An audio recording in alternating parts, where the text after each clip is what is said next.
Chapter 11:27. City Lord. Why is the Blue Dragon King not coming out yet? The streets and alleys, the broken pavilions, and the cracks in the city walls were everywhere.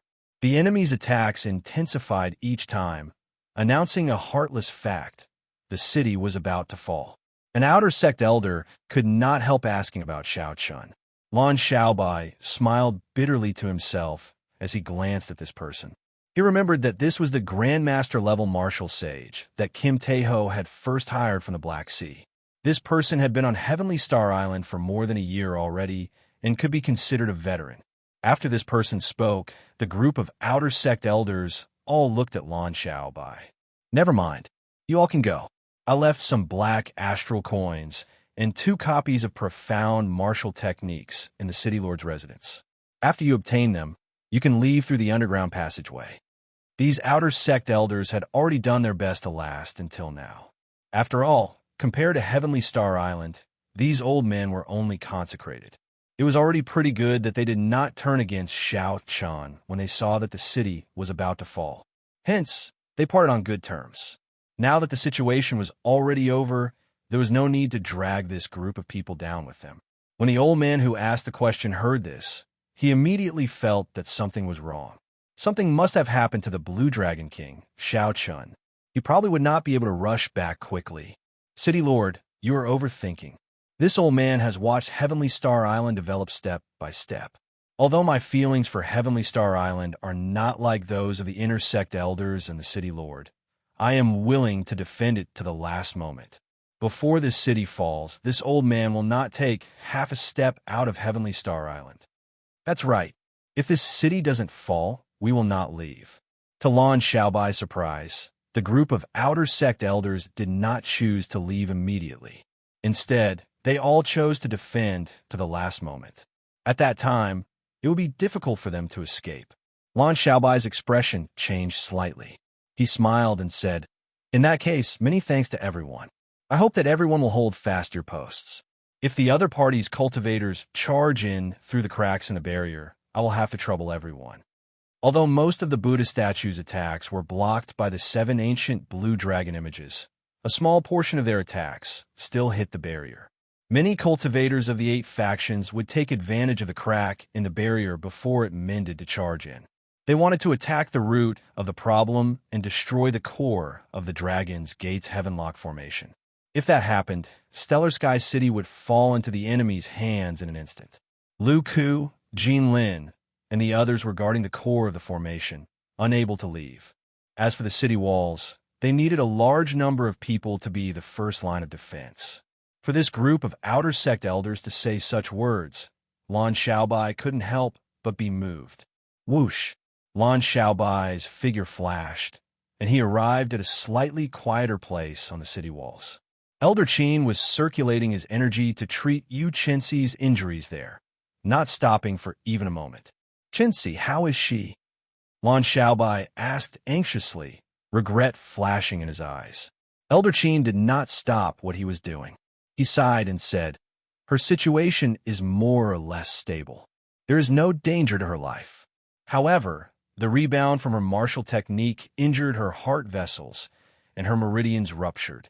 Without medicine to heal her meridians, she will probably become an ordinary person." When Lan Xiaobai heard this, he clenched his fists tightly, revealing the veins on the back of his hands. Hatred surged in his eyes.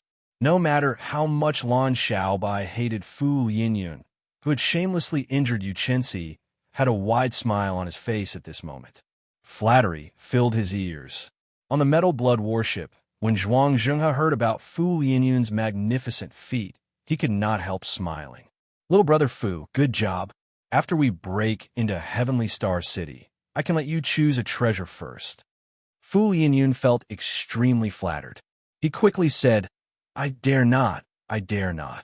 Brother Zhuang contributed the most. If not for Brother Zhuang rushing over to activate the Amitabha Buddha image, the situation would not be like this. At this moment, the people of the other 8 factions also saw the wind and changed their direction. After seeing the might of the Amitabha Buddha image, they felt a deep fear of Zhuang Zhenghe. After all sorts of flattery, they bombarded Zhuang Zhenghe with compliments. However, the Blue Dragon King, Xianxia, seems to have not appeared from the start. I wonder where he went. He probably has something to do.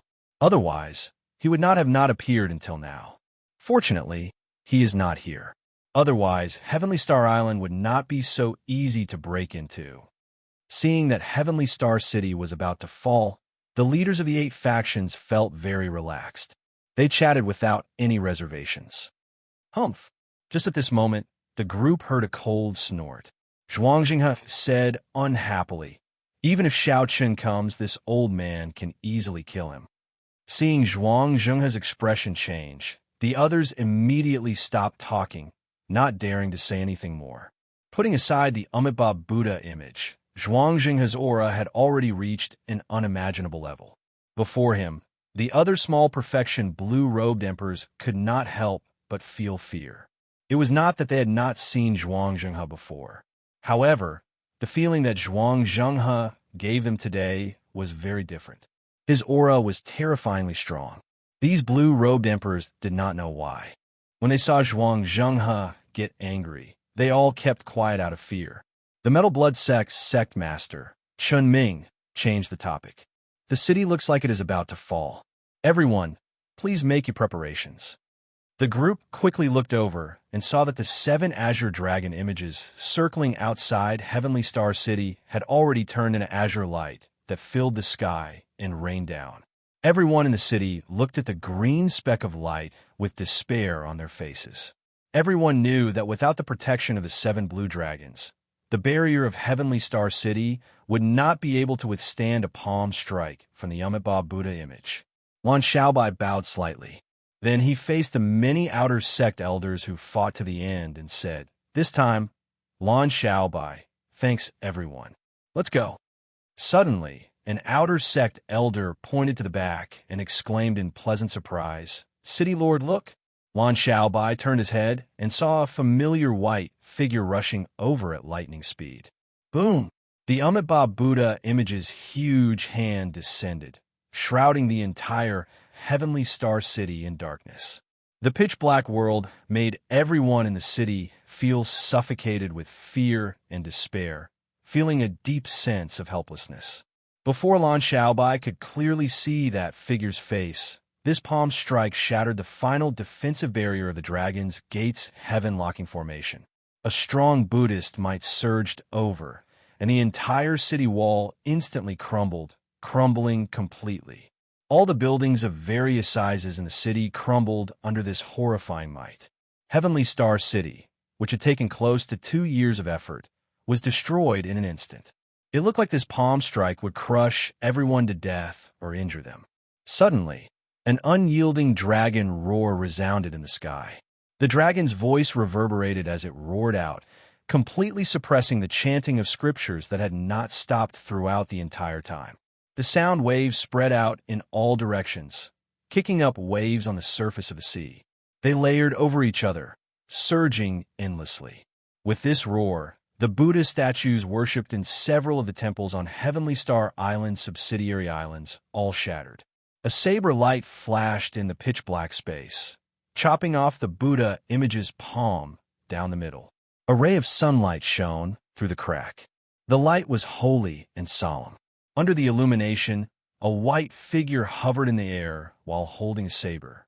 One man and one saber broke this huge palm filled with Buddhist might. This ray of light seemed to freeze the entire scene, making it hard to forget. After an instant, the huge palm vanished, and sunlight illuminated the land. Heavenly Star City regained its light. The cultivators fighting in the city all clearly saw that figure. If it was not the Blue Dragon King, Xiaoqun, who else could it be? It's over. The Blue Dragon King is back. When the people of the 8 factions on the Metal Blood warship that had already arrived at Heavenly Star Island saw this scene, they could not help exclaiming. Who could have expected that Xiaoqun, who had not appeared all this while, would appear at this crucial moment? Furthermore, the moment Xiaoqun appeared, he chopped off the palm strike that rivaled a peak consummation blue-robed emperor's attack. How could they not feel fear? Xianxia shouted coldly and angrily. What are you all panicking for? I'm not even afraid. What are you all afraid of? Chunming knew that the leaders of the other factions still had some value, so he consoled them at an appropriate time. Don't exaggerate his strength. He just used a trick, using a sound wave to break the Buddhist sound. That is how he managed to barely block it, reducing the might of the palm strike significantly. Given Brother Zhuang's strength, it is more than enough to deal with him. Furthermore, the Amitabha Buddha image is not that easy to break. Zhuangxing has said, that's right. Just help me block those small fries later. There is no need for you to worry about the rest. Fu Yinyun and the others calmed down. At this moment, there was no turning back. They could only fight to the death. After chopping off the Amitabha Buddha image with one saber strike and sending it into the clouds, Xiao Chun did not take advantage of the situation to give chase. Xiao Chun looked around at the ruined Heavenly Star City and quickly landed beside Lan Xiaobai. When Lan Xiaobai saw Xiao Chun land, a guilty expression flashed on his face. He said, "Sorry, I still failed to defend this city." Xiao Chun patted Lan Xiaobai's shoulder and said, "Don't say that. I'm the one apologizing to you. You did your best and did very well." "Chinsi, what happened to her?" Xiao Chen's gaze shifted to Yu Chinsi, who was being guarded by Elder Qin. His face sank as he asked immediately. Lan Xiaobai quickly recounted the events that transpired. After Xiao Chun finished, he suddenly discovered that the surrounding air suddenly turned bone-chilling, a bone-chilling killing intent that made him tremble involuntarily. When Xiao Chun came out of the Dragon's Gate treasure trove, he sensed the extraordinary atmosphere of Heavenly Star Island, so he rushed over before Imo Chen did. What a despicable and shameless old fogey. Even when Xiao Chun saw the ruined Heavenly Star City, he still managed to control his killing intent. When Xiao Chun heard Lan Xiaobai's description, he could no longer control his killing intent. Lan Xiaobai was still fine.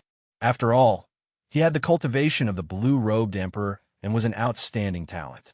This killing intent could not injure Xiao Chun. However, those outer sect elders did not have it easy. Whoosh! Mo Chun, who was slightly slower than Xiao Chun, arrived. When she saw Xiao Chen's state, she immediately said anxiously, "Big brother Xiao, you injured them." Chapter 1128. Xiao Chun startled to his senses. Lan Xiaobai and the many outer sect cultivators standing on the rubble of the city walls all heaved a sigh of relief. "I startled everyone," Xiao Chun said, feeling some self-blame. His mental state was still not perfect enough. One could not be without anger. One could have killing intent as well. However, killing intent had to be controlled. Otherwise, as one grew stronger and stood higher, one might fall into the demonic Tao at any moment. When the many outer sect elders saw Xiao Chen's sincere apology, they all said that he did not need to take it to heart and that they understood. At the same time, they felt somewhat surprised. The famous Blue Dragon King did not put on any airs. However, when they thought about it, that was not right. Earlier, when Xiao Chun was bathed in light, he gave off an aura that was no weaker than that of some famous major characters. He was a person filled with contradictions, unfathomable. Xiao Chun thought of something and asked, "Mo Chun, are the king-grade medicinal pills in the Dragon's Gate treasure trove useful for mending meridians?" "There are 3, and they're all of peak quality. After mending them, the toughness of the meridians can increase by another level." Mo Chan was the one who collected the treasures in the secret room. She was rather familiar with them, so she immediately mentioned them. Xiao Chen's anxious emotions eased slightly. He looked at the sky.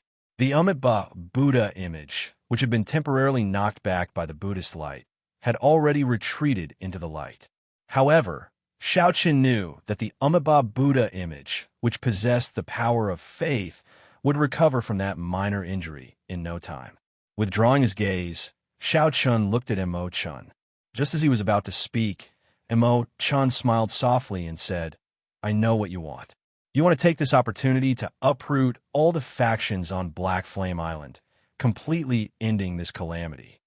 After experiencing life and death in the Cloud Sea domain, the two had worked very well together during their trip to the Dragon's Gate treasure trove. Mo Chun said everything she wanted to say saving Xiao Chun a lot of explaining. He looked at her and said, "Be careful." Imo Chun smiled faintly and left calmly. Her target was Zhuangxinghe's lair, Black Flame Island. When Xiao Chun broke through to great perfection blue-robed emperor, Imo Chun had found a weakness in the Minor Lane Temple's secret manual for gathering the power of faith. The weakness was in the Enlightened Sense Temple, which Chun had been to before. That was the source of the other party's power of faith.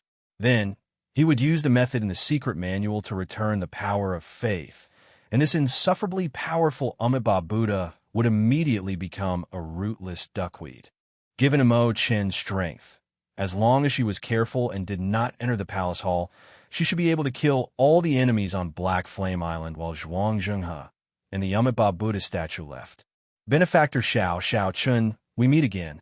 Benefactor Xiao, we meet, said, of Chun. Chun's s to say, we meet again of Chun will. Benefactor Xiao, we meet again. Zhuangxinghe looked at Xiao Chun with a smile. No one could sense any murderous intent. If not for Xiao Chun having a deep understanding of Zhuangxinghe, he might have been fooled by this smiling Buddha. The group of outer sect elders on the city walls acted as if they were facing a great enemy. They quickly gathered behind Xiao Chun and watched anxiously as the 8 blue-robed emperors and Zhuangxinghe pressed in. You should be clearer than anyone else on how strong the Amitabha Buddha is. If you are smart, quickly scram and return to your Kunlun continent. Otherwise, this ruined city before you will be your grave. Zhuangxinghe maintained a smile on his face. However, even a fool could make out the murderous intent in his words. Xiao Chun could not be bothered with Zhuangxinghe. He swept his gaze across the various blue-robed emperors and asked indifferently, "Who is Fu Lianyan?" Xiao Chun's indifferent words made the hearts of the leaders of the 8 factions sink for some reason. When they looked over, the murderous intent in Xiao Chun's eyes seemed to pour into their bodies, giving them a chill. From the changes in their expressions, Xiao Chun managed to find Fu Lianyan in one breath. Very good. You can die now. Zhuangxinghe was stunned. He quickly moved to the side, trying to block Xiao Chun. However, who knew? Xiao Chun did not choose to charge over. He only leaped up, and his body seemed to vanish into thin air. When he landed, the lunar shadow saber scabbard was already stabbed into Fu Lianyun's chest. No matter how Fu Lianyun struggled, it was useless. The others were greatly startled. They had not expected Xiao Chun to be so bold, daring to jump into their encirclement alone. You're seeking death. The Metal Blood Sect's sect master, Chun Ming, was the first to react. He led his people to surround Xiao Chun, moving as fast as lightning. Whoosh, whoosh, whoosh. The sound of 7 or 8 figures tearing through the air was ear-piercing. At such a close distance, they would need only half a second to land their attacks on Xiao Chun. Even a consummation blue-robed emperor would be severely injured after receiving the attacks of so many blue-robed emperors. In the time it took for a spark to fly, Xiao Chun showed no intention of dodging. Holding the scabbard, he stabbed Fu Lianyun into the ground, leaving no chance of survival. Following Fu Lianyun's miserable cry, blood spurted out of his wound like a fountain, blooming like a flower. At this moment, Xiao Chun unleashed the vast aura of the great perfection blue-robed emperor without holding anything back. The people charging over all revealed shocked expressions as they felt a vast aura. They only felt a huge aura that felt solid and surged out in all directions, blowing them away.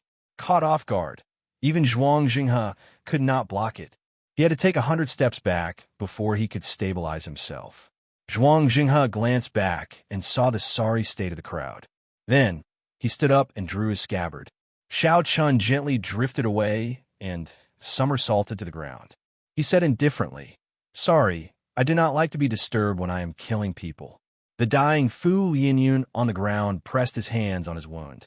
His face was filled with horror and helplessness. Fu Lianyun did his best to raise his head and look at Zhuangxinghe with some hope. He did his best to say, "Save me." However, no one cared about him at this moment. The group of small perfection blue-robed emperors gathered behind Xianxia. They all looked at Xiao Chun warily. No one noticed his gaze. No one had expected Xiao Chun to break through to the great perfection blue-robed emperor realm. His aura was like a mountain, completely surpassing theirs. Even the great perfection blue-robed emperor Xianxia and the metal blood sects Chun Ming could not compare to Xiao Chun in terms of aura. Xianxia did not say a word. He squinted as though he wanted to see through Xiao Chun. However, he could not figure out Xiao Chun's strength at all. Chun Ming sent a voice projection to Xiao Chun and drew his saber. Then, he pushed off the ground and charged at Xiao Chun. The other 6 small perfection blue-robed emperors all drew their weapons and charged over, radiating killing chi. At this point, they knew that there was no way out. Even if they begged for mercy, there would not be a good result. They could only fight and defeat Xiao Chun. Only then could they survive. Xiao Chun waved his hand, indicating that Lan Xiaobai and the others did not need to make a move. He took a step forward and blocked Chun Ming's saber strike without drawing it. After reaching the blue-robed emperor realm, every move could stir up the wind and clouds. In 2 or 3 breaths, he could change his moves dozens of times. Dang, dang, dang. The 7 worked together to block Xiao Chun's horrifying aura. They surrounded Xiao Chun and attacked him. Saber lights and sword images flashed, and sparks flew everywhere.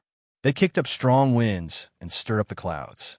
Because of the surging power of the world, the scene in the surroundings looked like a geomancy painting flashing by the group of people. Xiao Chun's figure leaped around, fighting 1 against 7.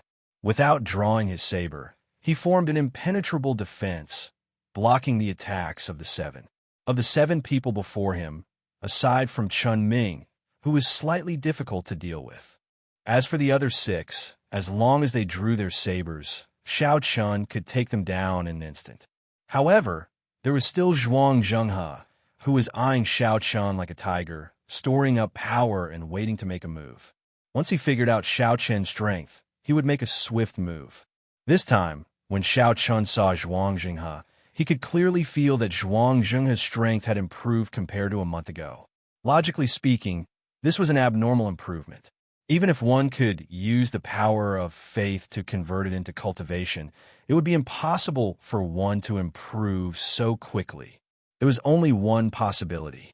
After thinking about the ritual recorded in the secret canon, Xiao Chun had a vague guess. He would not think about it for now. He would play with this group of people. Either he would not make a move, or he would take down Xianxia when he did. After Chun Ming's attack failed, he was forced back by Xiao Chun again. Then, he immediately launched a frantic counterattack, provoking Xiao Chun. Blue Dragon King, you are really boundlessly arrogant. Do you really think that you could take down the 6 of us without even drawing your saber? As Chun Ming spoke, the other 6 small perfection blue-robed emperor made their moves.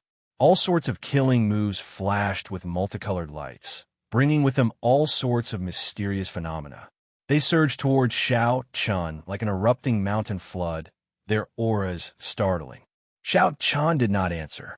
His eyes were like lightning, clearly seeing the trajectories of the 6 attacks. The lunar shadow saber in his hand seemed to come alive. It was like a third arm, nimbly moving around his palm and the back of his arm. Bang! Bang! Metallic sounds rang out, sounding like thunder. Xiao Chun still did not draw his saber. As he retreated, he blocked all the moves of the 6. It was like there was an unbreakable, formless wall in front of Xiao Chun. As long as he wanted to, not even a strand of wind would be able to penetrate it. The first spurt of vigor would weaken, and the third would be exhausted. The principles of the art of war in Xiao Chun's hometown were the same in the world of cultivators. Under Xiao Chun's exquisite defense, Chun Ming's group attacked for a long time, but could not take him down. Initially, they were like ferocious tigers. Now, they were completely sluggish. Their moves were full of openings. Xianxia felt frustrated. Even now, he still could not figure out Xiao Chun's strength. He cursed this group of people in his heart. They were all trash. Xiao Chun, you are called the Blue Dragon King in vain. You are being beaten until you cannot even retaliate. Ming knew about Zhenghe's arrangements. When he saw that he still could not force Xianxia to draw his saber, he tried to provoke him again. Very good. The other party's mental state is already in chaos. His aura is weakening. It is time to end this farce. As you wish. Xianxia narrowed his eyes, and a cold light flickered in them. His gaze was like a saber, boundlessly sharp. With just a single glance, the six of them felt a chill run down their spines. As his long hair fluttered, boundless saber hums came from Xianxia's body. At this moment, his body was like a saber, his hair was like a saber, his clothes were like a saber, and his gaze was like a saber. Xianxia, who had been passively defending, suddenly started running. His clothes were as white as snow, and his figure was as fast as the wind. In the wind and snow, he quickly charged at the seven. Chapter 11:29. Dang, dang, dang. Saber hums reverberated in the air, sounding like the most beautiful zither music in the world. Xianxia dodged Ming's saber and closed in, not giving him a chance to react. Then, he slammed his shoulder into Ming's body. A horrifying saber wound appeared on Ming's chest. He vomited a mouthful of blood and fell to the ground, severely injured, no longer able to fight. It was fine if Xianxia did not make a move.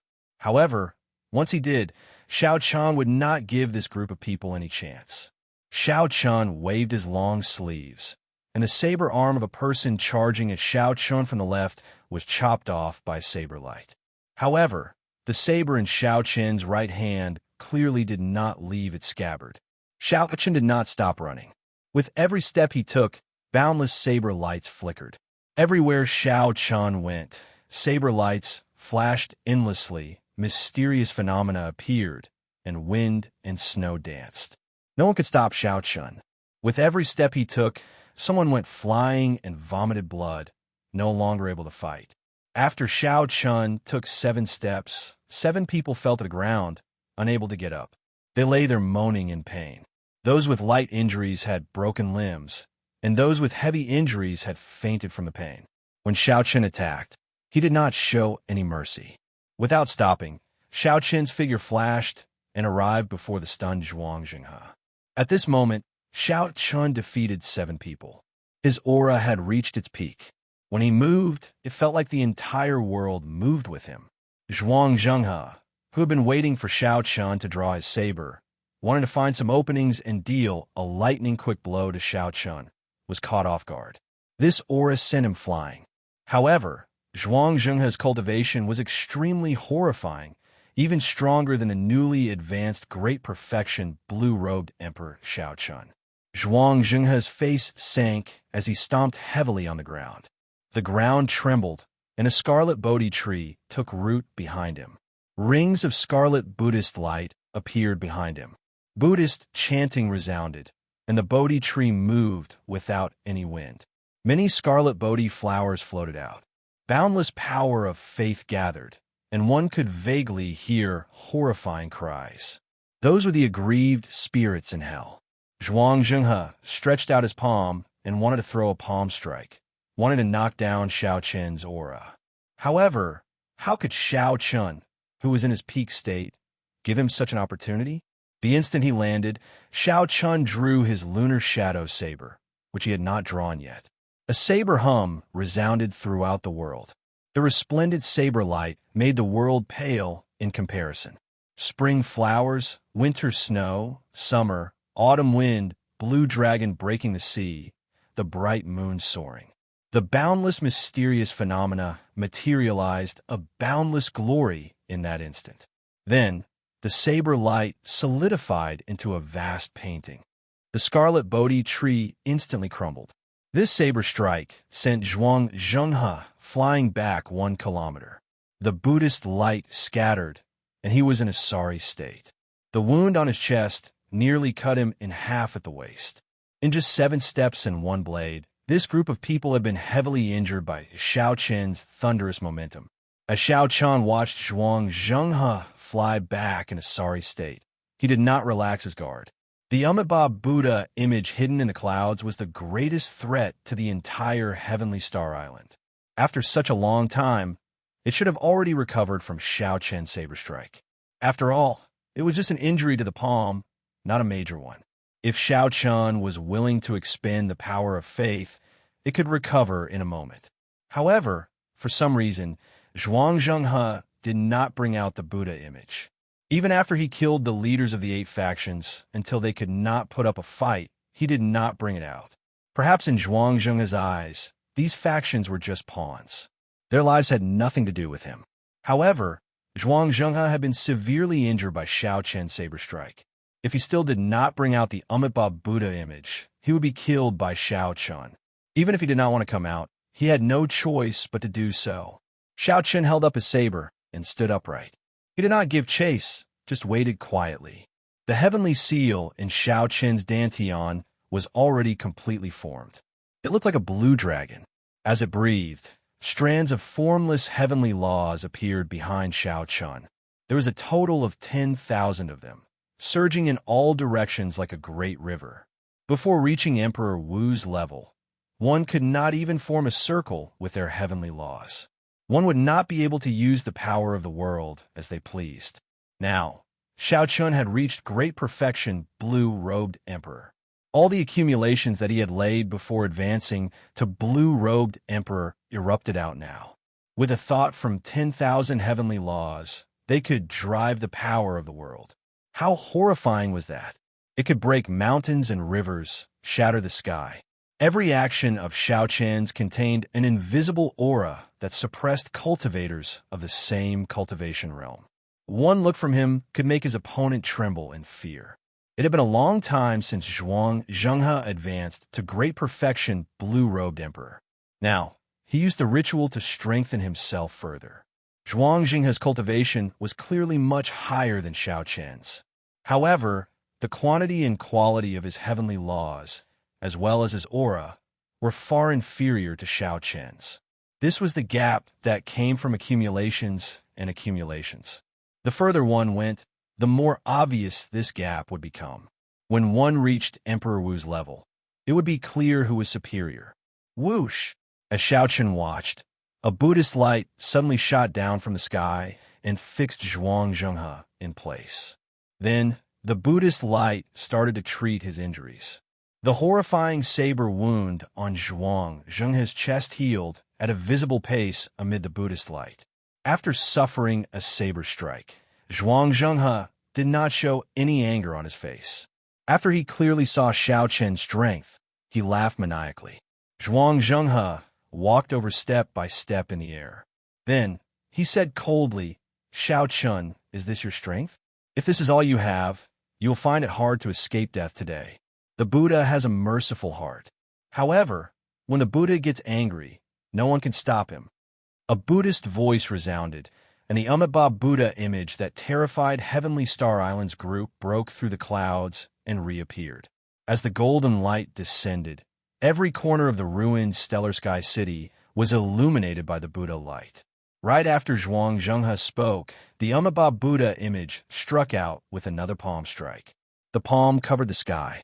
If this palm strike landed, everyone in the rubble of Heavenly Star City would be injured. I absolutely cannot let this palm strike land. I absolutely cannot let the many fellow cultivators of Heavenly Star Island get injured. Xianxia roared ferociously and executed the dragon tone art. He materialized the blue dragon battle armor as he held the lunar shadow saber and soared into the sky, clashing ferociously with the palm strike. Boom! A resplendent saber light flew out and chopped the palm in half again. However, this time, the Buddha did not retreat. Instead, it sent out another palm strike, carrying the weight of heaven and earth. When this palm strike descended, the entire sky seemed to be pressed down. Die! Xianxia already had a good grasp of Xianxia's strength. Right now, Xianxia was already unrivaled among the great perfection blue-robed emperors. However, he was still no match for a consummation blue-robed emperor. Xianxia could not execute the dragon tone art continuously. As for the Amitabha Buddha image, as long as Xianxia continuously exhausted the power of faith, it would be sufficient to grind the other party to death. When this palm strike landed, it would severely injure Xiaochun. However, just as this palm strike was about to strike Xiaochun, an ancient Buddha image appeared behind Xiaochun. It had 8 arms, protecting Xiaochun's chest, navel, and other vital areas. The Buddha image was not as huge as the Amitabha Buddha image. It only had an ancient aura that was reserved and peaceful, filled with benevolence. The palm protecting Xiaochun's chest swung back and forcefully smacked the Amitabha Buddha image's palm back. When the two Buddha images clashed, the entire sky started to tremble intensely like the sea. Waves surged, shattering the boundless clouds. Bang! Bang! Bang! The Amitabha Buddha image exhausted the power of faith. As it bathed in the Buddhist light, it recovered its right hand. When the palm strike landed, it was once again smacked back by the palm protecting Xiaochun. This repeated 8 times, exhausting a boundless amount of power of faith. However, the Amitabha Buddha image's 8 attacks did not succeed even once. Instead, after exhausting the power of faith, the Buddhist light encasing the surroundings dimmed significantly. The originally resonant Buddhist sound became like the buzzing of a mosquito, not showing any might at all. Xianxia appeared extremely shocked. His eyes even appeared somewhat dazed. This is the Buddhist sect's holy item, the 8-armed Buddhist pendant. How did it end up in your hands? Xiaochun did not answer Xianxia. He knew that this was the best opportunity to make a move. Whether he could successfully kill the Amitabha Buddha image or not would depend on this saber strike. Otherwise, by the time the other party recovered, the Buddhist pendant would have already used up all 8 chances. At that time, he would be in big trouble. Xiaochun pushed off the air and swung his saber. 18 blue dragons circled him and roared together. The dragon roars shook the sky and scattered the remaining Buddhist sound.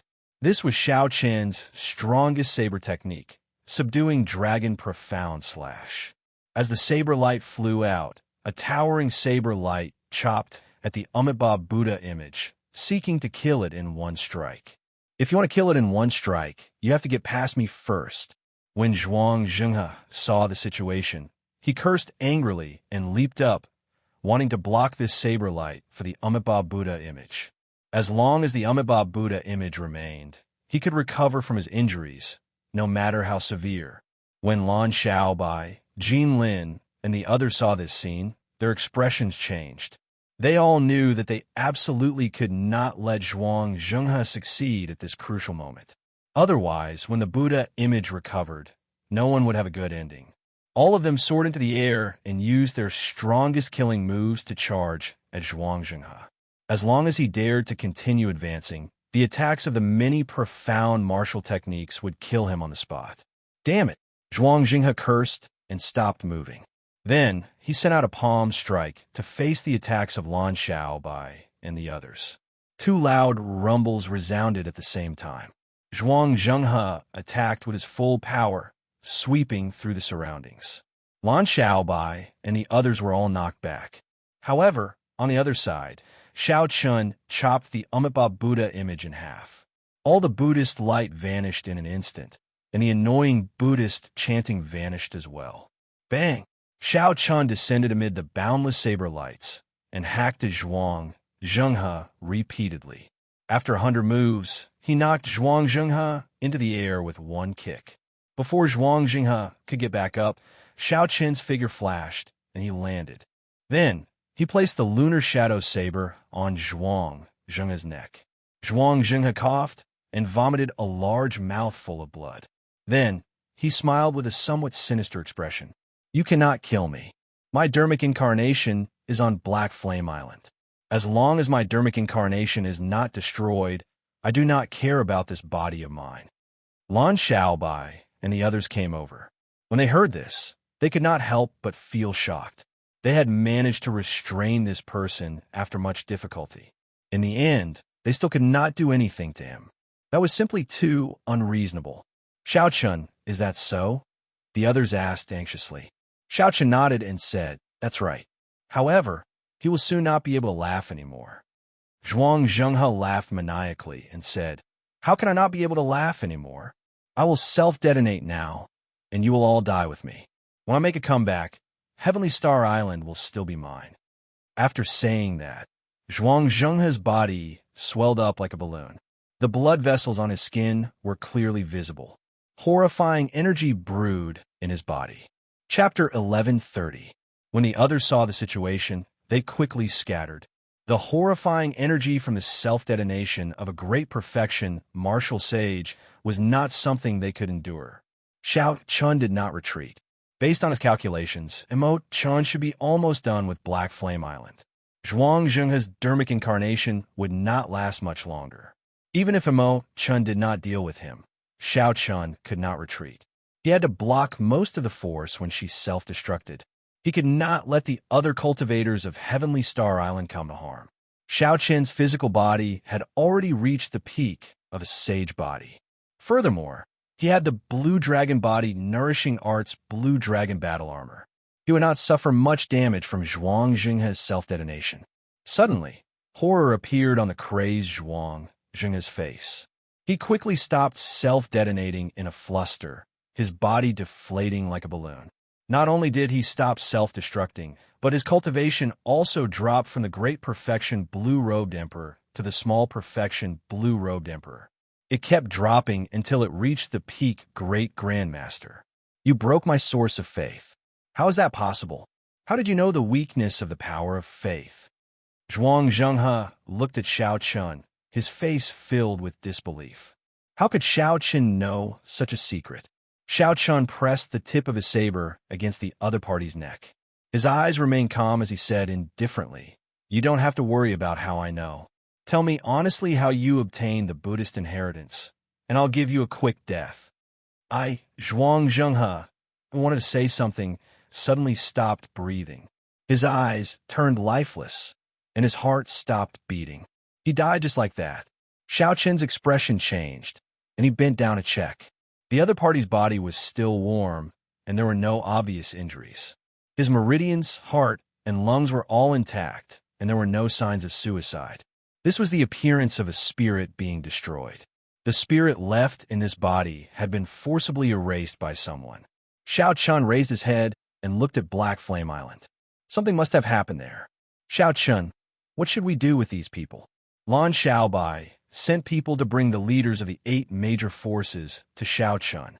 Among the leaders of the 8 factions, other than Fu Yinyun, who was gravely injured and on the brink of death, the others suffered light injuries, only losing the ability to fight.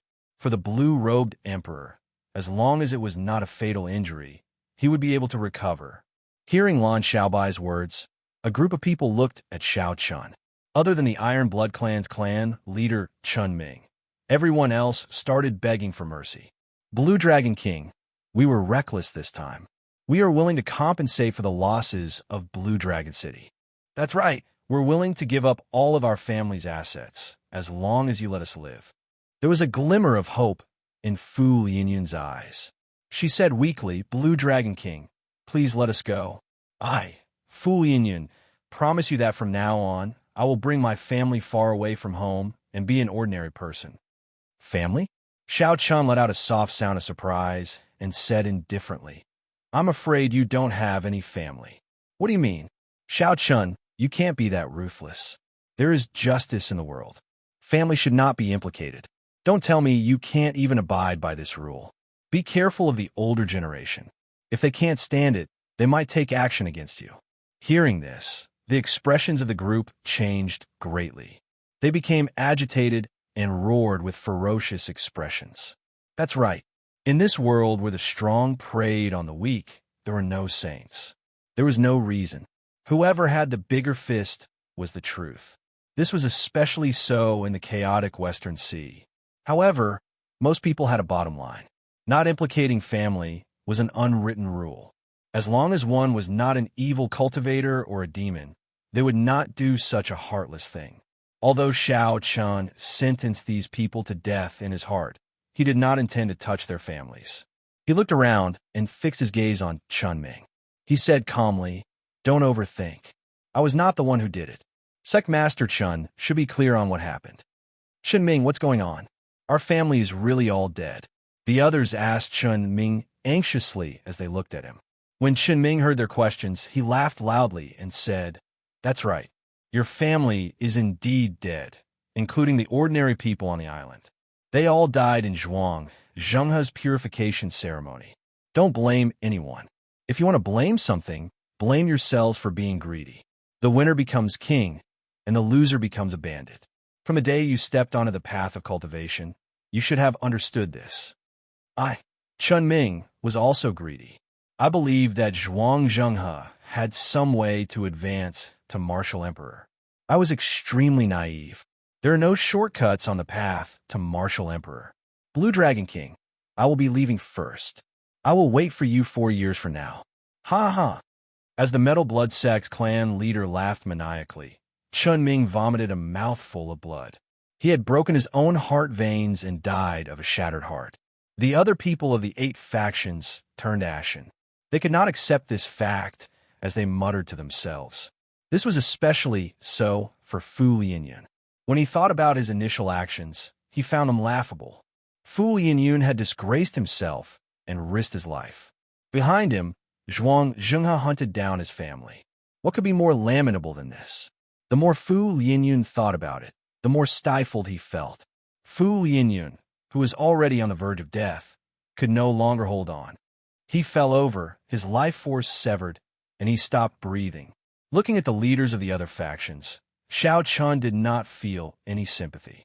He said indifferently, "Kill them." The group of small perfection blue-robed emperor cultivators, suppressed by Chen Ming, raised his saber, and blood spurted out. The few small perfection blue-robed emperors who invaded Heavenly Star Island and reduced Heavenly Star City to rubble, killing many cultivators, all died. The path to martial emperor was paved with blood and corpses. If I do not kill today, someone will definitely kill me tomorrow, injure my friends, and destroy my family. The heart of an emperor does not allow one to hesitate or panic. One must be decisive in killing. Xiao Qin stood side by side with Lan Xiaobai, looking at the rubble of Heavenly Star City. The two chatted softly, their eyes filled with pity. Heavenly Star City had just been established, and had already faced such a calamity. Furthermore, this was before the Dragon's Gate's mountain tablet was erected. If they erected the Dragon's Gate's signboard and announced it to the world, who knew what kind of waves it would cause? As the cold wind howled, Xiao Chun seemed to see a scene of the future. Killing and blood flowed endlessly. A city of iron and blood stood amid the flames of war until the end. No one dared to invade it. As Xiao Chun looked at Lan Xiaobai, who stood shoulder to shoulder with him, he felt very moved. Back then, in the Haotian sect, when Shui Lingling told Xiao Chun that Lan Xiaobai and the other two wanted to follow him, Xiao Chun could not believe it. He was sure that Lan Xiaobai was just playing around. Lan Xiaobai was an outstanding talent of the Azura race, an ancient race. His status was no lower than that of the holy science. How could he be willing to follow a person with an unpredictable future? A long journey tests a horse's stamina, and time reveals a person's heart. The saying of his hometown could be said to be the best example when applied to Lan Xiaobai. At this point, there was no longer any need to prove whether Lan Xiaobai was sincere or not. "Xiaobai, get the people below to come out. The matter at Black Flame Island should be resolved already," Xiao Chun said when he sensed Imo Chen's figure flying over at an extremely fast speed. The vast and complicated tunnels under Heavenly Star City were personally built by Lord Geo. He had already rendered meritorious service countless times. If not for Lord Geo's tunnels, who knew how many ordinary people would have died under the Amitabha Buddha's palm strike? Lan Xiaobai nodded and quickly made arrangements. Then he took his leave. Whoosh! Imo Chun landed beside Xiao Chun. Fatigue appeared in her eyes. However, Xiao Chun heaved a sigh of relief. Imo Chun was not severely injured. The matter at Black Flame Island is resolved. The Enlightened Sense Temple is already destroyed. I killed all of Xianxia's subordinates in the city. The rest all fled. Imo Chun explained the matter at Black Flame Island. Xiao Chun nodded and said, "However, something happened to Xianxia's dermic incarnation, right? Shock flashed in Mo Chen's eyes. She asked, "How did you know?" There was actually a Buddha head hidden in the enlightened sense temple. At the last moment, it swallowed up Xianxia's dermic incarnation. I do not know whether it is dead or alive. Buddha head? A strange light flashed in Xiao Chen's eyes. He thought of something, and his heart skipped a beat. That's right. It is a Buddha head. It is a lone Buddha head without a body. It looks very ancient. Even though it's very weak now, I couldn't stop it and let it escape. Xiao Chen cared a lot about Buddha heads. The moment he heard about Buddha heads, he thought of the headless Kittagarbha Bodhisattva in the 9 layers of purgatory. There was also the Kittagarbha Bodhisattva's frightening specter. He would often roam the Yellow Springs Road, searching for his head. No one dared to look back. If his guess was right, and this head was really the head that the Kittagarbha Bodhisattva king was searching for, then it would be a little scary. The Kittagarbha Bodhisattva, who had been beheaded by the Qing Emperor 10,000 years ago, was still alive. Furthermore, he had found a successor and was starting to stir up trouble. Just thinking about it was a headache. In particular, he was inextricably linked to the Qing Emperor. The cause of the past was the effect of the present. The cycle of cause and effect had never been broken. Now that Xiao Chen thought about it, Xianxia's choice of Heavenly Star Island to spread his religion was not intentional. Fortunately, this Buddha head was still very weak right now. Since Mo Chen could deal with it, there was no need to worry too much for now. However, the future was hard to say. Furthermore, this was just Xiao Chen's guess. It might not be the Kittagarbha Bodhisattva's head. Big brother Xiao, what's wrong? Do you know something about the origins of this Buddha head? Mo Chen asked out of curiosity. Xiao Chen collected his thoughts and nodded. I know a little. However, I will have to personally make a trip there to find out the specifics. Let's not care about it for now. Right now, this place is giving me a headache. Mo Chen looked at the Heavenly Star City residents coming out of the underground tunnels amid the rubble. She agreed with Xiao Chen. The great battle had turned their homes into rubble, making them homeless. Some of them even had relatives and children who were cultivators who lost their lives in the battle. It was a tragedy. There were more than 2 million residents in Heavenly Star City. Stabilizing so many people in one go was not a simple matter. Xiao Chen would be very busy for a long time in the future. Big brother Xiao, I would like to build Heaven Dragon City on these rubble, Mo Chen said after looking for a long time. Then, she made a bold suggestion. Xiao Chen felt excited. Since the city was destroyed, he had to build a new one. Taking this opportunity to build Heaven Dragon City was indeed a good opportunity. Chapter 1131. Furthermore, once Heaven Dragon City was established, it would not be so easy to destroy. Even without the protective formations, Emperor Wu would not be able to destroy Heaven Dragon City so easily. However, the construction of Heaven Dragon City was a vast undertaking. When Xiao Chen took a quick glance at it, he was deeply impressed. Not to mention the resources needed to establish a city, the formations, restrictions, astrology, geomancy, and the layout of the city were not something that just anyone could handle. There needed to be a person proficient in all aspects to be able to direct this project. Xiao Chen asked himself if he had the ability to do so. That's not right. Isn't there a girl in front of me who is proficient in zither, chess, calligraphy, and painting? Mo Chen smiled faintly and said, if Big Brother Xiao is determined to let me use the resources in the Dragon's Gate's treasure trove, I can give Big Brother Xiao a rough map of Heaven Dragon City within half a month. A rough map requires half a month. Yes, that is still a conservative estimate. The complexity of Heaven Dragon City is the highest among all the cities that I have seen. If it is completed, it will be comparable to Bright Moon City, not too far off. Xiao Chen was somewhat surprised. How could Heaven Dragon City be inferior to Bright Moon City after it was completed? The Lunar Palace's reputation was much weaker than the Dragon's Gates back then. This was something that he could not accept. Mo Chen explained, this is very normal. After Bright Moon City was built, it had accumulated for 10,000 years. Furthermore, once Heaven Dragon City is completed, It will be comparable to these 10,000-year-old ancient cities. Since ancient times, it is the only one of its kind. All right, I'll trouble you then. However, now that these refugees have no home to go to, how should we settle them?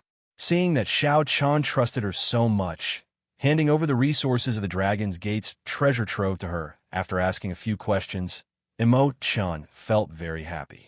She smiled and explained, "Everyone has their own specialties. Big brother Xiao, there's no need to worry. Lan Xiao Bai, and I will handle the rest."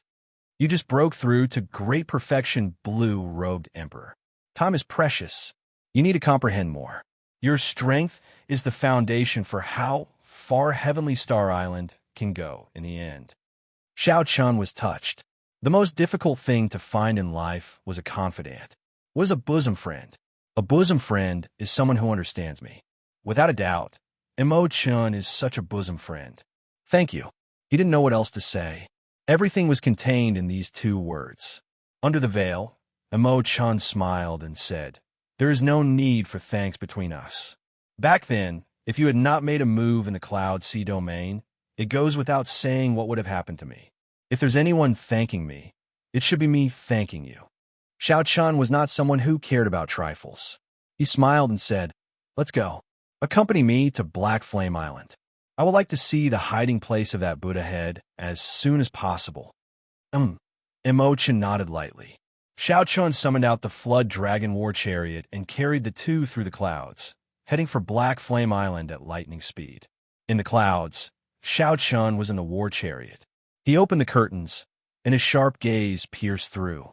He could vaguely see many battleships hidden in the surroundings. They were extremely careful. However, these battleships did not release any malicious intent. This was especially so when they saw the Flood Dragon War Chariot. They all fled far away. Imo-chan also noticed these battleships. She said, "These are the major factions around Heavenly Star Island. They are all from the 9 ranks of the great families. Emperor Wu is overseeing them.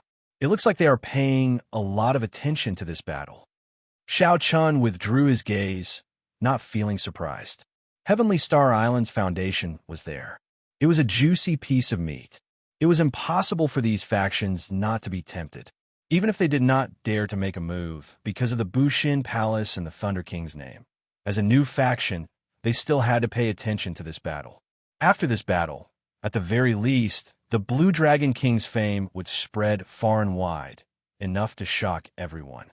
This would let these major factions know that even if the 3 holy masters did not care about Xiao Chun, Heavenly Star Island was not that easy to bully. If they wanted to scheme against the Blue Dragon King, they would have to consider whether they could withstand the rage of the Blue Dragon King. 15 minutes later, the Dragon War Chariot arrived at the sea region near Black Flame Island. When Xiao Chun came out of the war chariot, he was immediately shocked by the scene before him. He saw a 9-colored light soaring into the sky from the direction of the Enlightened Sense Temple on Black Flame Island. Colorful clouds filled the sky, and golden rain covered the entire island, pattering endlessly. Black Flame Island, which was originally known for being hot and desolate, was now peaceful. Plants flourished and hundreds of flowers bloomed. It was thriving and full of life. The ordinary people bathed in the rain all revealed excited expressions. They knelt on the ground and chanted, "Merciful Buddha." The rainwater seeped into their bones, blood, and marrow. Everyone could clearly feel their bodies feel refreshed and rejuvenated. The illnesses that had tormented them for so long vanished. All sorts of wondrous effects made them feel extremely comfortable. Xiao Chun thought to himself, "This is retribution."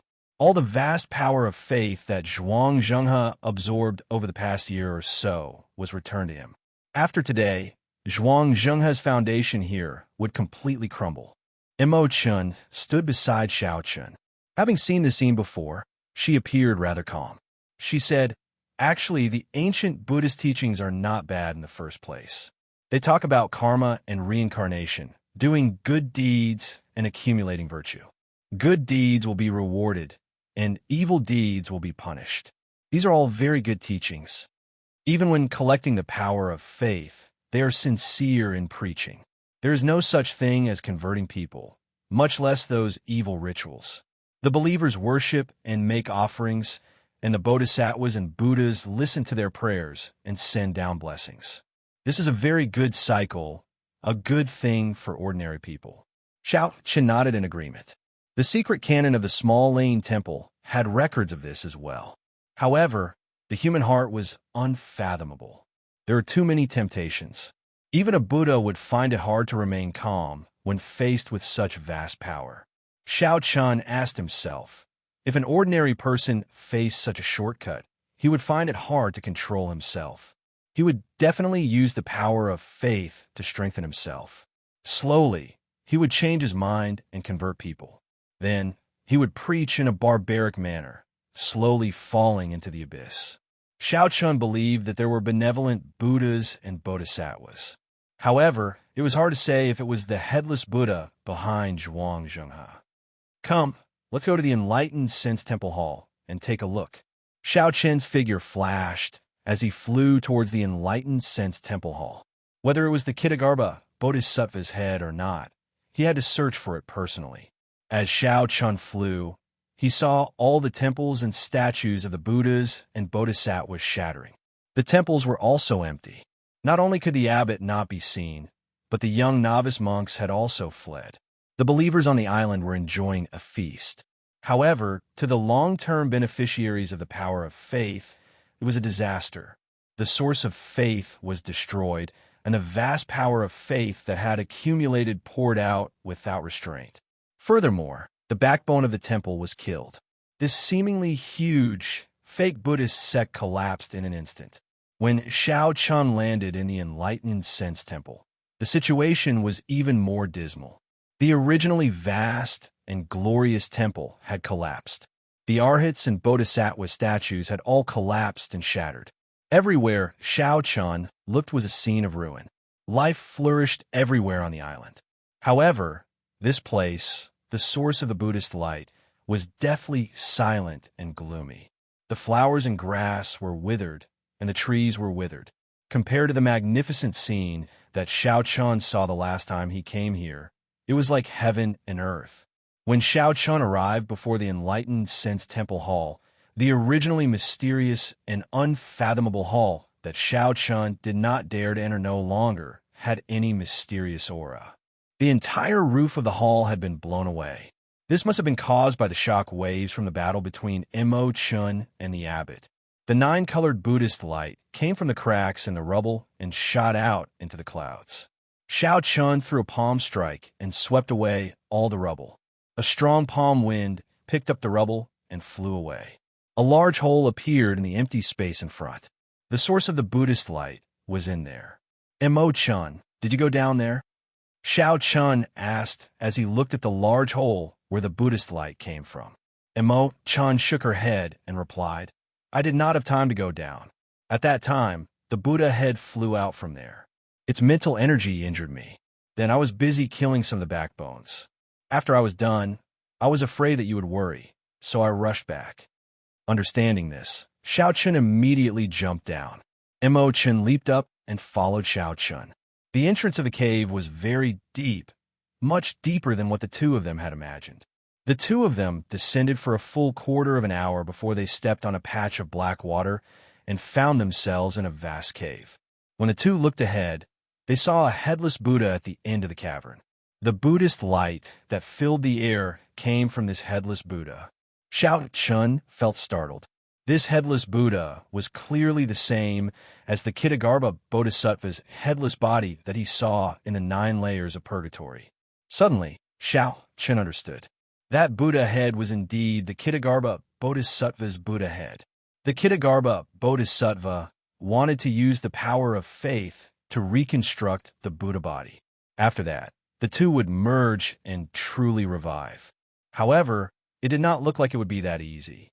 Although the headless Buddha before Xiao Chun looked the same as the one in the 9 layers of purgatory, the might and pressure that the two gave off were completely different. However, the might and pressure from the two were completely different.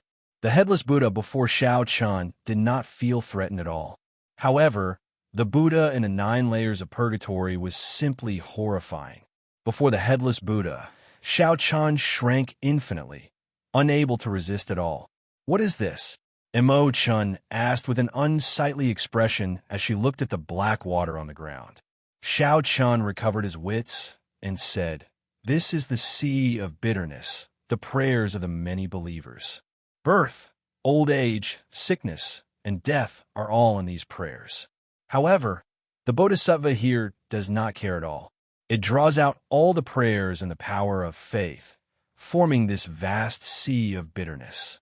Imo-chun looked at Xiao expression and said, "Big brother Xiao, you seem to recognize this headless Buddha." "Yes, I once saw the original form of this headless Buddha in the 9 layers of purgatory." Before Imo-chun, Xiao did not hide anything. He told her everything he saw and heard. When Imo-chun heard that, she found it strange. She asked, since it has its own body, why did it not go to the 9 layers of purgatory and reattach it? Xiao thought of that horrifying saber light. Even after 10,000 years, it could still bring color back to the Yellow Springs realm. He said, "That's impossible." The Qing Emperor left a wound on its neck. "I estimate that even after 10,000 years, the saber intent still has not scattered. Reattaching, it would be like sending oneself to death." Is the Qing Emperor really so strong that his saber intent does not scatter after 10,000 years? Clearly, Imo-chan was somewhat shocked. A saber intent that did not scatter after 10,000 years could still be so mighty. Chapter 1132. Xiao nodded and said, "If you saw the Qing Emperor's saber light, you would not be so shocked." Imo-chun entered deep thought. She watched as the 9-colored Buddhist light slowly scattered the headless Buddha's body, making it look even more withered. She asked, "What should we do with this headless Buddha now?" Xiao paused for a moment before replying, "Let it destroy itself. When the power of faith runs out, it will disappear naturally." After saying that, Xiao prepared to leave. Just at this moment, something strange happened. A figure of light quickly descended from the cave entrance. Xiao eyes were sharp. He clearly saw that it was a Buddha head. Xiao expression changed slightly. However, he did not panic. He placed his right hand on his saber hilt and instantly shielded Imo-chun. The Buddha head hovered in the air, giving off an ancient aura. Its large eyes stared at Xiao as if it wanted to see through all of Xiao secrets. The Buddha head spoke in a hoarse voice. "It is indeed you, the fellow with the bloodline of the Qing Emperor." Xiao did not reply to it. He instantly drew the lunar shadow saber, and a resplendent saber light illuminated the dark cave. Then, he charged at the Buddha head at lightning speed. Xiao was already certain that this evil Buddha was not a kind person. It was clearly not on good terms with him, so there was no need to hold back. Dang! Just as the saber light was about to strike the Buddha head, the headless Buddha body suddenly moved. It opened its hand and blocked Xiao's saber light. Whoosh! Whoosh! The saber light did not stop, and the movement did not stop. Xiao attacked with his full power, sending out 9 saber strikes and chopping the Buddha body, blocking the Buddha head into pieces. The Buddhist light that soared into the clouds stopped. The spiritual rain that covered the entire island also stopped. Unfortunately, this is not the immortal epic. Otherwise, I would be able to kill someone like you with just one word. Live on properly. When you undergo your great tribulation of wind and fire, I will return the saber strike that the Qing Emperor gave me to you. The Kitagarbha Bodhisattva's Buddha head spoke in a somewhat cold voice. Then, it turned into a beam of light and quickly flew away. Xiao naturally didn't want to let him go so easily. Putting aside the fact that the other party was a ticking time bomb, as long as she had a real body, she would be a great threat to him. Just based on the fact that Xianxia possessed numerous secrets of the ancient Buddha dimension and some secrets of the Qing Emperor, he shouldn't be allowed to leave no matter what. However, the other party had clearly come prepared. After confirming Xiao identity, they left using a secret technique, not leaving any traces for Xiao to track them down. Xiao Chun chased out of the cave and found that there was no trace of the Buddha head. There was no trace of it at all, only some faint fluctuations in the space. Did you fail to catch up? Imo Chun asked after flying out of the cave. Xiao Chun sighed. He used a secret technique to break space. Without becoming Emperor Wu, there is no way to catch up to him. Imo Chun consoled. There is no need to rush. It is clear that the Qing Emperor severely injured his essence 10,000 years ago. Now he's just a stray dog. Even an ancient bodhisattva would not be a threat to you. Indeed, Xiao Chun was not in a rush. However, he felt that the other party should know some secrets of the Qing Emperor back then. If he could capture and interrogate the other party, he might gain a lot. Probably even the old item spirit in the Blue Dragon Palace did not know why the Qing Emperor went to the 6 paths of reincarnation back then. Only this fellow knew a little. However, this happened to be what Xiao Chun cared about the most. Suddenly, the mysterious Buddha head appeared on a desolate island. It opened its mouth and spat out a weak beam of light. If one looked carefully, one would discover that the weak light was actually a small person giving off a Buddhist light.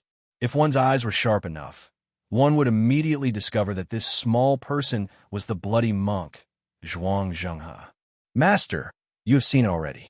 When can my physical body recover? Xianxia asked quickly with some anxiousness in his voice. The Buddha head said coldly, "It is just an ordinary physical body. You can recover it at any time. It is just a small matter, yet you are so flustered. No wonder you cannot accomplish anything great." Xianxia clearly feared this mysterious Buddha head. He nodded in a hurry and said, "Master is right. Where should we go now? It was not easy for us to develop our foundation on Black Flame Island. If it gets destroyed, it would be too much of a pity." The Kitagarbha Bodhisattva's Buddha head said indifferently, "It is just a small island. You have not seen it before. You have not seen the horrifying scene of billions of believers worshipping together during the golden age of Buddhism. This bit of foundation is nothing." However, a strange light flashed in the Kitagarbha Bodhisattva's eyes. He seemed to have thought of something as he said, "I forgot. This place is an abandoned land. How could it recover to its golden age? I still have to kill the Blue Dragon King and leave this place with his luck. Only then can I return to the Buddhist sect and seek veneration from a Buddha." "Master, where are we leaving?" Xianxia asked out of curiosity, feeling confused. "Don't ask what you should not ask." The Buddha head snorted coldly. Suddenly, 4 or 5 cultivators arrived on the island. The Buddha's attention immediately shifted. Scarlet Bodhi leaves appeared in the Buddha's eyes, materializing an ancient Buddhist temple in the depths of his eyes. Then he opened his mouth and sucked in. Clumps of green light appeared on the foreheads of the 4 or 5 inferior grade martial sages. As they struggled, they were sucked into the Buddha's mouth. Then their physical bodies fell to the ground. "Go and choose one. You only have one chance to undergo dermic reincarnation. This is also your last chance." When Xianxia heard this, he rejoiced and quickly flew over. The Buddha head opened its mouth and chanted scriptures. Ancient Buddhist scriptures came from the Buddha's mouth. Amid a Buddhist light, a corpse on the ground slowly stood up. While Xianxia was undergoing the dermic reincarnation ritual, Xiao Chun and Imo Chun were strolling around Black Flame Island. Strictly speaking, it could not be considered strolling around. After Xianxia's group left, Heavenly Star Island would definitely take over the management of Black Flame Island. It was not a bad idea to inspect the island situation in advance. "Big Brother Xiao, this Black Flame Island hides a peak Black Flame, Earth Flame. It is the best place to build a refining pavilion. I would like to move all my clansmen here and transform it into a peak refining pavilion." Xiaochen had heard of this before. Previously, because of the 7 heroes of the dragon and other reasons, the Mo clan's clansmen had been living on a desolate island outside Heavenly Star Island Sea region. Only a small portion of them remained on Heavenly Star Island.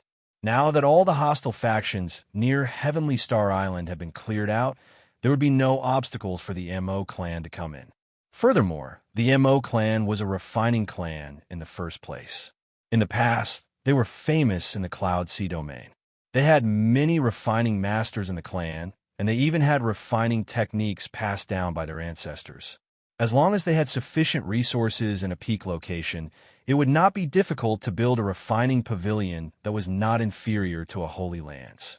Xianxia appeared somewhat distracted as he thought of something even further in the future.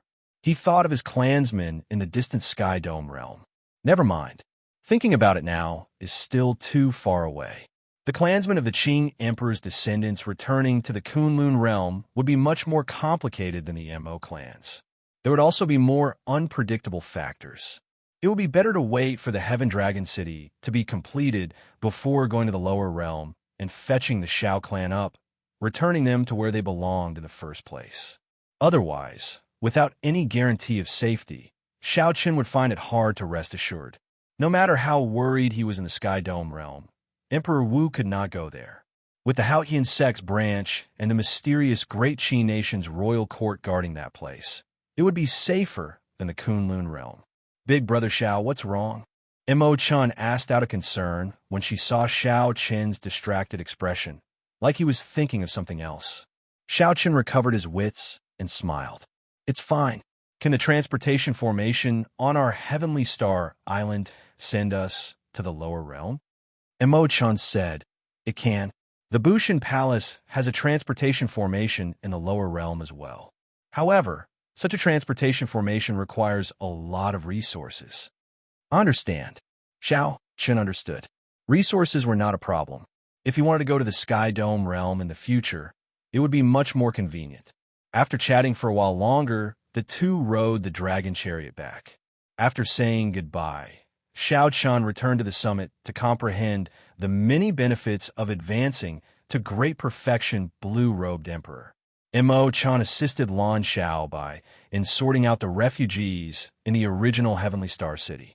She also had the many resources in the Dragon's Gate treasure trove. Xiao Qin and Lan Xiao Bai would also be in charge of judging contributions and distributing rewards. Xiao Qin was very clear on the principle of not doubting the people he used.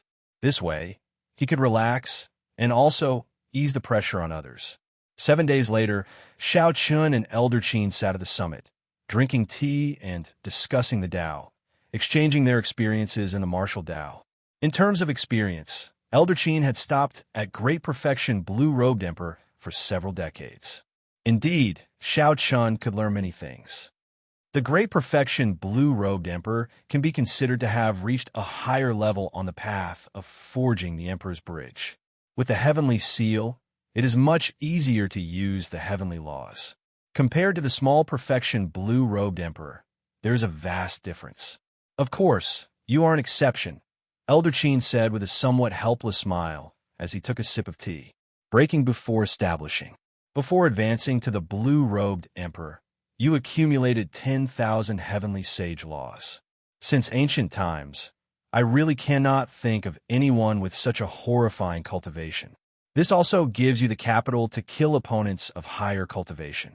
After sighing, Elder Qin continued, to think that I spent 100 years in the blue-robed emperor realm. Now, I have only 3,000 heavenly laws, not even a third of it. Xiaoqin put down his teacup and smiled. Elder Qin is being too humble. Old Qin's heavenly laws are much denser than mine. The power of the world that you could drive is not much weaker than mine. These words were not too humble. The other party's cultivation was still much denser than the newly advanced Great Perfection Blue-Robed Emperor. The density of heavenly laws was far inferior to Xiao Qin's. What Xiao Qin was strong in were the quantity of his heavenly laws and the purity of his purple thunder divine incantation. Elder Qin, how is it to cultivate a soul with heavenly laws? Can you explain it to this junior in detail? Xiao Qin asked humbly. Elder Qin took a sip of tea and smiled. The cultivation of the small perfection blue-robed emperor and the great perfection blue-robed emperor is very profound. However, in the end, it is still about resources. If you do not have enough resources, you can accumulate them with time. It is not too difficult and can be considered uneventful. However, in reality, 90% of the blue-robed emperors are stuck at peak great perfection blue-robed emperors, unable to advance further. This is because there is no way to cultivate a soul with heavenly laws. If nothing unexpected happens, this old man will be stuck at this stage as well. Xianxia frowned and asked, "Is it that difficult?" Elder Qi nodded and said, "This stage has nothing to do with resources. Even if you had all the resources in the world, it would be useless. You can only rely on yourself to comprehend and explore. Cultivating a soul with the heavenly seal is simply merging your own soul into the heavenly seal and turning it into the vague form of the heart of an emperor." Chapter 1133. You should know that after you become Emperor Wu, you will reconstruct your golden body. At that time, physical injuries will no longer be able to kill Emperor Wu. As long as the heart of an emperor remains, it will be hard to sever his vitality. Now you understand why this step is so difficult. Xiao Qian's comprehension ability was startling. Naturally, he understood immediately. Cultivating a soul from the heavenly realm already touched upon the core of Emperor Wu. This was directly related to the heart of an emperor. It would be difficult even if one did not want it to be. Elder Qin said unhurriedly, "The path to martial emperor is not simple. This step already stops 90% of the blue-robed emperors. After that, the great tribulation of wind and fire stops another 90%. It would not be too much to describe the cultivators of my Kunlun realm as billions or billions. We have no lack of geniuses. However, the number of people who can break through to Emperor Wu every 500 years can be counted on two hands. Every Emperor Wu, no matter how strong or weak, is in existence with astonishing luck in the Kunlun realm. Since ancient times, countless people have died on the path to martial emperor. However, there is still an unending stream of people advancing. Of the 10 billion cultivators, the number who could become Emperor Wu every 500 years could be counted on two hands." Xiao Qin sighed. The success of a general was built on the bones of 10,000 people. This probability could not even be described as 1 in 100 million. Furthermore, Xiao Qin had less than 4 years left. At the summit, Xiao Qin and Elder Qin chatted for a long time. They even exchanged moves. After exchanging a few moves, Elder Qin sighed. Now that the age of geniuses was in full swing, there were more demonic geniuses than the last. Xiao Qin was a demonic genius among demonic geniuses. The number of people who advanced to martial emperor in the past 100 years probably surpassed the total number of people who advanced to martial emperor in the past few thousand years. However, when it came to Xiao Qin, Elder Qin could not help showing a look of pity in his eyes. "Xiao Qin, my life is not considered long, but I have lived for several hundred years and seen countless geniuses. Many outstanding talents died prematurely due to various reasons. Some were too sharp, some were overzealous, some were arrogant, and some were too engrossed in their desires. You are the only exception. What a pity," Elder Qin could not help saying. Xiao Qin smiled calmly and said, "If I had not ignored the consequences and tempered my physical body back then, or if I had not tempered my quintessence twice when I was a martial sage, my physical body would not have such problems now. However, if that were really the case, I would have nothing. I would not be able to defeat those outstanding talents of the Kunlun continent, and I would not be able to sweep through everyone during the king conferral ceremony, obtaining overwhelming luck. Everything in the world has its cause and effect. Nothing is certain. It's best not to think too much and look forward. It is best not to martial Emperor Wu." Xiao Qin said, "I know. Martial Emperor Wu are the emperor. Martial Wu Emperor Xiao Wu Chen Wu Emperor, and Wu not to use it. To Wu we will. We will only be able to show off before the blue-robed emperor. Compared to the true Emperor Wu, it is not worth mentioning. I will not choose this path." Elder Qin was not surprised by Xiao Qin's answer. He smiled faintly and said, "That is all I have of the cultivation experience of the great perfection blue-robed emperor. I will not disturb your cultivation any longer. If you need anything, you can look for me at any time." Elder Qin was not surprised by Xiao Qin's answer. He smiled faintly and said, "This is all the cultivation experience I have for a great perfection quasi-emperor. I will not disturb your cultivation any longer. If you have any problems, you can look for me at any time. In the end, the cultivation of the great perfection blue-robed emperor was still a matter of accumulating resources. After reaching the peak of the great perfection blue-robed emperor, he would start cultivating the soul, merging the soul with the heavenly seal. That was the true dividing line. In the end, the cultivation of the great perfection blue-robed emperor depended on accumulating resources. When one reached the peak of the great perfection blue-robed emperor, one would start to cultivate the soul, merging the soul with the heavenly seal. That was the true dividing line. However, Xianxia had just reached the great perfection blue-robed emperor. He was still a long way from the peak, so he needed a vast amount of resources to cultivate. Xianxia had used about 1% of the king's spirit veins in the treasure trove to break through the bottleneck. Most of the rest had not been used. Logically speaking, with such a king's spirit vein, Xianxia did not lack resources. However, he felt that using this king's spirit vein to cultivate was too wasteful.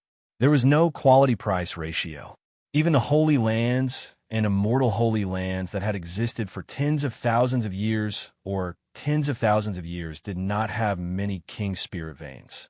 Even if they included the spares, they would not have more than 5. It was not worth it to use this king spirit vein on his own blue-robed emperor. As long as Xianxia broke through the bottleneck, he would have more than enough holy spirit veins to satisfy his needs.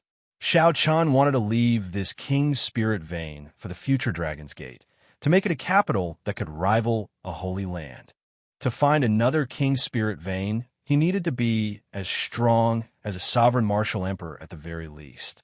Xianxia still remembered the scene of the Northern Sea Alliance turning out in full force for the sake of subduing what he suspected to be a king's spirit vein. If a king's spirit vein really appeared, the Northern Sea Alliance's sovereign martial emperor would definitely come out to prevent other factions from snatching it. I had to find a new holy spirit vein. I have nearly used up all the records on the vellum. I will have to rely on my dragon-seeking art later. A light flashed in Xiaoqian's eyes. He thought of making a trip to the Black Sea to look for Ba Tuesday. He wanted to see if he could find some secrets of the Yuan clan from the corpse that Batu had obtained. This would allow Xiaoqian's dragon-seeking art to improve further. At that time, he would be more confident of finding a holy spirit vein. Collecting his thoughts, Xiaoqian did not think too much for now. He sat cross-legged on the summit and started to cultivate, stabilizing his great perfection blue-robed emperor cultivation. Time flashed. Soon, half a month went by. Xiaoqian's great perfection blue-robed emperor cultivation had stabilized. Now, he could control the heavenly seal as he pleased.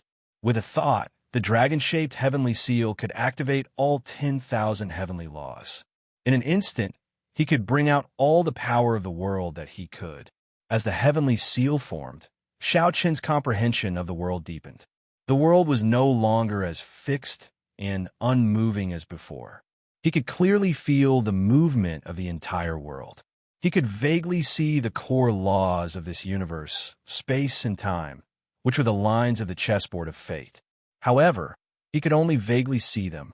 He could not change these two great laws. This was especially so for the time laws. They were even more profound and ever-changing than the space laws, unfathomable. During this period, Imo Chun came by once. She had already completed the sketch of the Heaven Dragon City. Based on Imo Chen's estimates, the construction of a city could be completed within 2 years using 1 million manpower. Furthermore, with Imo Chen's ability to manage and command, it would be very fast. If it were someone else, they would need to coordinate with the other refiners, formation masters, and geomancers.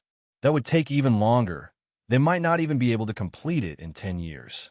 The refugees were relocated to the other small cities on Heavenly Star Island, as well as the 7 satellite islands. There was no need to doubt Lan Xiaobai's and Mo Chen's abilities in this aspect. The subsidiary islands that the other factions occupied were also taken over in an orderly manner. Heavenly Star Island's development entered a new trajectory, developing at a high speed. Everything proceeded smoothly and orderly. Now that Xiaoqian had some free time, he started refining medicinal pills. This was the heavenly origin pill that he promised to refine for the holy daughter, Yu Bingyun. After returning to Heavenly Star Island, Xiao Chun had been very busy and did not have much time.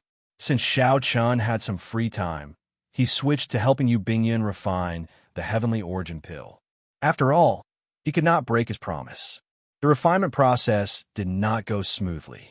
However, Xiao Chun was not in a rush. After all, the other party had prepared 100 sets of ingredients. There was no fear of failure. He would succeed one day. After 78 failures, Xiao Chun finally succeeded in refining this heavenly origin pill.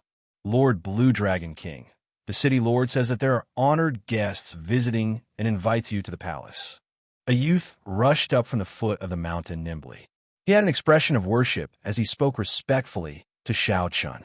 This youth was one of the young disciples that you taught. Xiao Chun could tell from his attire. These youths were all seedlings that Xiao Chun had picked from the ordinary people's clans. Their talent was pretty good, and they would be able to take on heavy responsibilities in the future. Xiao Chun put away the medicinal pill in his hand and rewarded the youth with some things. Then, the youth left happily. When regular people came to visit, Lan Xiaobai would not disturb him. This person probably had some status. Who could it be? Feeling curious, Xiao Chun pushed off the ground and flew towards the palace in the mountain. In a few breaths, Xiao Chun arrived outside the palace. When the disciples guarding the door saw him, they immediately bowed in greeting. Xiao Chun calmed his emotions and walked in calmly. He discovered that there were many people in the palace, but their attire was not the same. However, their cultivations were all at the peak of the great perfection blue-robed emperor. Furthermore, they were all aware that they could not merge their souls with the heavenly seal, so they focused on tempering their heavenly laws to raise their combat prowess. These people had remained at the peak for at least 100 years. Not only were their heavenly laws incredibly dense, but they were also pure. Their strength was unfathomable. The instant Xiao Chun stepped into the palace, he immediately felt several gazes probing him. When they saw that Xiao Chun was only a newly advanced, great perfection, blue-robed emperor, doubt flashed in their eyes. Lan Xiaobai, who was entertaining this group of people, immediately sent a voice projection when Xiao Chun came over. Xiao Chun, these are the vice sect masters of the nearby 9 ranks of the great families. On the surface, they are here to pay a visit out of courtesy, to befriend you. In reality, they do not have good intentions. They're here to probe us. As the saying went, those who come do not have good intentions, and those who are kind do not come. Xiao Chun could more or less guess the purpose of these people. After he heard Lan Xiaobai's voice projection, he performed a cupped fist salute and said, "Everyone, sorry for being late. The Blue Dragon King is too polite." Since they were here to pay a visit to Heavenly Star Island, they still had to show basic courtesy. These vice sect masters of the 9 ranks of the great families all stood up and returned the greeting. There were many of the 9 ranks of the great families in the Heavenly Starry Ocean. As long as they had Emperor Wu, a sect with a Holy Spirit vein, and 2,000 disciples, they could be considered one of the 9 ranks of the great families. However, most of the nearby 9 ranks of the great families did not have any accumulations. Their inheritances would not exceed 1,000 years. Compared to the peak 9 ranks of the great families like the Hao-Ian sect, there was a huge difference. Based on the vice sect masters seated here, they were merely peak great perfection quasi-emperors, so Xiao Chun could make some guesses. Based on what Xiao Chun knew, the vice sect masters of the Hao-Ian sect were all minor heavenly sovereigns. Furthermore, there would only be one Emperor Wu. As far as Xiao Chun knew, the vice sect masters of the Hao-Ian sect were already consummation blue-robed emperors many years ago. After the previous sect master became a greater heavenly Emperor Wu, he retired. There were still many supreme elders who were strong and had deep accumulations, having passed down their legacies for more than 10,000 years. Chapter 1134. As they walked forward, Xiao Chun sat in the middle and picked up his teacup. Then, he said indifferently, "Sorry, Heavenly Star Island just went through a great calamity. I do not have much to entertain you all with." If you all have a purpose, just say it. The several old men sitting on both sides were stunned. According to the rules of this place, when the host picked up his teacup, it meant that he was sending off the guests. When they heard Xiao Chen's words, it was clear that he was impatient and did not beat around the bush. Everyone could not help but turn silent. The spacious hall was quiet and peaceful. Lan Xiaobai found it funny. Xiao Chun was really Xiao Chun. He knew that this group of people came with ill intentions. He did not bother with pleasantries at all, getting straight to the point, not playing by the rules. Unexpectedly, at such a young age, the Blue Dragon King's temper is not small at all. What is the meaning of this? Sending off the guests with tea? A gray-robed old man on the right, furthest from Xiao Chun, asked with a superficial smile. Lan Xiaobai sent a voice projection. This is the Fire Beacon Sect's Vice Sect Master, Xianxia. He is considered a powerful person, especially with his palm strike. He is very incredible and famous in our sea region. Xiao Chun understood and ignored this person. He said indifferently, Heavenly Star Island just went through a great calamity. However, we also resolved some conflicts and took over all the subsidiary islands. I am very clear on what you are here for. Since you are not going to say it, I will say it for you. You're just here to probe out the situation to see if I, Xiao Chun, can suppress such a large area. Then, to see if you have a chance to get some benefits for yourselves. The expressions of the others froze. After Xiao Chun said what they were thinking, they all felt somewhat unnatural. Only the Fire Beacon Sect's Vice Sect Master, Xianxia, laughed loudly and said, Blue Dragon King, you must be joking. Our Fire Beacon Sect is here to discuss cooperation. Xiao Chun smiled coldly and asked, What kind of cooperation? Naturally, it is a cooperation that is beneficial to both sides. Since Stellar Sky City was destroyed, it will require a lot of resources to rebuild it.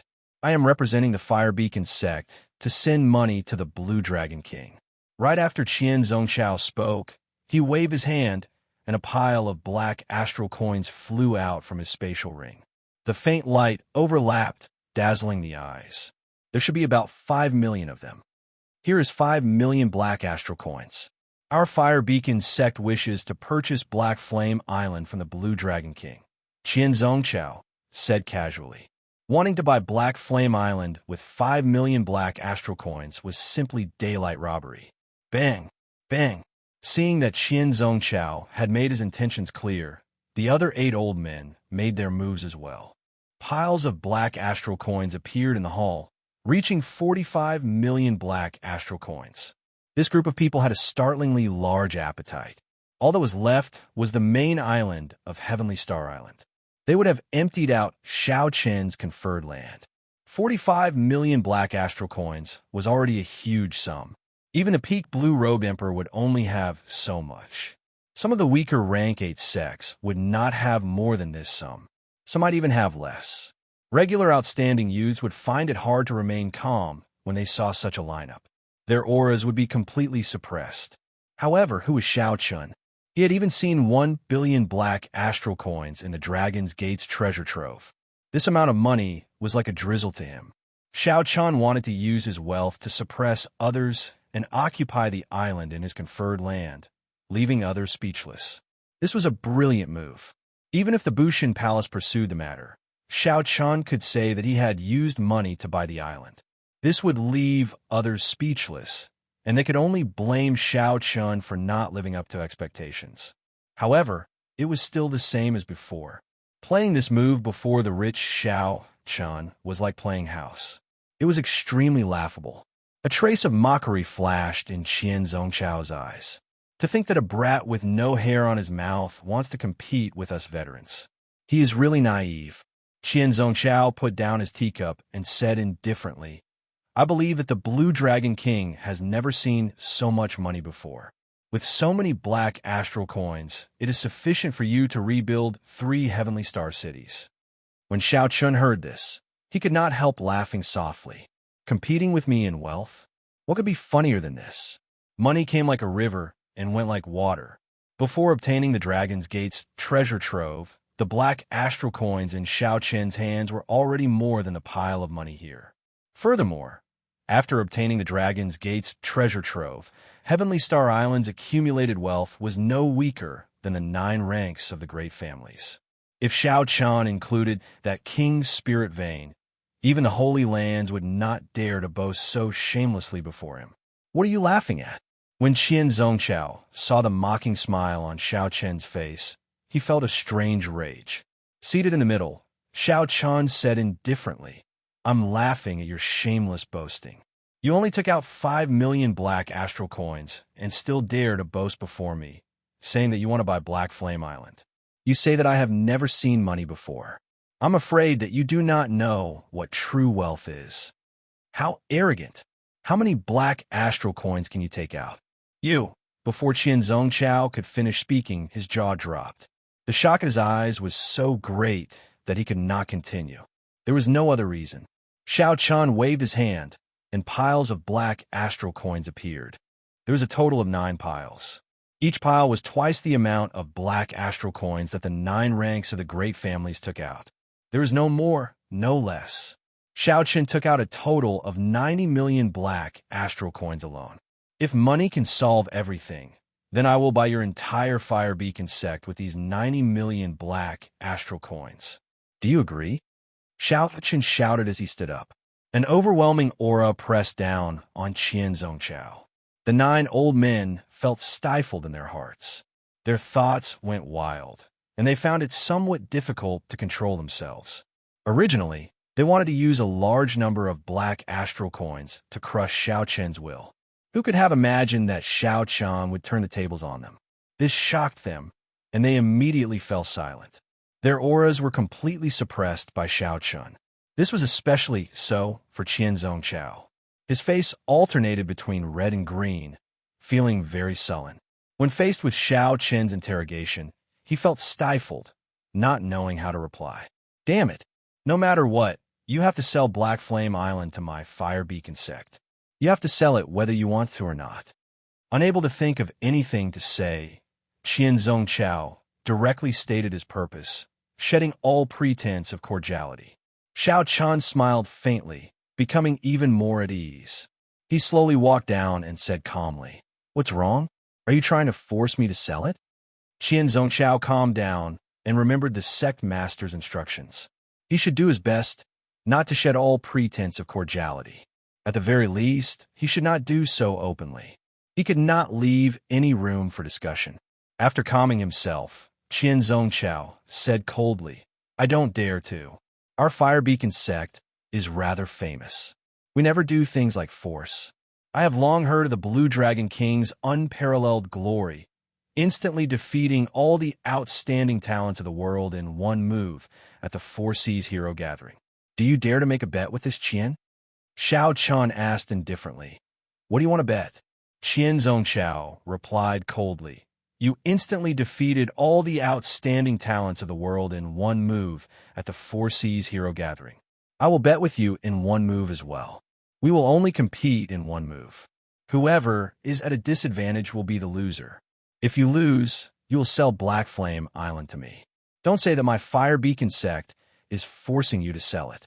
If I lose, I will apologize, and the Fire Beacon sect will not seek trouble for Heavenly Star Island anymore. The moment Xianxia said that, the crowd burst into an uproar. Right now, Xiao Chen was only an early-stage Great Perfection Blue-Robed Emperor. As for Xianxia, he was at the peak of the Great Perfection Blue-Robed Emperor, having cultivated for 100 years. Furthermore, Xianxia's palm technique made him famous among the many factions in the nearby sea region. His palm contained a boundless sea of fire and a horrifying explosive force. He had even smashed a small Perfection Blue-Robed Emperor to death with one palm strike. Blue Dragon King, do you dare to agree? Seeing that Xiao Chen was only an early-stage Great Perfection Blue-Robed Emperor, Xianxia felt very confident. He stepped forward and pressed on. Lan Xiaobai stopped Xianxia and said, Xiao Chen, don't fall for his trick. The cultivation technique, martial technique, and killing moves he cultivates are all explosive. When he fights with others, if he cannot severely injure his opponent with one palm strike, he will quickly flee. Lan Xiaobai had a very clear understanding of Qian Zongchao's information, so he advised Xiao Chun not to be rash. Xiao Chun understood what Lan Xiaobai meant. Some people were stuck at a certain bottleneck for their entire lives, unable to improve. After that, they would take an unconventional path and think of other ways to raise their combat prowess. This Qian Zongchao before Xiao Chun was one of those people. He focused all his attention on how to increase his explosive power. Qian Zongchao wanted to use money to suppress Xiao Chun, but ended up being humiliated by Xiao Chun. So, he thought of this method to regain his momentum.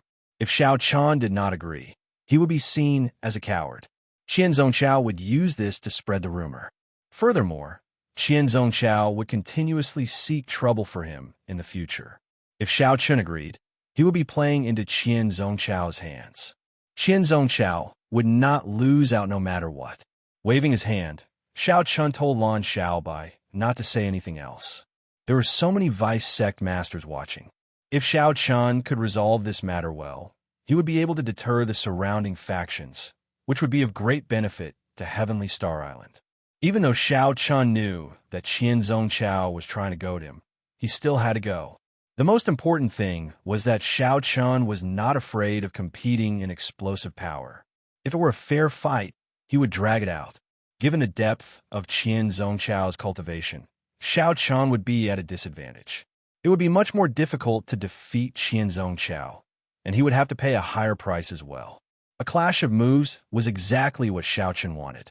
Qian Zongchao, who did not know that he had run into trouble, smiled and said, "How is it? Don't tell me that you, the bona fide Blue Dragon King, are afraid of an old man like me? I promise you." Xiao Chun smiled faintly as he stared at Qian Zongchao. Qian Zongchao could not blame him for seeking his own humiliation.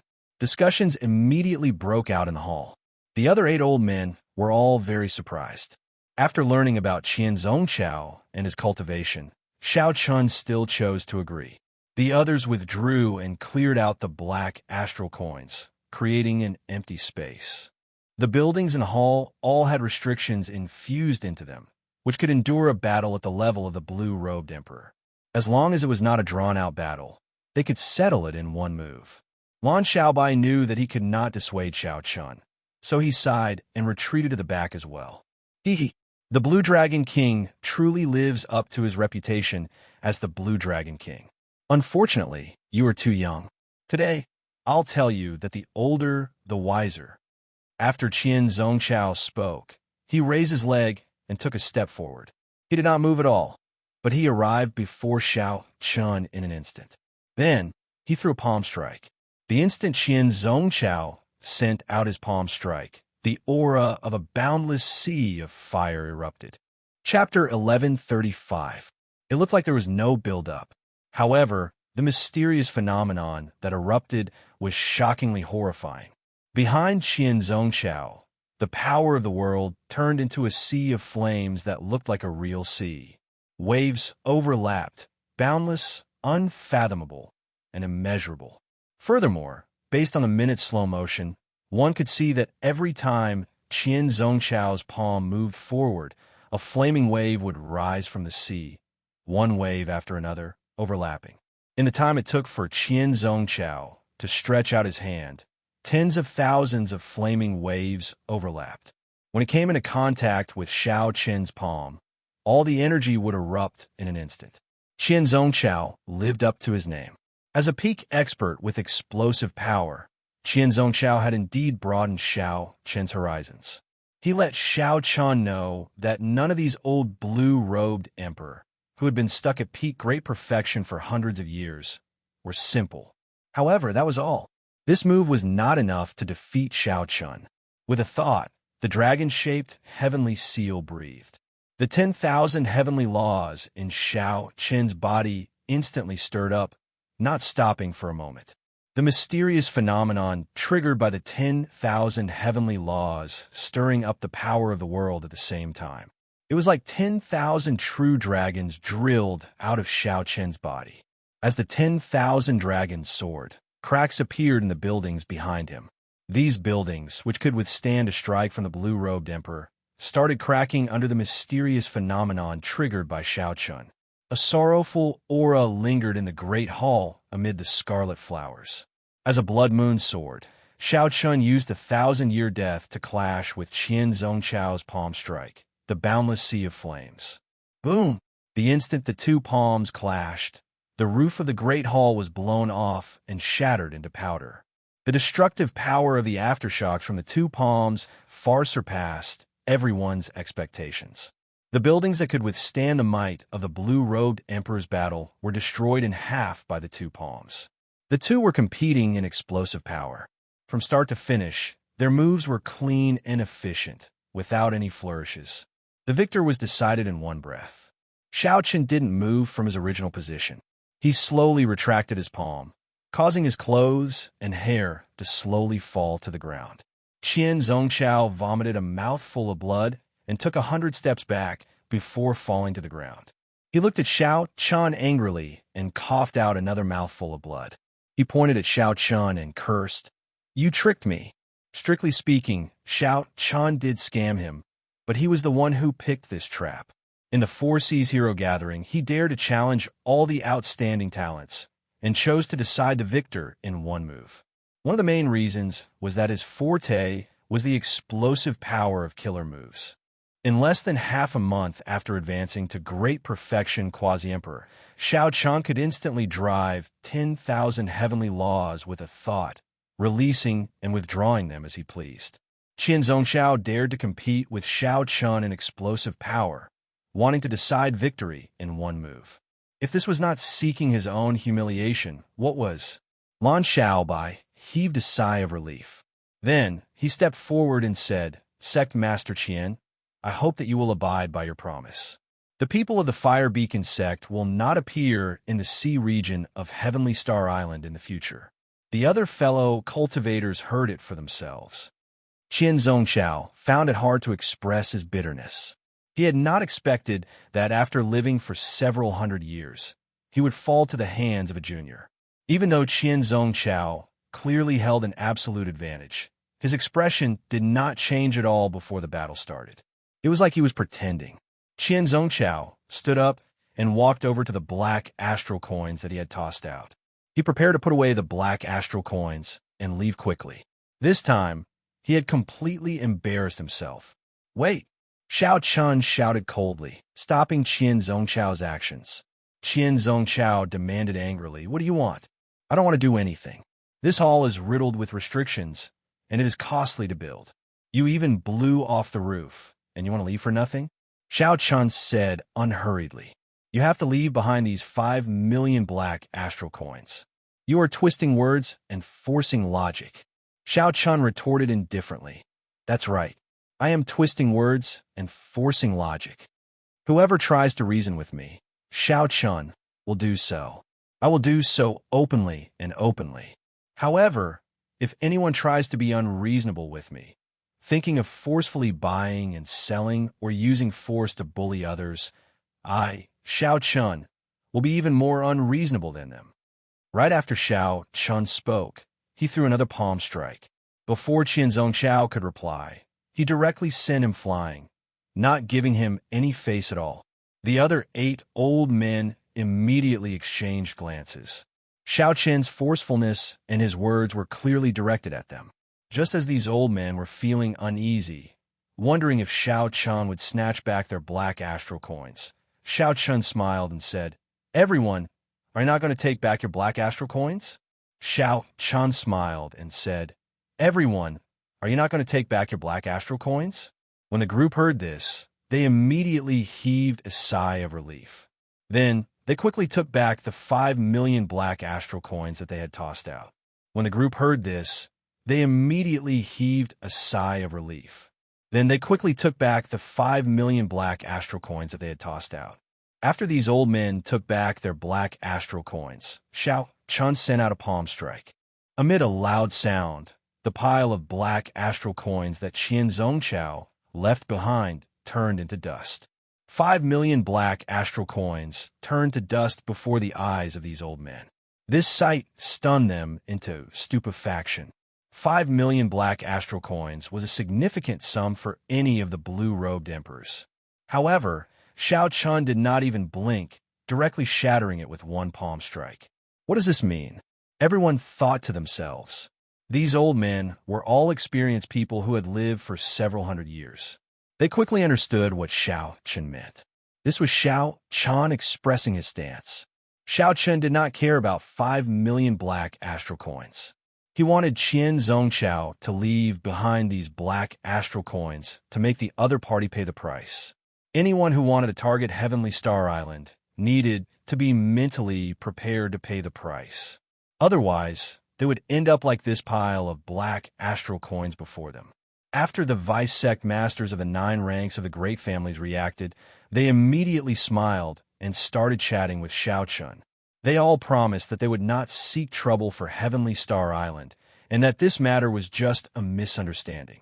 After seeing Xianxia's strength, it would not be wise for them to try anything. Although the 9 ranks of the great families had Emperor Wu holding down the fort, and Xianxia was definitely not a match for them, Emperor Wu could not possibly remain in his sect at all times. People like Xianxia who offended Xianxia would take advantage of the fact that Emperor Wu was not around to seek trouble for him every 2 or 3 days, causing everyone to panic. It was not the first time that such a large sect was killed until only a general was left. Those who had nothing to lose were not afraid of slippers. If both sides suffered, it would not be good for either side. The most important thing was that Xianxia was rather clever. He only taught Xianxia a lesson. He did not make things difficult for the other old men who took out their black astral coins. This was considered as not shedding all pretense. This made it much easier to talk to them. I'll take my leave first. In the future, if the Blue Dragon King has time, you can come to our sect for a visit and improve our relationship. Since the roof of the Great Hall had been torn off, it was clearly not suitable for them to remain for long. After everyone expressed their stance, the various old men got up and prepared to leave. Lan Xiaobai heaved a sigh of relief at the side. This matter was finally resolved. One could not be too polite to such people. The weaker one was, the more others would think that one was easy to bully. Xianxia had handled the situation appropriately. He had displayed his strength without offending everyone. Just at this moment, a strong mental pressure swept out in all directions. Everyone on Heavenly Star Island felt like a pair of ruthless eyes were staring at them. Suddenly, they did not dare to move at all. It was as if they were facing a great enemy. They all felt fear in their hearts for some reason. This gaze seemed to sweep through the entire island before focusing on Xianxia. This made the others release their bated breath. This is the might and pressure of Emperor Wu. The group of old men in the Great Hall were very knowledgeable and quickly determined the strength of this newcomer. Could it be that Xianxia is unconvinced and got his sect master to come personally? It does not seem like it. Furthermore, that is impossible. The Fire Beacon sect master would not dare to ignore Bushin Palace. Furthermore, this time, Xianxia messed things up. He is not in the right at all. Given the character of the Fire Beacon sect master, even if he came, he would be trying to mend the relationship. The most important thing is that this might does not seem like the might and pressure of a minor Heavenly Emperor Wu. It is much stronger than the Fire Beacon sect masters. The expressions of the few old men changed as they discussed in soft voices. They could not guess which martial emperor came. Who would be so bold as to come here with Emperor Wu's cultivation? After all, Xianxia was the Thunder King's favored Blue Dragon King. This was Bushin Palace's conferred land. Even if Xianxia coveted the resources here and sent a group of subordinates over, when Bushin Palace investigated, they could still say that Xianxia was not as skilled as others. If Xianxia could not defeat cultivators of the same cultivation and was not worthy of occupying this sea region, Bushin Palace would have nothing to say. If Xianxia personally came, he clearly did not conform to some secret rules. Was he not mocking the fact that Bushin Palace had no one? Bushin Palace could not just sit back and watch.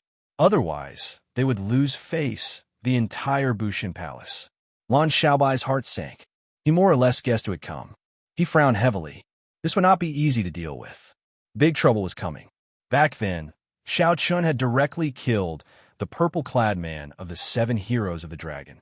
This time, It was probably the purple-clad man's father, the purple-clad marquis, who had come personally.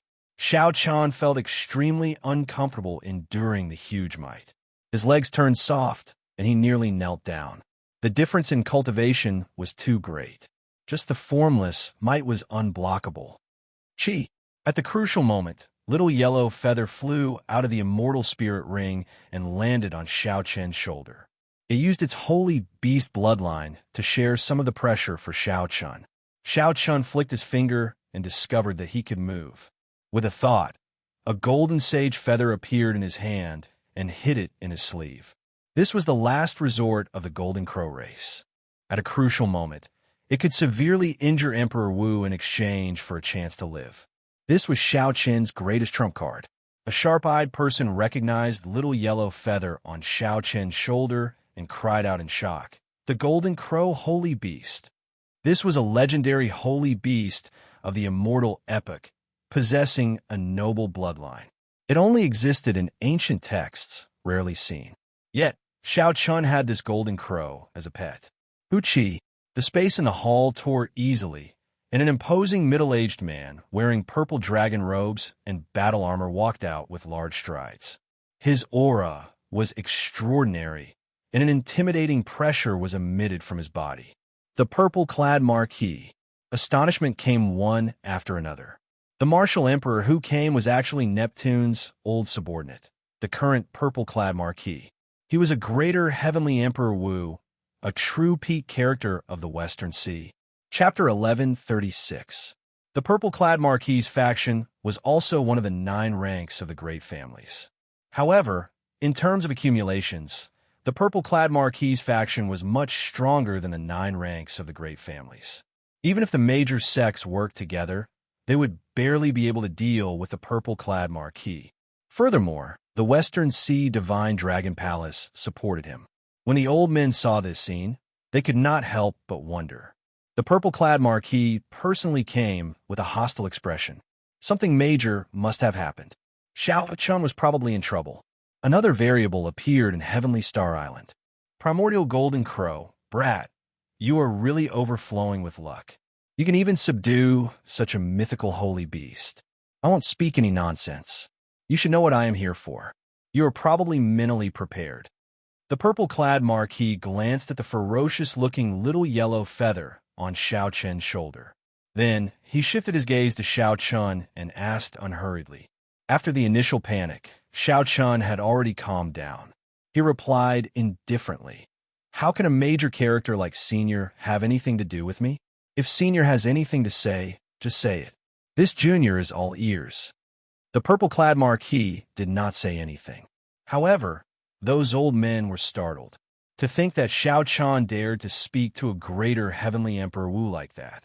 As long as the other party wanted to, the purple-clad marquis could instantly kill Xiao Chun in one breath. The difference in strength between the two was like heaven and earth, like clouds and mud. Any technique, will, or martial technique would be like fleeting clouds before the purple-clad marquis. Indeed, you are certain that I do not dare to kill you. Who knew? The purple-clad marquis would laugh when he heard this, looking incredibly amiable. However, after a while, his expression turned cold. He said in a frosty voice, "However, you are just seeking trouble by showing off your pride before a greater heavenly emperor." With each word, the purple-clad marquis's expression turned colder. The entire Heavenly Star Island started to tremble intensely as he spoke. The clouds pressed down like the sky was falling. When the purple-clad marquis finished speaking, an overwhelming pressure bore down on Xiao Chun. The air nearly froze. Everyone could feel Purple Marquis's monstrous rage, and they trembled in fear, not even daring to breathe loudly. It was true that Purple Marquis couldn't kill Xiao Chun, but he could teach him a lesson and beat him up. As long as Xiao Chun didn't die, there wouldn't be too much trouble. Xiao Chen's attitude was indeed asking for trouble. The group of old men all thought that he was courting death. In front of the great emperor, one should display humility. How could one act so casually? This was simply a great disrespect, and one could only blame oneself for any consequences. Despite the terrifying atmosphere, Xianxia did not show any signs of backing down. He said in a neither servile nor overbearing manner, "If you have something to say, just say it. I will listen and do my best to help. But if you want to rely on your status and strength to teach a junior an unreasonable lesson, then I, Xianxia, am not a pushover." Ha ha ha. When Purple Marquis heard that, he guffawed like he heard something extremely funny. He said, "If not for the Thunder King supporting me, I would be able to flick you to death with one finger. Killing you would be as easy as killing an ant. Why can't I bully you? I'll be honest. You killed my Purple Marquis, son. Although I cannot kill you now, if I do not beat you half to death today, it will be hard for me to swallow this frustration." With a flip of his hand, Xianxia caught that golden tail feather between two fingers. When he drove it with all his might, it gave off a blazing aura. A golden solar flame formed a thick pillar of fire that soared into the sky from Xianxia's body, piercing through the clouds. The blazing light was too bright, plunging the surroundings into darkness. Only this pillar of fire soared into the sky, burning fiercely. This is the expression of Purple Marquis, who was preparing to make a move, slowly turned grave. He stared at the golden tail feather between Xianxia's fingers. This commotion shocked the others as well. To think that Xianxia intended to make a move against a greater heavenly martial emperor. Was he crazy? As a greater heavenly emperor Wu, Purple Marquis could level Heavenly Star Island with one thought. However, at this moment, he felt a great threat from that tiny feather. Purple Marquis swept his gaze across the golden crow. When he saw that the little golden crow also had two golden tail feathers that stood out from the crowd, he suddenly understood. Now that he understood what Xianxia was holding, his heart sank. He said softly, "Golden tail feather, a life-saving technique passed down by the golden crow race." Xianxia, you really give me many surprises. To think that the golden crow holy beast would give you one of its most precious items. However, if you think that this thing can scare me, then you are too naive. I guarantee that if you dare to make a move, you will be the one at a disadvantage in the end. Bathed in the golden pillar of fire, Xianxia held the golden tail feather between two fingers. He said indifferently, "That's right. I will be the one at a disadvantage. Even if I use this golden tail feather, I will only be able to injure you severely. However, I will lose a life-saving trump card and will still be beaten half to death by you. No matter how you look at it, the losses outweigh the gains. However, there are some things in this world that cannot be determined by whether you suffer a loss or not. Right is right, and wrong is wrong. Your son came to my Heavenly Star Island to cause trouble, killing the residents of my Heavenly Star Island, injuring my brothers, and humiliating my friends. His death is not to be regretted."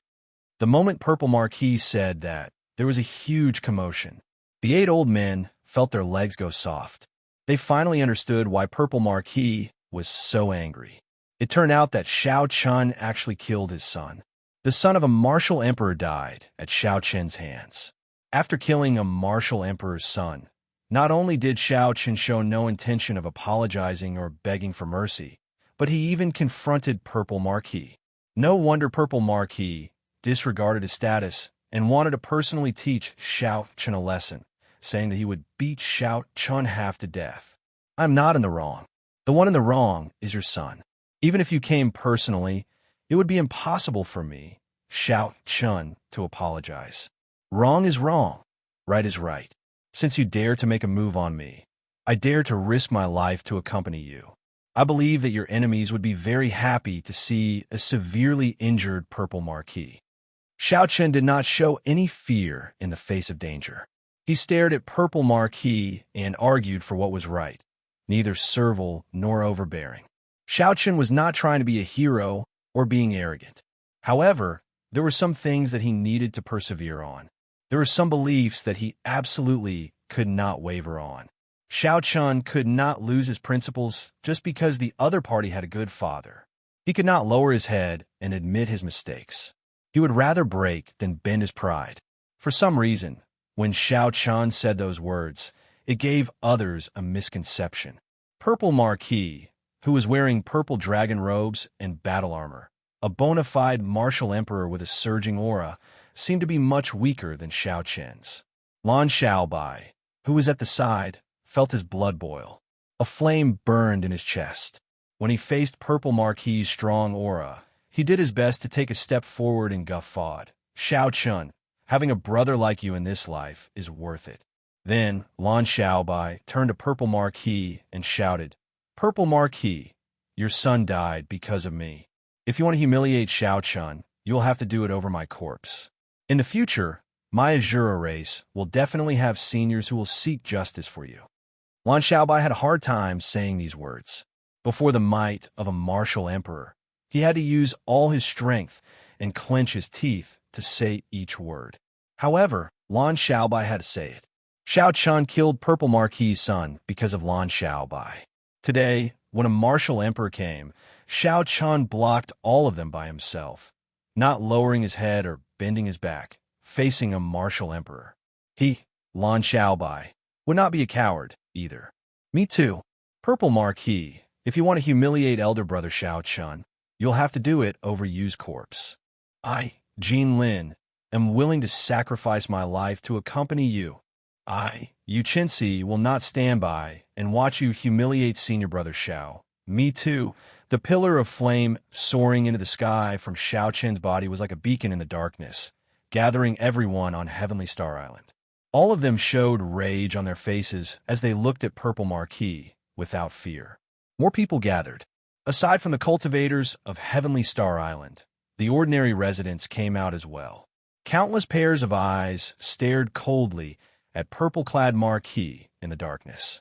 Everyone was of one mind, willing to block this calamity for Xiao Chun. When the voices merged together, everyone felt a hot-bloodedness surge in their bodies. To Purple Marquis, these people were all ants. As long as he wanted to, he could easily kill them all, not leaving a single one alive. However, Purple Marquis had never experienced such a situation in his life. Since the day he stepped onto the martial Dao, he had never seen such a scene that shook his soul.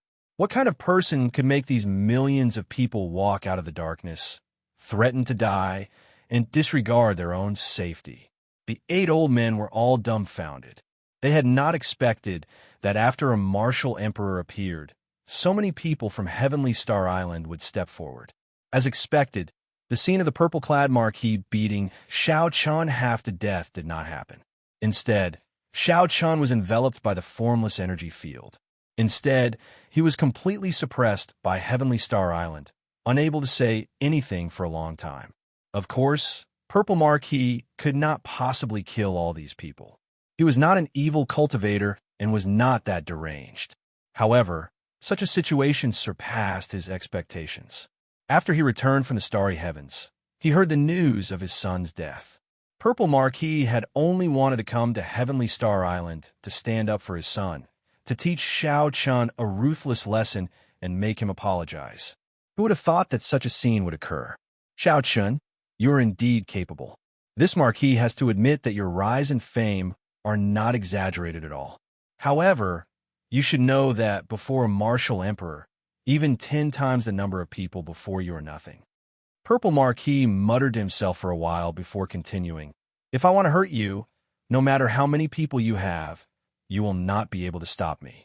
As long as you apologize to me for today's matter, I, Purple Marquis, will keep my word.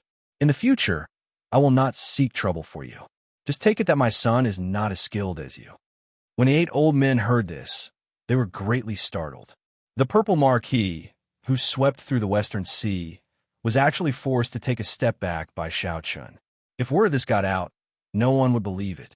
Xiao Chun's white robes flickered with a golden light as he said calmly, "Since I am not in the wrong, why should I apologize? Any senior who has stepped on the Emperor's road is worthy of my, Xiao Chun's, respect. That includes Senior Purple Marquis. However, it is still the same thing. There are some things where right is right and wrong is wrong.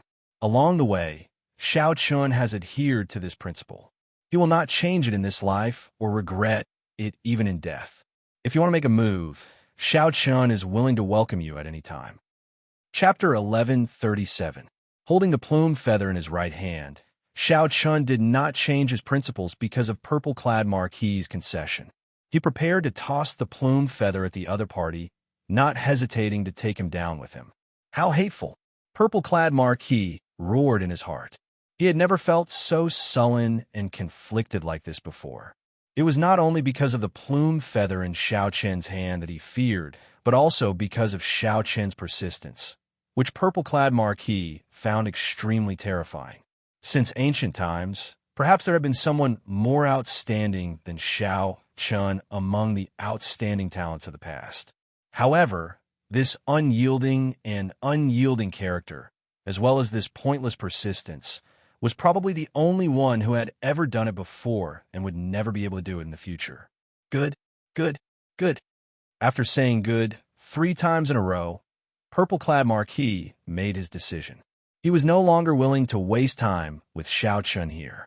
He said coldly, "Hand over my son's corpse, and I will let you off for now." The plume feather circled around Xiao Chun and absorbed the pillar of fire, soaring into the sky. The darkness disappeared, and sunlight shone down once more. Everyone from Heavenly Star Island revealed a smile on their faces. They had won.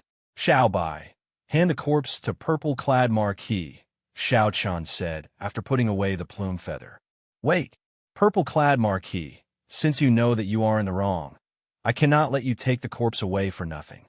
Just as Lan Xiao Bai was about to make a move, 2 people suddenly appeared in the damaged hall, one old and one young. Even purple-clad Marquis had not noticed these 2 people. Everyone's gazes focused on the old man who spoke. They were startled. This was actually another greater heavenly Emperor Wu. When Lan Xiao Bai and you saw the old man and the young man's faces clearly, they revealed expressions of extreme joy. That young man was none other than the Azura race's Lan Tianji. After such a long time, he finally returned.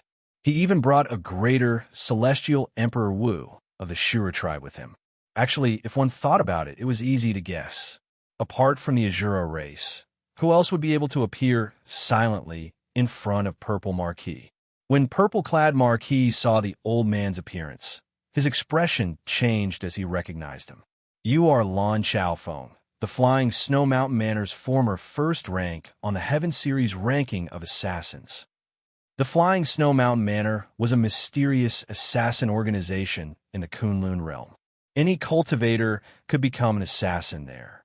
You could choose to reveal your identity, or you could choose to hide it. Most people were afraid of trouble, so they only used a code name. Only a small number of people had no qualms about using their real identity, or they wanted to become famous in the first place. These people were mostly loose cultivators. Completing assassin missions of a certain difficulty would earn them points to upgrade their level. Among them, the Heaven Series Assassin was the highest rank in the Flying Snow Manor. As long as one became a Heaven Series Assassin, every time they took action, they would receive a sky-high reward. However, if one wanted to become a Heaven Series Assassin, the most basic requirement was to have Emperor Wu's cultivation. After that, one had to go through a series of tests before one could be officially conferred the title of a Heaven Series Assassin. One of the tests was to kill 5 Emperor Wu. Just thinking about it made one feel that it was as difficult as ascending to heaven. After becoming Emperor Wu and cultivating the heart of an emperor, he was already very difficult to kill. It was not strange for Emperor Wu to fall.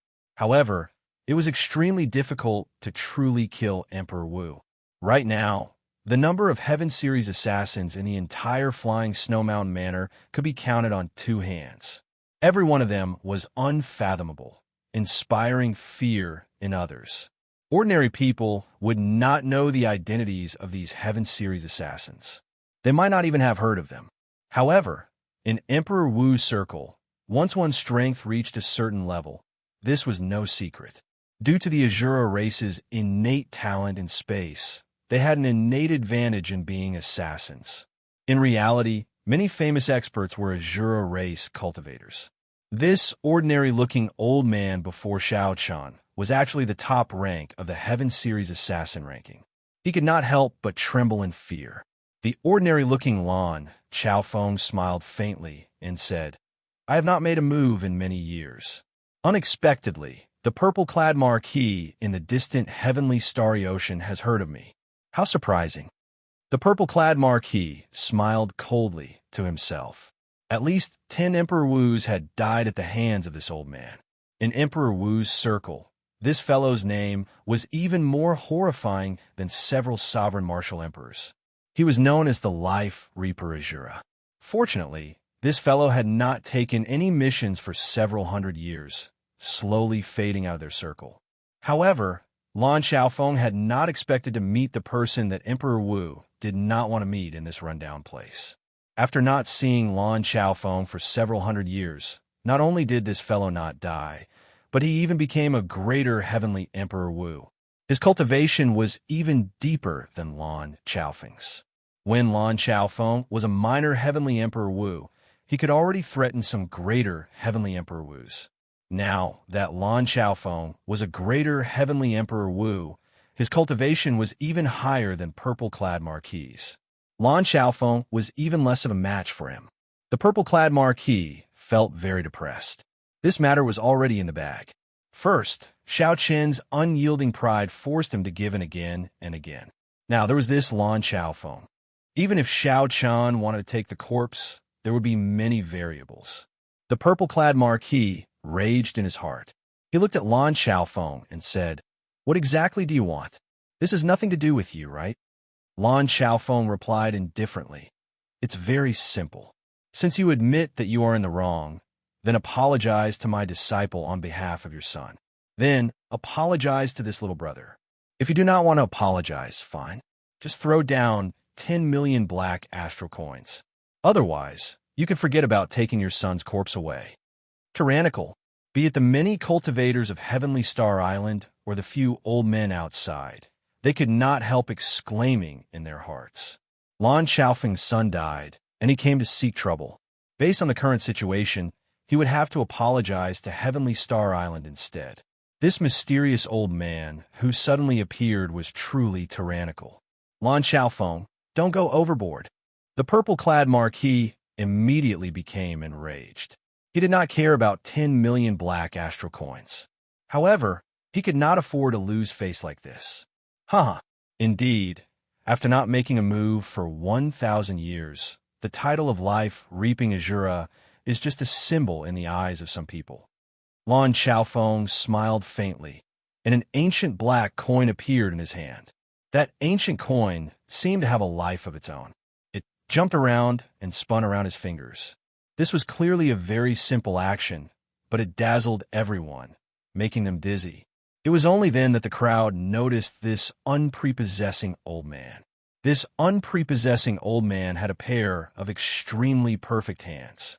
This was because when the ancient coin jumped around, no one felt any energy fluctuations at all. This old man used his nimble fingers to perform all sorts of incredible actions. Seeing the mysterious ancient coin jump around, purple-clad marquis' heart sank. According to rumor, when that coin stopped jumping around, Lan Xiaofeng would make his move. According to an even more exaggerated rumor, when one saw Lan Xiaofeng spinning the ancient coin, one would no longer think of fleeing, as one would not be able to. When the black astral coin stopped jumping around, one would no longer have the chance to counterattack, as one would no longer have a chance. One would just quietly wait for death. In Lan Xiaofeng's long life of killing, countless famous people had used their lives to verify the veracity of this rumor. This was where the title of Life Reaping Azura came from. Purple-clad marquis' thoughts raced. In an instant, he thought of thousands of methods. However, none of them could allow him to escape unscathed from Lan Xiaofeng. Bang! With a flip of his hand, a pile of black astral coins appeared in the dilapidated hall. Then, purple-clad marquis said, "Give me my son's corpse." Lan Xiaobai, who had been prepared for a long time, waved his hand and tossed out a coffin from his spatial ring. Purple-clad marquis put away the coffin without even looking at it. Then, he turned around and tore space, quickly leaving this place. Lan Xiaofeng, who used only one coin to force purple-clad marquis away, smiled faintly. Without anyone seeing Lan Xiaofeng do anything, the mysterious ancient coin in his hand vanished. As Huan Jintian watched purple-clad Marquis leave, cheers rang out in Heavenly Star Island. Even someone as strong as purple-clad Marquis suffered a great loss on Heavenly Star Island, not daring to have any other thoughts. This made every cultivator who stood up for Xiao Chun feel incomparably proud. There was a sense of honor in everyone's hearts. Blue Dragon King, I forgot something earlier. You said that you came to visit Heavenly Star Island. In the end, you came empty-handed. This is not very polite. You must accept these 5 million black astral coins. I'm getting old, and my memory is bad. Blue Dragon King, please don't mind me. I can reluctantly accept these 5 million black astral coins as a gift. This old man will make up for it when I pay a formal visit in the future. The few old men who were preparing to leave quickly ran over. Their faces brimmed with smiles as they left the 5 million black astral coins, wanting Xiao Chun to accept them. These old men did not even give Xiao Chun a chance to refuse. After tossing down the black astral coins, they quickly left. That was then, and this was now. Earlier, Xiao Chun only made them feel some fear. In the future, they could not afford to offend Heavenly Star Island. However, when they saw how united the many cultivators of Heavenly Star Island were, how boldly Xiao Chun dared to face off against a martial emperor, and how mysterious the Azura race martial emperor was, all of this pointed to Heavenly Star Island's rise. Everything showed that Heavenly Star Island's rise was just around the corner. Currying favor with Heavenly Star Island in advance was the right thing to do. Xiao Chun's expression remained calm. He did not think much of this. Together with Lan Xiaobai, they quickly headed for that tyrannical Azura race martial emperor. If not for this old man's appearance, even if purple-clad Marquis was chased away by Xiao Chun, he would not be satisfied and would come back sooner or later. However, now he was scared away. In the future, even if Xiao Chun invited him, he would not dare to come casually. How come I have never heard you mention your master? Xiao Chun asked Lan Xiaobai, who was beside him, as they walked. Lan Xiaobai's smile slowly faded as he recalled this matter. It seemed like he thought of some bad news. He said, 5 years ago, my master said that he was going to break through to Sovereign Martial Emperor. After that, there's been no news of him. Looking at it now, I'm afraid he failed. Breaking through to Sovereign Martial Emperor was not only extremely dangerous, but there was also only one chance. If one missed this chance, there would not be a second chance. There had never been a precedent since ancient times. Xiao Chun consoled, it's fine. At the very least, he is still fine. Chapter 1138. Lan Xiaobai revealed a smile again. He nodded and said, right? Those who fail to break through to Sovereign Martial Emperor lose their lives. The fact that Master survived is already the best news. As they spoke, the two officially met with Lan Tianji and Lan Xiaofeng. Xiao Chun performed a cupped fist salute and said, many thanks to seniors' help this time. I cannot thank you enough. The unprepossessing Lan Xiaofeng smiled and said, you are too humble. Even if I did not appear, you would have more or less settled the matter. In front of the greater celestial Emperor Wu, a young man who dares to uphold his own principles. This is the first time I've seen someone like you. Furthermore, you were the one who stood up for Xiaobai in the first place. That's why you attracted all this trouble. Furthermore, you're the one who took the blame. I should be the one saying thank you. Tianxi and I are right. Xiaobai did not follow the wrong person. Lan Tianji smiled and said, Master never believed it. Given Xiaobai's character, how could he be willing to follow someone of the younger generation? Now that I personally saw it, I have no choice but to believe it. Lan Xiaobai was more concerned about breaking through to Sovereign Martial Emperor. He asked, Master, how is your breakthrough to Sovereign Martial Emperor going? The moment Xiao Chun said this, Lan Tianji and Lan Xiaofeng could not hide their smiles. Xiao Chun and Lan Xiaobai immediately felt that something was wrong.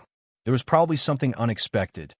How difficult is it for a martial emperor to be conferred king? Tianxi, just tell me. Lan Xiaofeng sighed, not willing to talk about this matter. Lan Tianji thought for a while and said, it failed. The sovereign's tribulation is boundlessly horrifying. Master only has 20 to 30 years left to live. What? Upon hearing this, Lan Xiaobai and Xiaoqin's expressions changed drastically. They were lucky to have survived the failed king's conferment, but they did not expect that there would be such serious consequences. Lan Xiaofeng smiled gently and said, "Everyone dies. Even someone as strong as the Qing Emperor and the strongest person in the world, the Thunder King, cannot avoid it. Without becoming a martial god, no one can avoid it. Don't mind it too much. This old man has lived long enough." "Master," Lan Xiaobai's voice sounded somewhat choked. Lan Tianji had not come for so long. He was probably taking care of Lan Xiaofeng, who failed his tribulation. Little did he expect that when he finally managed to meet Lan Tianji, he would receive such a piece of news. Lan Xiaofeng felt moved in his heart. He smiled and scolded, "It's fine. Work hard. I might be able to see the day when you and Xianxia are conferred kings." Xiao Chun, who had been listening to their conversation, suddenly had a thought. He asked, "Senior, have you consumed natural treasures that can increase your lifespan?" Lan Xiaofeng smiled bitterly and said, "This natural treasure that can increase one's lifespan is something that can only be found and not sought. When I was young, I obtained a few, but I didn't pay much attention to it and gave it to some old friends. Now I can't find it no matter how hard I try. Some things weren't worth much, and they weren't even used normally. However, when he really needed it, he realized that it was something that could only be chanced upon. No matter how hard he searched, he could not find it." Xiao Chan still had 2 longevity fruits in his hand. He quickly took one out and said, "This is a longevity fruit. It can extend one's lifespan by 100 years. If Senior cannot find a better natural treasure, you can consume this." The few of them all showed joy on their faces. Unexpectedly, Xiao Chun had such a treasure that could not be sought after. "Xiaobai, help your master keep it. I have no use for this thing, anyway." Xiao Chun handed the longevity fruit to Lan Tianji for him to pass to his master. Xiao Chun had a longevity fruit that could give others 100 years of lifespan. However, he could not break free from the nightmare of 4 years. Lan Xiaofeng received the longevity fruit from Xiaobai's hand and entered deep thought, like he was about to make a decision. After a while, he said, "Originally, I planned to come to Heavenly Star Island to see Xiaobai before leaving, then go look for natural treasures that can extend one's lifespan. Since you gave me a longevity fruit, then this old man will stay here for a while. I can't keep watching others bully my 2 disciples." Xiao Qin rejoiced in his heart. Lan Xiaofeng's words meant that he agreed to stay on Heavenly Star Island. With an Azura Emperor who could force the purple-clad Marquis to retreat, there was no need to worry about Heavenly Star Island's safety. Lan Xiaobai and Lan Tianji were equally happy that a senior like Lan Xiaofeng could remain on Heavenly Star Island. "Master, have you heard about what happened to Xiao Chun?" It was rare for Lan Xiaobai to meet a bona fide martial emperor. Furthermore, Lan Xiaofeng was his relative. He could not help but ask about Xiao Chen's matter. Lan Xiaofeng nodded. If the Blue Dragon King did not advance to martial emperor in 5 years, he had only 20 more years to live. For some reason, this news set the Kunlun continent abuzz. In nearly 1 month, it spread throughout the entire Kunlun continent, causing a huge commotion. Lan Tianji entered deep thought. Advancing to martial emperor in 5 years? That might not be impossible. Only 1 year has passed, and Xiao Chun already reached great perfection blue-robed emperor. In this age of geniuses, any miracle can happen. As someone with experience, Lan Xiaofeng shook his head and said, "That is hard to say. As long as there are sufficient resources, advancing from small perfection blue-robed emperor to great perfection blue-robed emperor can be done quickly. Since ancient times, Xiao Chen's current cultivation speed is not considered very fast." Xiao Chen nodded and said, "I have no problems with resources. Can Senior give me some pointers on how to merge my soul with the heavenly seal and form the vague form of the heart of an emperor?" The great tribulation of wind and fire was still far away. Right now, Xiao Chen was most concerned about how to perfectly merge his soul with the heavenly seal. Lan Xiaofeng said, "Given the comprehension abilities of you outstanding talents, this stage is actually not difficult. You can clear it sooner or later. However, This requires a long time to test it out. Then, when the conditions are right, success will follow. Others will not be able to give you pointers. However, what you lack the most right now is time. Lan Xiaofeng's words hit the crucial point. This stage could stop 90% of blue-robed emperors. However, this 90% definitely did not include the outstanding talents with high comprehension abilities. Naturally, Xiao Chun was no exception. What he lacked was time. Is there any way for me to clear this stage quickly? Xiao Chun continued asking. Perhaps in history, were there any people who used a very short time to perfectly merge their soul with the heavenly seal? Lan Xiaofeng thought carefully and shook his head. As far as I know, there are no such people. However, I only know the history of the Kunlun continent. This oceanic world might not necessarily not have such a person.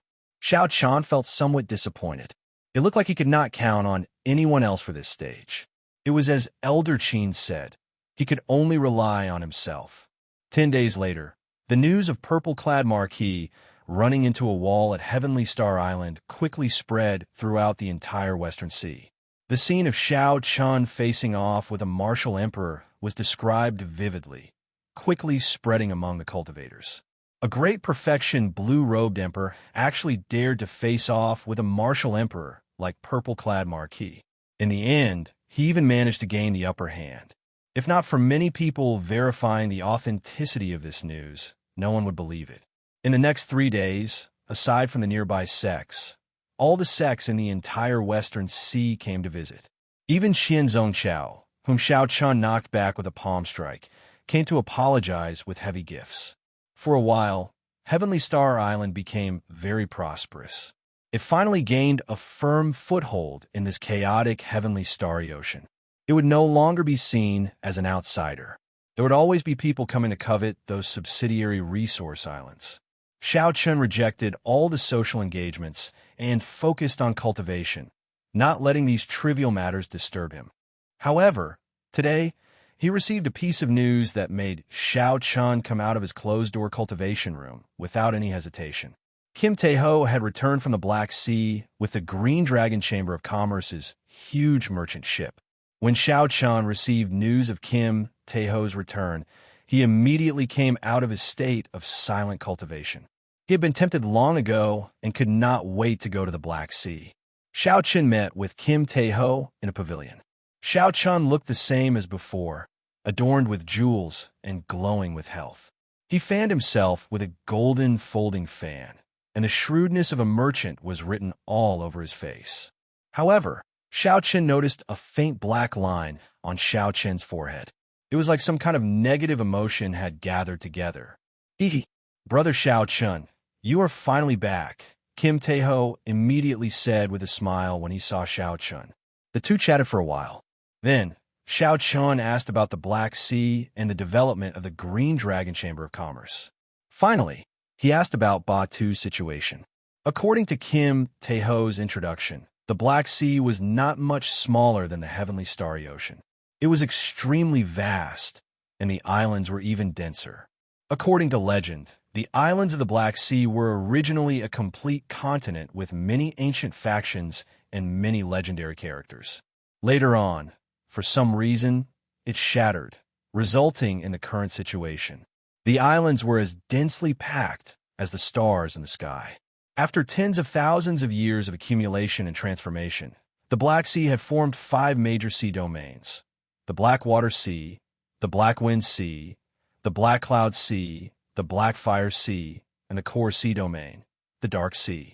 The Dark Sea had the richest resources in the entire oceanic world and the most fortuitous encounters. However, it also had the harshest natural environment in the entire oceanic world. The 2 words Black Sea lived up to its name. The entire sea domain was shrouded in boundless dark clouds all year round. The sky was always dark. No matter how piercing the sunlight was, it could not shine down. There was also a mysterious substance in the air that could affect a cultivator's mind, making them irritable, easily angered, and unable to control their murderous heart. Hence, the cultivators in the Black Sea all had fiery tempers. They were unreasonable, filled with hostility, and the entire sea domain was in chaos. However, it was easy to train experts here. Furthermore, they were all combat experts. When they fought, they would fight to the death. Just think about it. If a cultivator could maintain their original state of mind after living here for a long time and not be affected, just their mental state would surpass the cultivators of the other sea domains. As for the development of the Green Dragon Chamber of Commerce, when Kim Tae-ho talked about it, his eyebrows danced with joy, talking about it without end. His initial capital of 100 million black astral coins had already multiplied to 50 million black astral coins. The momentum was excellent. However, after hearing Xiao Qin's introduction of the 1 billion black astral coins in the Dragon's Gate treasure trove, Kim Tae-ho felt a blow to his confidence. Damn it, this fat lord has worked so hard for more than a year, but I still can't compare to you and a girl in 2 or 3 days. However, Xiao Qin turned around and smiled. About that, can you give his fat lord some more capital? There are simply too many goods in the Black Sea. Our merchant ships are clearly not enough. Chapter 1139. Xiao Qin scolded jokingly. Don't even think about it. Not only can I not give you black astral coins, but you can also use the resources that your merchant association earns to fund the construction of Heaven Dragon City. Kim Tae-ho opened his folding fan and said, "Hee hee, just joking. To this fat lord, money is just a bunch of numbers. What this fat lord enjoys is the process." These words were not false at all. If Kim Tae-ho craved riches and honor, the wealth he had in the Sky Dome realm was enough for him to enjoy for several lifetimes. Xiao Qin said after some thought, "I will give you plenty of support as well. You can choose one of the subsidiary islands of Heavenly Star Island and make it an independent trading island for the Green Dragon Chamber of Commerce.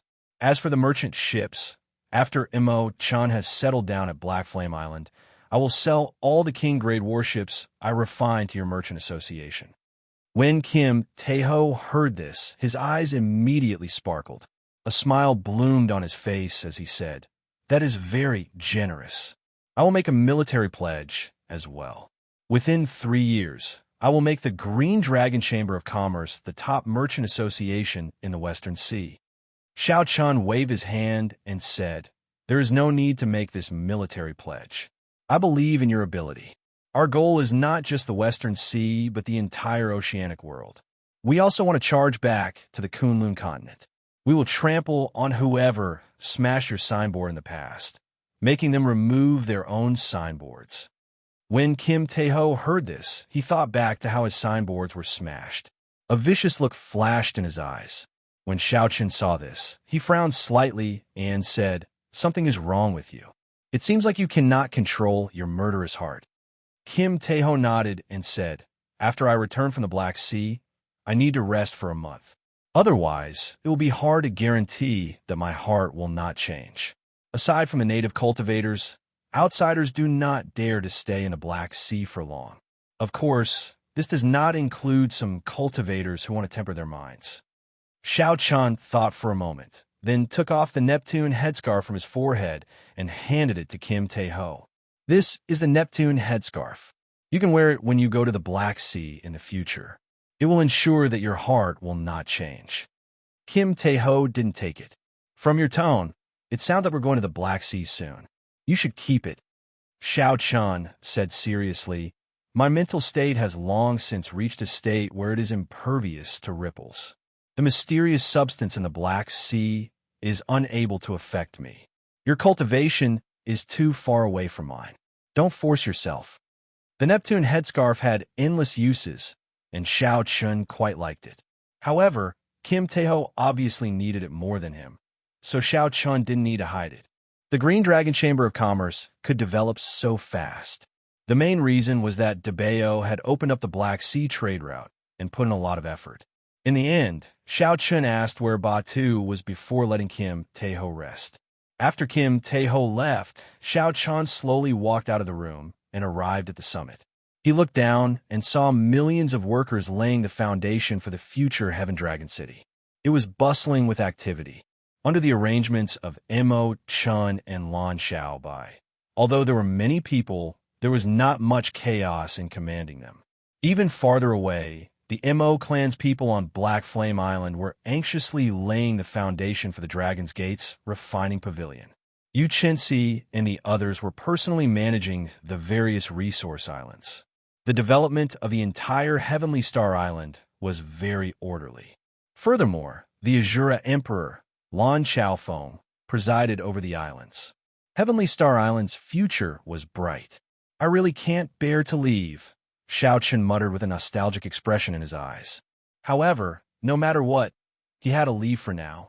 He had to seek his own fortuitous encounter, to find a way to merge his soul with the heavenly seal quickly and smoothly. Xianxia wanted to fight against heaven. Everyone believed that he, Xianxia, could not become a martial emperor. They were waiting to see him make a joke of himself, waiting to see how he would fall from the peak 5 years later. All the opponents he had defeated in the past were looking on coldly, waiting for that day to come. Fortuitous encounters could not fall by themselves at home. Xianxia could only go out and search for them, risking his life in the most dangerous places. Indecisiveness would only lead to chaos. Xianxia closed his eyes and took 3 deep breaths. When he opened his eyes again, there was no longer any fear or hesitation in them.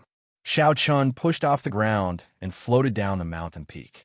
Then, he started to say goodbye to his old friends. After looking around, Xianxia finally found Mo Chun. At this moment, Mo Chun's room was filled with piles of sketches and all sorts of books and information. In the somewhat messy room, Mo Chun continued to painstakingly draw her sketches. She did not even notice Xianxia's arrival. Mo Chun casually raised her head and saw Xianxia outside. Pleasant surprise flashed in her eyes. She stopped what she was doing and smiled. "What's wrong?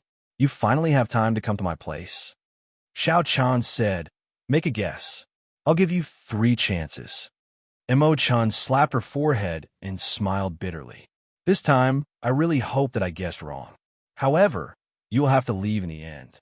Now that Heavenly Star Island is on the right track, you can leave in peace." Xianxia smiled. Indeed, he could not hide anything from the other party. There was no need for words between the two. After a short silence, Xianxia said, "Take care." Then, he turned and left. "Don't forget, you promised me that you would personally see me remove my veil." Mo Chun said as tears glistened in her eyes. Xianxia's body paused slightly. However, he did not turn his head back. He smiled and said, "Don't worry. I, Xianxia, never go back on my promises. I will definitely live on and see you personally remove your veil. You are the top beauty of the Cloud Sea domain. If I don't see you, I will not be satisfied even if I die." After saying that, Xianxia left with large strides. Only his figure remained, slowly disappearing from Mo Chun's hazy vision. What was waiting for Xianxia in the mysterious Black Sea? Whether he could find the secret method to break through to great perfection of the blue-robed emperor. Everything was unknown. After taking this step, what awaited Xianxia was a new journey. On the path to emperor, I dared to fight against the heavens. From Heavenly Star Island to the Black Sea, the first stop was the Blackwater Sea, one of the 6 great sea domains. This sea domain was as large as the entire Western Sea. Riding the Flood Dragon War Chariot, Xianxia got Ao Jiao to drive the chariot for him as he soared above the clouds. Inside the war chariot, Xianxia continued to cultivate, not wasting any time.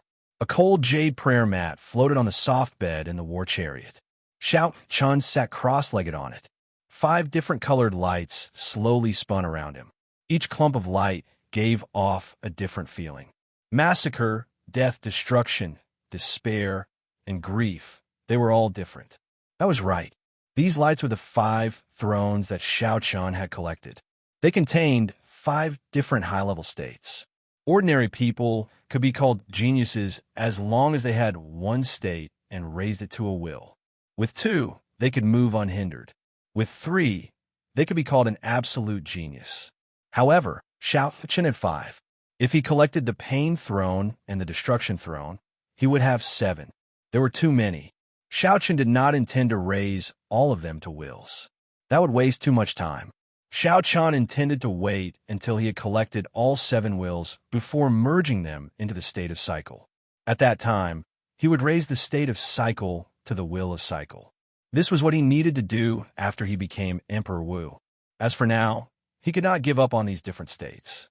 He snapped his right hand. The roof of the war chariot slowly descended, and Xiao Chun sat cross-legged on the prayer mat. The scene before him suddenly opened up, and he looked into the distance. With a thought, the purple lightning talisman that represented the will of thunder sent out 4 beams of light, forming a seemingly invisible, sharp saber. This was the form of Xiao Chen's small perfection saber soul. The lightning-attributed energy in the saber soul had not faded yet, crackling with electricity. Xiao Chen stretched out his hand, and a strand of saber chi with electricity surrounding it shot out from his fingertip. It was like a bolt of lightning tearing through the sky in the blink of an eye and striking a rank 8 spirit beast 5 kilometers away. The saber chi with the lightning-attributed energy first chopped the spirit beast in half. After that, the lightning-attributed energy exploded, turning the remaining 2 halves of the spirit beast's corpse into charcoal. When the wind blew, the charcoal turned into black powder. This was the additional might of the lightning-attributed energy infused into the saber soul. In the end, the standard of a bladesman's strength was still the saber soul. Wuxia, little yellow feather, who was on Ao Jiao's back, was not to be outdone. It opened its mouth and spat out a golden flame, directly burning the other rank 8 spirit beast to ashes. Then it spread its wings and looked at Xiao Chun cockily. Be good, little yellow feather. Xiao Chun is testing his moves. Don't disturb him, Ao Jiao, who was riding on the deep-sea flood dragon, said with a smile as she rubbed little yellow feather's head. Xiao Chun smiled and tossed an astral core to little yellow feather. Then he started testing his moves. These were all high-rank states. Although they had not been raised to wills, they were of a higher grade than ordinary flames and ice. Xiao Chen planned to merge these different wills with his saber soul. The saber soul would form the massacre saber soul, the destruction saber soul, the despair saber soul, and the death saber soul. When facing different enemies, the saber soul could be chosen accordingly. Sometimes, Xiao Chen's strongest lightning saber soul might not be effective against some opponents with startling defenses. However, these other saber souls would catch him off guard. When Xiao Chen absorbed the light of the state of death into his sea of consciousness, his mind was immediately filled with all sorts of emotions of death. After a while, Xiao Chen adjusted to them. Xiao Chen's eyes turned gray, representing death. He flicked out a strand of saber chi from his fingertip.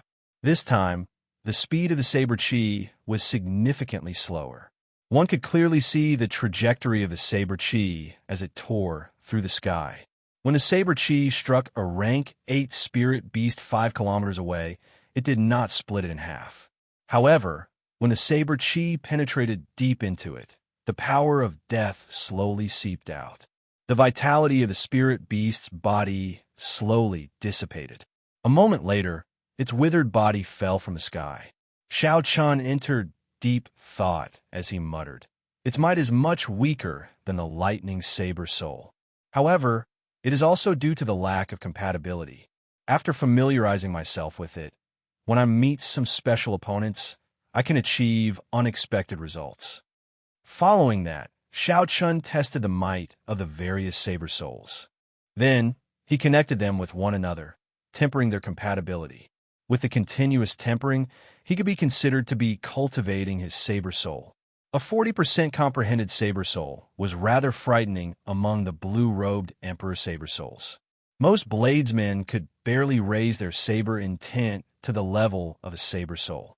They could not even condense a physical form. Chapter 1140. However, there was still a lot of room for improvement. Cultivating more would not be bad for his strength. After all, Xiao Chun was a bladesman by nature. His saber soul was the most important. 7 days later, the clouds below the flood dragon war chariot slowly dimmed until it was completely dark. Xiao Chun knew that he had reached the edge of the Black Sea. The black water sea should not be far away. After thinking for a while, Xiaochen put away the flood dragon war chariot and prepared to travel the rest of the way alone. After all, there were many experts in the Black Sea. This chaotic and resource-rich sea region was very tempting. There were countless experts here. Xiaochen was far from strong enough to move about freely. It was best to keep a low profile. According to the information that Kim Taeho obtained, Batu was not in the Blackwater Sea, but in the Dark Sea, the core of the entire Black Sea. Hence, Xiaochen did not intend to stay in this Blackwater Sea for long. If nothing unexpected happened, he would just treat it as a place to stay and familiarize himself with the environment of the Black Sea. After piercing through the clouds, Xiaochen, who was in the air, immediately felt the various negative emotions that came with his breathing: irritation, rage, massacre, and many others. His heart did not change. His saber soul flickered, and Xiaochen used his strong willpower to eliminate all these negative emotions, leaving none in his body. Dang! Dang! Dang! Before Xiaochen landed on the surface of the sea, the sounds of fighting entered his ears. Squinting, Xiaochen discovered that several merchant ships of a merchant association were being attacked. The merchant group was rather large, and the merchant ships were all Sage grade. There were 10 of them, and the flagship was a King grade warship. However, the situation was not good. The densely packed, small pirate ships surrounded the entire merchant group. Figures radiating baleful auras leaped and charged at the merchant ships. A ferocious-looking pirate was currently ganging up on a middle-aged man on the merchant ship's flagship, gaining the upper hand. Xiaochen had heard about the chaos of the Black Sea long ago. However, he had not expected to run into a merchant group being robbed right at the edge. After observing for a while, Xiaochen concluded that this group of pirates was not very strong. The pirate leader fighting on the flagship was only as strong as the great perfection blue-robed emperor. A moment later, he made his decision. He wasn't the kind of idiot who would rush over to save a bunch of strangers regardless of the situation when he saw something like this. However, if it was within his power, he would still lend a helping hand. After all, this group of robbing pirates did not look like good people. Xiaochen's figure flashed. His white robes looked spotless as he carried the lunar shadow saber and landed in the sky above the flagship. When the two sides saw the sudden appearance of this person, their expressions changed at the same time, and they both stopped fighting and retreated.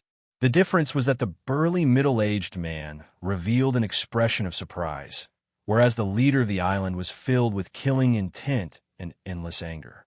The pirate leader wielded a heavy scarlet dragon-tooth saber. He looked at Xiaochen and said, "Where did this brat come from? Do you know the rules of the Black Sea? If you see pirates robbing and dare to help, you will be wanted by all the pirates." Xiaochen was slightly taken aback, but he laughed in his heart. Interesting. In other places, pirates were wanted, but in this place, the rules were reversed. The pirates held the upper hand. To think that they could order others to be wanted. Little brother, this is indeed the rule of the Black Sea. Once you are wanted, you will find it hard to move anywhere in the 5 seas. It is good that you have the intention. Don't get yourself involved. The middle-aged man could tell that Xiaochen's cultivation was not low. Given his young age, he should be an outstanding talent of a holy land or a noble clan. Since the middle-aged man did not know the rules of the Black Sea, he sighed and tried to persuade Xiaochen to leave. "Since you know the rules, then scram," the pirate leader said rudely with a cold smile. Xiaochen said indifferently, "This is the first time I've heard of this rule. However, if you die, I'm afraid we won't be able to send out the wanted posters." The pirate leader laughed loudly and said, "You are already a great perfection blue-robed emperor at such a young age. You must be the successor of a large faction or a holy land. I saw that it was not easy for you to cultivate, so I was being more polite to you. To think that you became so arrogant. Don't treat the Black Sea as some other place. I will only say one thing to you. The blue-robed emperors here are not to be trifled with." The pirate leader shouted coldly and charged at Xiaochen while holding the dragon-tooth saber. The pirate leader's eyes turned scarlet. Everywhere he passed, wolf howls resounded. A huge scarlet wolf image appeared behind him. Unexpectedly, this pirate leader was a fiend race member. His bloodline seemed to have mutated. He was not a pure heavenly wolf, and was even more powerful. This saber strike had an overwhelming aura, and the wolf howls were even more horrifying. It was incredibly ferocious. Just the baleful aura that flowed out was enough to make one tremble in fear. Dang! No one saw how Xianxia moved, but there was a melodious dragon roar. He instantly drew the lunar shadow saber and blocked the dragon tooth saber flying at him. The dragon roar clashed with the scarlet wolf howls. Unexpectedly, their auras were equal. The other party's scarlet wolf was not intimidated by Xianxia's dragon might. Xianxia's eyes lit up. It was said that in this oceanic world, the Black Sea was the best place for the blue-robed emperor to cultivate. In order to strengthen themselves, the blue-robed emperors of various places would come here for experiential training.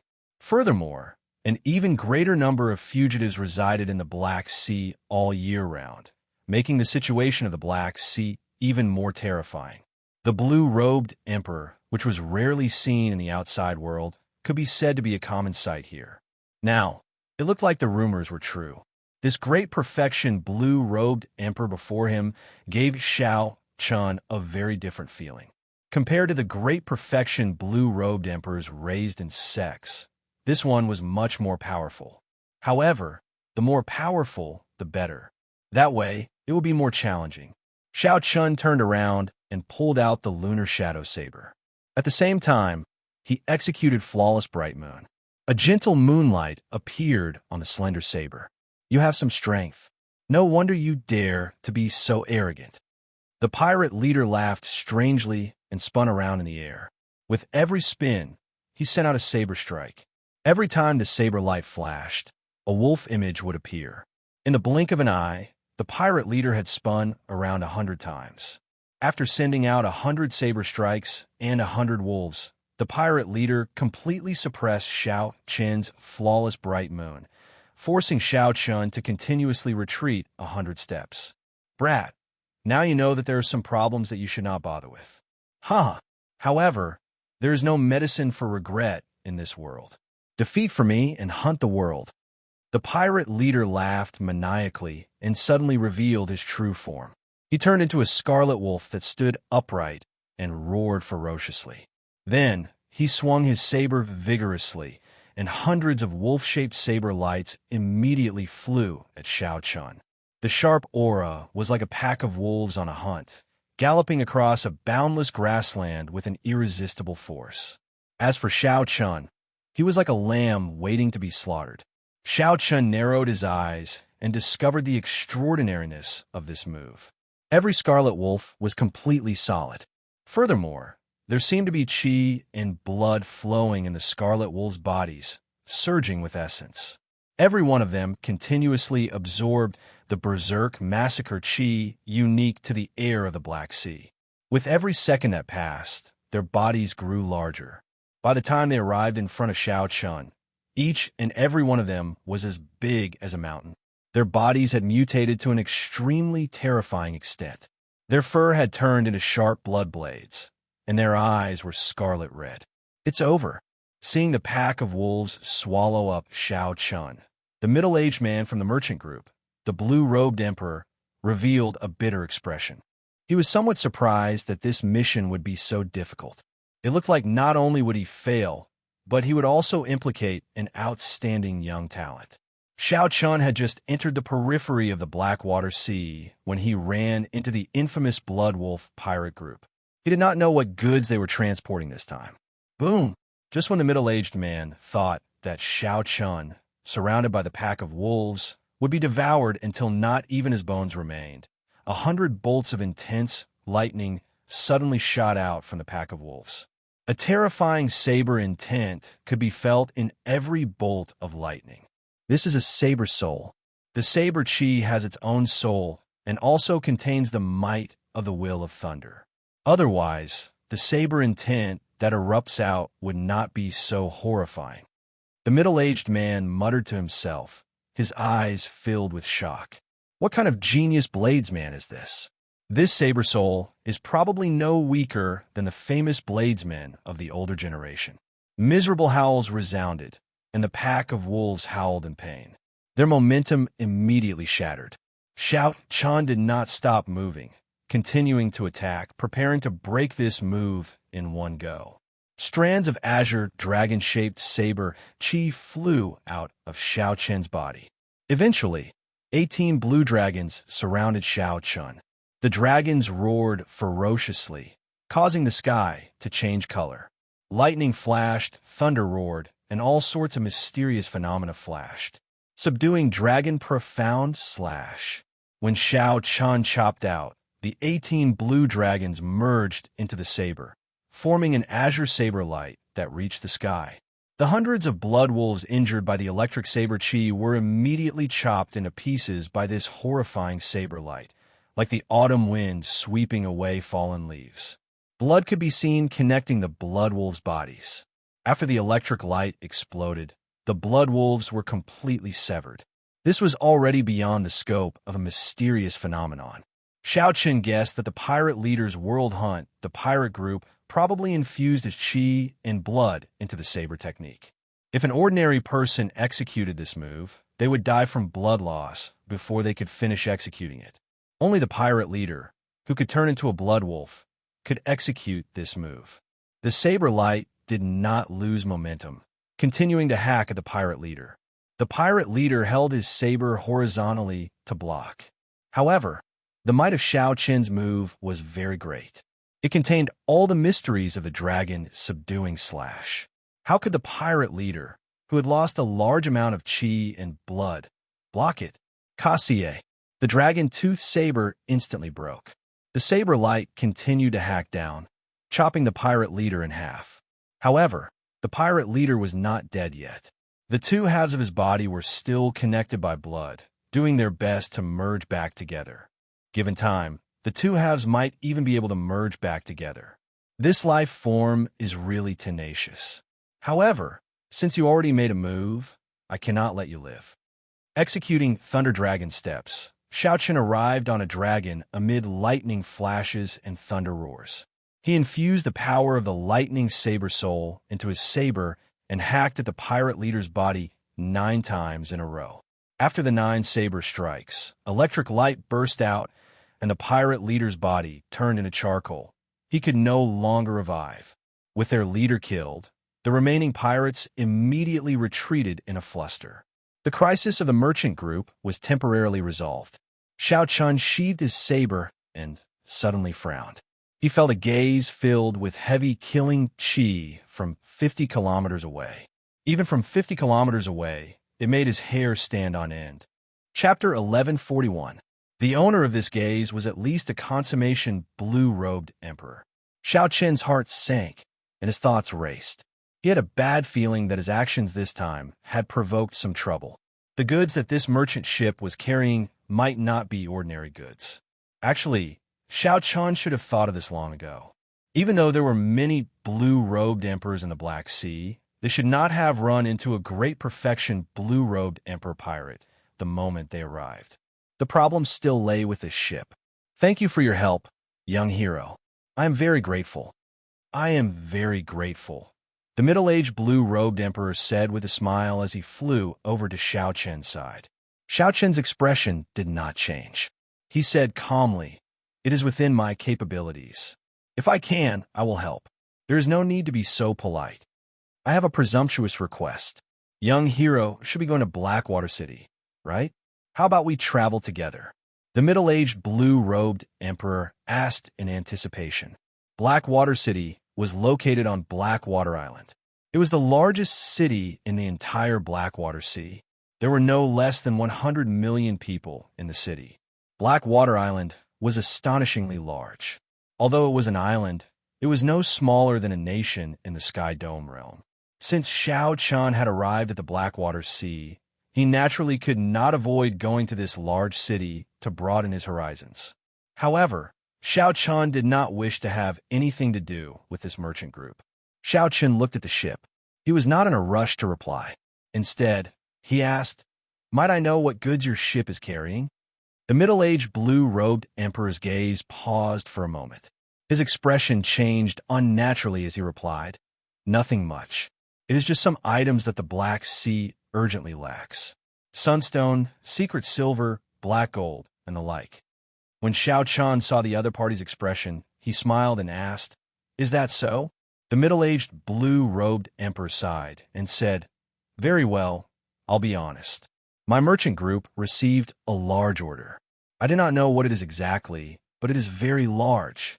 There are a lot of them, and it took several large ships to barely fit them all. I didn't expect to run into trouble as soon as we enter the Black Sea. I would like to hire you as a guard for our caravan." Xianxia decisively refused. "Don't worry. Nothing will happen to the goods on the ship. There should be a hidden expert on your ship whose strength is a level higher than mine." The middle-aged blue-robed emperor asked curiously, "A master? Why didn't I know about this?" The middle-aged blue-robed emperor found it strange that Xianxia knew better than him whether there were any experts on his ship or not. Moreover, Xianxia was so sure about it. "Young hero, you must be joking," the middle-aged blue-robed emperor said doubtfully. Xianxia muttered to himself. He was very sure of his guess. If there were no experts on the ship, it would be hard to explain. Why didn't that mysterious person from 100 miles away personally make a move and snatch away the goods that they wanted? There had to be someone on the ship that mysterious person feared. That was why he did not dare to make a move. That was the only explanation. Xianxia did not answer the middle-aged blue-robed emperor's question. He glanced at the merchant ship and said in a neutral tone, "Sir, since you are on the merchant ship, why don't you show yourself and let this uncle feel at ease?" "Ha ha! Young people really have good eyes. If I still don't show myself, I will look bad." Amid loud laughter, a white-haired old man with a healthy complexion walked out of the ship's hold. The middle-aged blue-robed emperor said in shock, "Senior Ma." The middle-aged blue-robed emperor recognized this person. He was an old man that his employer had left behind to look after the goods. This old man was merely a superior-grade martial sage, not even comparable to the middle-aged blue-robed emperor. How could this old man be an expert? Xianxia sent out his mental energy from his sea of consciousness. Indeed, Senior Ma was only a superior-grade martial sage. However, the instant Xianxia withdrew his mental energy, Senior Ma gave off an aura as deep as the sea. It was the blue-robed emperor's consummation cultivation. Furthermore, this was not the blue-robed emperor who cultivated an earth-ranked cultivation technique. What he cultivated was the peak heaven-ranked cultivation technique. Otherwise, his aura would not be so terrifying. The instant Senior Ma appeared, the middle-aged blue-robed emperor nearly fell from the sky. Senior Ma did not look at the middle-aged blue-robed emperor. Instead, he went straight to Xianxia and asked doubtfully, "Young man, which holy land are you from? That's not right. You use a saber. There does not seem to be any holy Saiyans who use a saber. Could you be a disciple of the Northern Sea Saber Sovereign, the Inferno Saber Sovereign, or the Ice Saber Sovereign?" At first glance, Senior Ma eliminated Xianxia from the list of local cultivators of the Black Sea. This was because Senior Ma had lived in the Black Sea for hundreds of years. He knew the information of the peak experts and young, outstanding talents of the various sea domains of the Black Sea like the back of his hand. None of them matched Xianxia's description. In that case, Xianxia could only be a cultivator from the outside world. Senior Ma did not know much about the cultivators of the heavenly starry ocean, so he could only make a rough guess. Xianxia smiled and said, "Old sir, there is no need to guess. I come from the Kunlun continent." "Oh, the Kunlun continent? In that case, you must be a disciple of the powerful saber sovereign, Wuxia. My clan's ancestor once had a friendship with the powerful saber sovereign, Wuxia." Senior Ma suddenly understood. He immediately determined Xianxia's identity. He had to be the disciple of the saber sovereign, Wuxia. Otherwise, how could Xianxia cultivate a 40% comprehended saber soul at such a young age, comparable to some of the older generation bladesmen? "How about it? Since you're going to Blackwater City as well, let's go together," Senior Ma invited. Xianxia did not comment on Senior Ma's guess. He shook his head and said, "Sorry, I'm used to traveling alone. I'm afraid I cannot agree to Senior's request." It was clear that this ship carried extraordinary goods and had great implications. How could Xiao Chun continue to wade into such murky waters? That is somewhat unfortunate. I have an invitation here. If young master is free, you can come to our Jadeite Mountain Manor on the 15th of next month to attend a ceremony. Senior Ma did not insist. He took out an invitation from his sleeve and handed it to Xiao Chun. Xiao Chun received it and took a look. The invitation did not specify what ceremony it was, making it seem somewhat mysterious.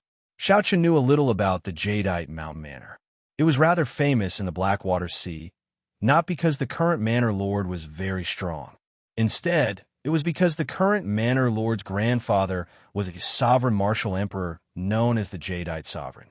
Although the Jadeite Mountain Manor was only a rank 8 faction, it was very popular in the Blackwater Sea. Even some of the peak 9 ranks of the great families had to give the Jadeite Sovereign a lot of face. However, as far as Xiao Chun knew, this Jadeite Sovereign was not ambitious and had a rather gentle personality. The Jadeite Sovereign was not very interested in developing his faction. He spent most of his time traveling the starry heavens and rarely returned to the Jadeite Mountain Manor. However, no matter how gentle the Jadeite Sovereign was, he was still a sovereign martial emperor. His fame was sufficient to intimidate everyone. As Xiao Chun watched the merchant group move further away, he entered deep thought. Then, he put away the invitation and muttered to himself, "I just made a move, and I already ran into such trouble. A faction that even dares to offend the Jadeite Mountain Manor definitely has an extraordinary background." As for the middle-aged blue-robed emperor on the merchant ship, he felt so much regret that his intestines turned green. In a moment of greed, he ended up getting involved in a conflict between a large faction. Even if he could make it to Blackwater City, he might not be able to leave the Black Sea alive. Before the Heavenly Sea, Xiao Chun arrived at a small island. He prepared to rest for the night before continuing on his way.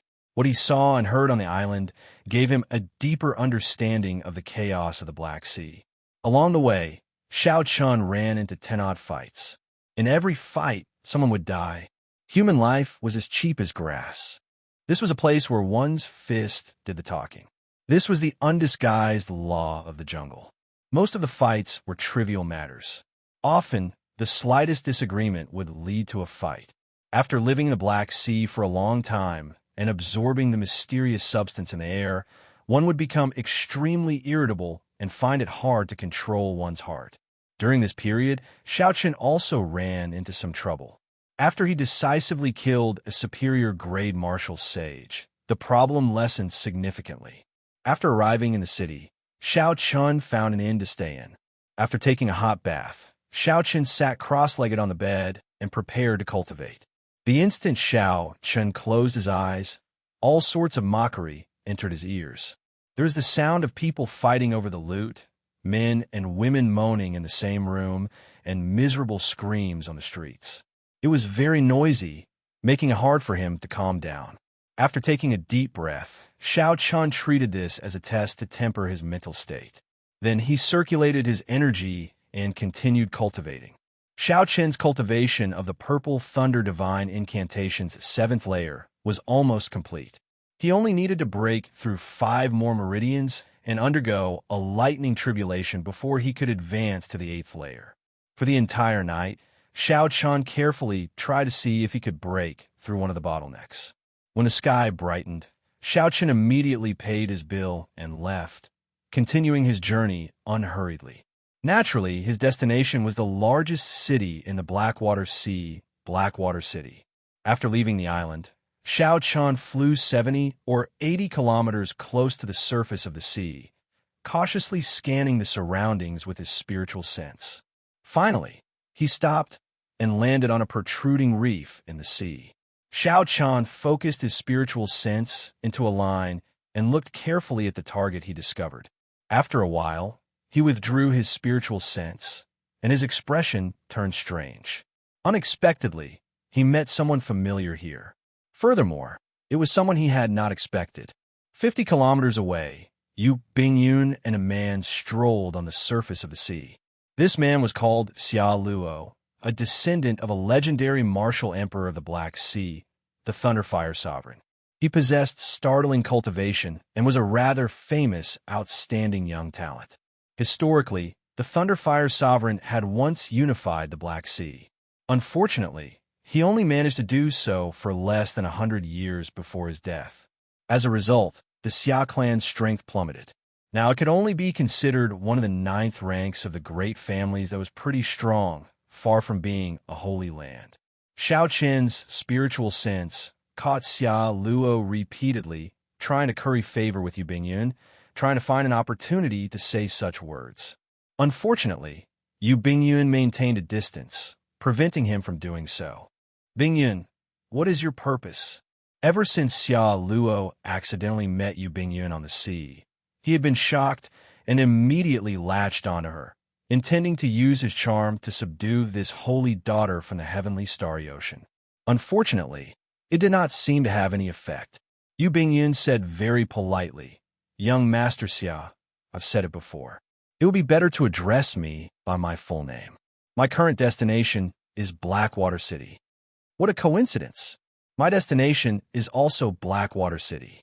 It looks like we can travel together, Xia Luo immediately said. Actually, his destination was not Blackwater City, but a remnant at the bottom of the sea. Yu Bingyun smiled helplessly. Naturally, she knew where the coincidence came from. However, it did not matter. If the other party wanted to follow, then let him. There would always be a way to shake him off. Chapter 1142. Just at this moment, a group of pirates riding mutated beasts galloped on the surface of the sea. They rode the water from afar, kicking up huge waves. Then, they appeared as fast as lightning and blocked the two's path. Pirate robberies happened every day in the Black Sea. It was not strange at all. On the reef, Xiao Chun thought, this group of pirates is pretty strong. They should be able to force out some of Yu Bingyun's true strength. However, the situation did not develop as Xiao Chun expected. When the Thunderfire Sovereign's descendant, Xia Luo, saw this group of pirates riding mutated beasts, he rejoiced in his heart. He had been worrying about not having a chance to show off. This group of pirates really came at the right time. Hiding the joy in his heart, Xia Luo put on a furious expression and said, "Bunch of trash. Quickly scram. Otherwise, don't blame me for being ruthless." Haha, where did this by face come from? Are you trying to be a hero, saving a damsel in distress?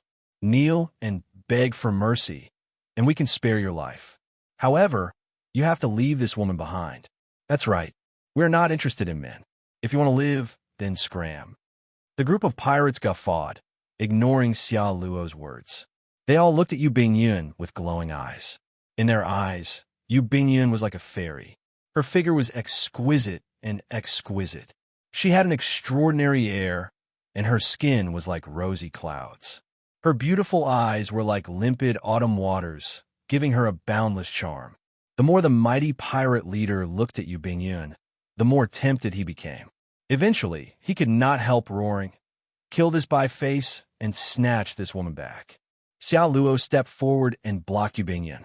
He said, "Bingyun, leave these pieces of trash to me. Don't dirty your hands."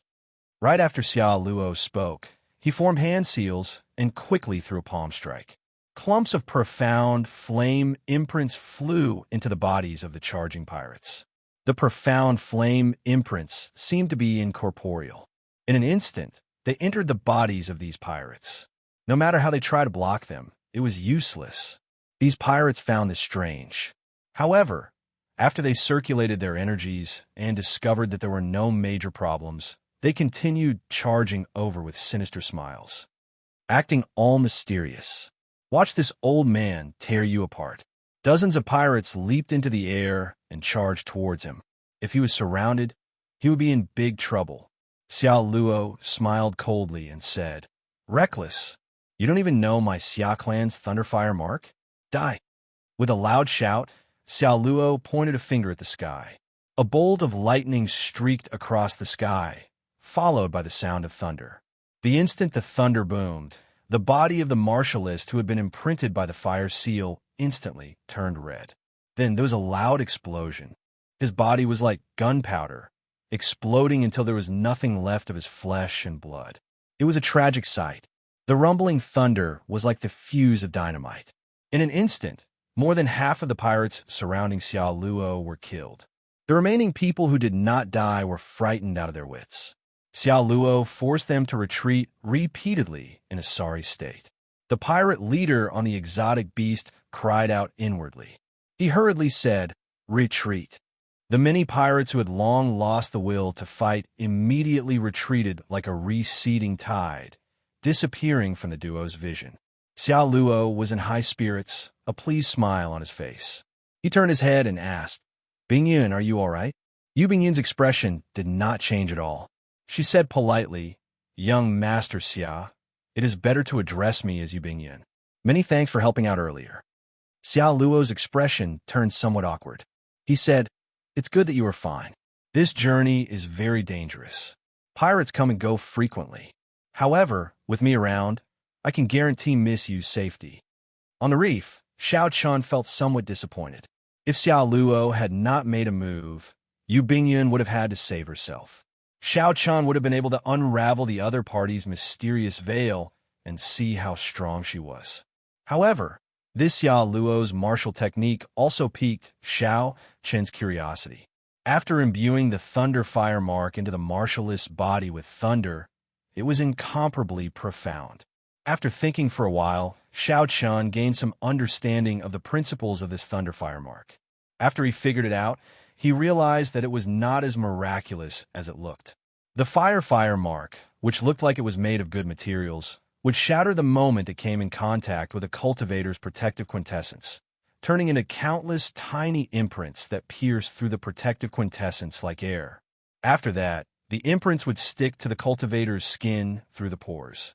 Naturally, when one looked into the body, one would not discover anything strange about it. As for how to use thunder and lightning to gather these scattered imprints and explode them, one could only figure it out after reading the secret manual for the Thunderfire mark. Just by observing it, one could only get a rough idea. However, for Xiao Chun to be able to see this far, he already had a way to break this Thunderfire mark. This trip to the Black Sea had given Xiao Chun many pleasant surprises. This trip had not been in vain. Be it the world hunt of that pirate leader or this Xiao Luo's Thunderfire mark, they were all unique martial techniques that broadened his horizons. "Hey, Miss Yu, can we go now?" After dealing with the pirates, Yu Bingyun was not in a rush to leave. She seemed to have made some new discoveries, so Xiao Luo asked out of curiosity. Yu Bingyun seemed to have confirmed something. She smiled and said, "There's no rush. I met a friend. Let's wait for him." "Friend? Where is he? Why don't I see him?" An anxious expression flashed in Xiao Luo's eyes as he looked around. However, he did not discover Xiao Chun, who was 50 kilometers away. He did not know who Yu Bingyun was referring to. Yu Bingyun smiled faintly. Then, she turned her head and spoke in sign language. "Young Master Xiao, how much longer are you going to keep watching?" This stunned Xiao Chun, who had been observing from the reef. Even from 50 kilometers away, Yu Bingyun had discovered his presence. "What sharp senses! You are much stronger than this Xiao Luo." Xiao Chun muttered to himself. He guessed that Yu Bingyun must have sensed him when he used his spiritual sense to scan the other party. Since he had already been discovered, there was no need to continue hiding. Xiao Chun pushed off the water and executed Thunder Dragon steps. 3 lightning dragons swam in the water. 4 lightning dragons danced at the sides, and 3 circled above Xiao Chen's head. The Thunder Dragon steps, modified from the Blue Dragon Cloud soaring art, was mighty and more suitable for Xiao Chun. He could use it as he pleased. In combat, it was even more compatible with his martial techniques. After about 7 minutes, Xiao Chun easily arrived 50 kilometers away. He pushed off the water, and 10 lightning dragons entered his body. The mighty aura instantly vanished, demonstrating Xiao Chen's strong control over the Thunder Dragon steps. He could use it as he pleased, advancing and retreating with a thought. Xiao Chen slowly landed beside Yu Bingyun. When he landed, he did not cause any splash. He said calmly, "This is a little unexpected." Unexpectedly, I ran into miss you here. Huh. Why is it that only you are allowed to come to the Black Sea for experiential training, but not me? I also have the cultivation of the blue-robed emperor. Yu Bingyun said softly with a smile. Young Master Xia, let me introduce you. This is my friend, Mo Yun, from the Kunlun continent. Mo Yun? Xiaochen wondered why Yu Bingyun helped him hide his identity. However, this was fine. Although not many people knew about the Blue Dragon King in the Black Sea, he could use an alias to save himself some trouble. Xiaochen did not deny it, taking it as acquiescence. Xiao Luo smiled straightforwardly. After greeting Xiaochen, he asked, I wonder, where is Brother Mo's destination? Blackwater City, Xiaochen answered honestly. Xiao Luo's expression changed, and a murderous intent flashed in his eyes. Then he smiled strangely and said, Is that so? Brother Mo, think carefully and see if you remembered wrong. This was already a clear threat, telling Xiaochen to change his itinerary and not disturb his time with Yu Bingyun. Crazy. Xiaochen cursed in his heart. Then he looked at the other party indifferently and said, I know better than you whether I remembered wrong or not. There is no need for Brother Xia to worry. When Xiao Luo heard this, his expression turned exceptionally sullen. Unexpectedly, this fellow did not understand his clear hint. Yu Bingyun smiled and said, In that case, it looks like I can travel with young Master Mo on this trip to Blackwater City. As Yu Bingyun spoke, she completely ignored Xiao Luo, upsetting the other party. Blackwater City Island was the core island of the Blackwater Sea. It was astonishingly vast, so vast that it could no longer be simply called an island. Even the blue-robed emperor would have to spend a lot of time to explore every place. Of course, this was just to explore every place. If one wanted to study it seriously, even 100 years would not be enough. The terrain of the island was extremely complicated. There were mountains, plains, deserts, snowy lands, and all sorts of other landforms. The ruins of the ancient era could be found everywhere, attracting many experts to adventure there. Historically, the many islands of the Black Sea had once been a complete continent. It had its own glorious period with many heroes, overlords, powerful sovereigns, and legendary martial emperors.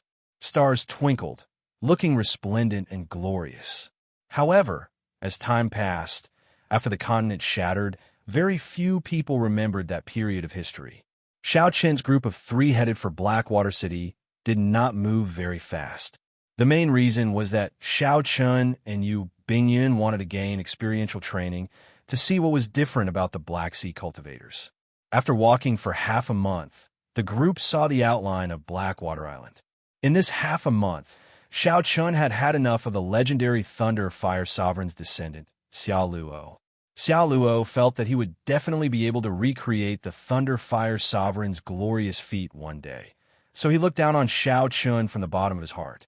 Furthermore, Xiaochen did not know how to adapt to circumstances, ruining his chance to be alone with Yu Bingyun.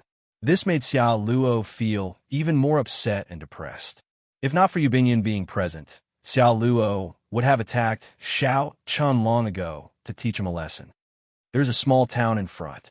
We can rest there for the night and rush to Blackwater City at daybreak.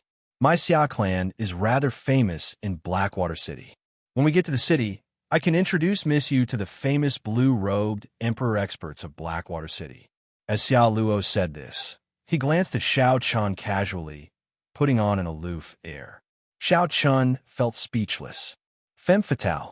This Xiao Luo looked like someone with some strength and was not stupid. However, after getting infatuated with Yu Bingyun, it was like water got into his head. Xiao Luo's actions were all childish. For example, he started to flaunt his clan. This made Xiaochen feel that it was ridiculous. Chapter 1143. Since we have arrived at Blackwater Island, let's part ways for now. I still have matters to attend to, so I won't disturb the two of you any longer. Not willing to stay any longer, Xiaochen prepared to take his leave. Who knew? Xiao Luo, who had been displeased with Xiaochen along the way, interjected before Yu Bingyun could say anything. Young Master Mo, since we are already at Blackwater Island, why the rush to leave? Don't refuse to give me face. No matter what, I have to do my duty as a host. It was hard for me to bear with you for such a long time. Now that I've finally reached my territory, it won't be easy for me to leave." Xiao Luo steeled his heart. No matter what method he had to use, he had to make Xiao Chun stay, to let him know the consequences of interrupting him. Xiao Chun looked at Xiao Luo's expression. When the other party raised his eyebrows, he knew what Xiao Luo was planning. Originally, he didn't want to cause any more trouble, but now he was really angry. "If you want to play, I'll play with you. Let's see who cries more in the end." He immediately smiled and said, "Is that so? As a super city of the Black Sea, I have long been curious about Blackwater City. Since young Master Xia is willing to entertain me, I will not leave." Xiao Luo sneered in his heart. "You are smiling now, but when the time comes, you won't even be able to cry even if you want to." However, Xiao Luo put on a warm expression. Yu Bingyun, who was at the side, was very smart. Naturally, she knew what Xiao Luo was thinking. However, she did not feel worried for Xiao Chun. Given Xiao Luo's level, he was too naive to think that he could play such tricks on Xiao Chun. In the heavenly starry ocean, the holy scions of the immortal Holy Lands were all traumatized by Xiao Chun. A declining clan with a glorious ancestor was far from sufficient. In her heart, she also looked forward to the matter of the heavenly origin pill that Xiao Chun left behind. However, due to Xiao Luo sticking to her, it was not convenient for her to ask about it. "I should have a chance to ask Xiao Chun about it when I check into the inn tonight." Night came earlier in the Black Sea than in other places. In the middle of the night, through the dark clouds, apart from a hazy bright moon, no stars could be seen. Dong, dong, dong. Knocking came from the door to Xiao Chen's room. Xiao Chun, who was cultivating cross-legged, opened his eyes and sent out his spiritual sense. It was Yu Bingyun. Xiao Chen opened the door with a wave of his hand and said indifferently, "I thought you had forgotten about the heavenly origin pill. It looks like you still remember." Yu Bingyun walked over and asked softly, "How is it? Did you succeed?" Whoosh! An exquisite jade bottle flew towards Yu Bingyun. Yu Bingyun's slender, snow-white hands gracefully caught the jade bottle. Yu Bingyun opened the jade bottle and gently sniffed it. Her usually calm face could not help revealing a trace of joy. She closed the bottle cap and said, "Many thanks, Xiao Chun. This time, I owe you a huge favor. There's no need to be so polite. It's not difficult for me to refine this heavenly origin pill. After all, you've prepared 100 sets of materials. No matter what, you'll succeed at least one set." Xiao Chen appeared rather calm at Yu Bingyun's excitement. He would not be able to gain too much advantage from this woman. If he could draw a line between them, it would be best to do so. Yu Bingyun put away the jade bottle and did not dwell on this topic. She glanced at Xiao Chun and asked, "I wonder, why did young Master Xiao appear in the Black Sea? Do you have a plan?" Naturally, Xiao Chun would not tell her his plan. He smiled and said, "My appearance in the Black Sea is easy to explain. What about you? As the Lunar Palace's holy daughter, why did you come out alone? Are you not afraid of an accident?" Yu Bingyun smiled and said, "As the Lunar Palace's holy daughter, barring any accidents, I will be the next Lunar Palace master." Naturally, the person in charge of the Lunar Palace cannot be a flower vase in a greenhouse. The Black Sea is the best cultivation ground for the blue-robed emperor. It is not strange for me to be here. Xiao Chun kept feeling that the other party definitely had a purpose for appearing in the Black Sea. Since Yu Bingyun was not willing to say, naturally, he would not keep asking. The two chatted casually for a while. Then, Yu Bingyun stood up and took her leave. Before she left, she suddenly turned her head back and said, "You had best not leave Blackwater City before the 15th of next month. Otherwise, you might miss out on something that you will regret for life." Before the 15th, Xiao Chun thought of the invitation in his hand. His heart skipped a beat, and he quickly chased after Yu Bingyun.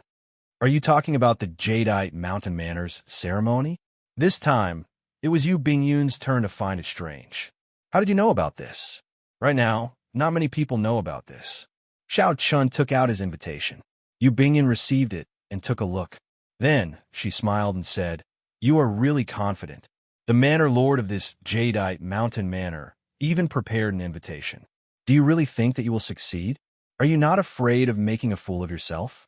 What exactly is it? Can't you tell me a little in advance? Yu Bingyan shook her head and said, I really can't tell you this.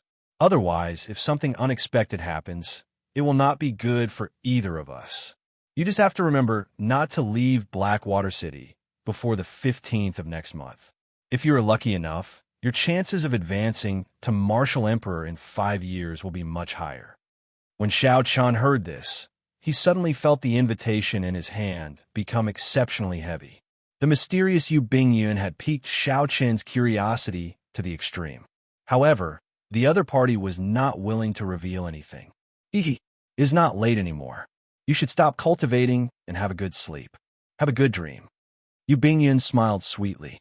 Unconsciously, she revealed a perfect air that could topple all living things, one that could topple cities.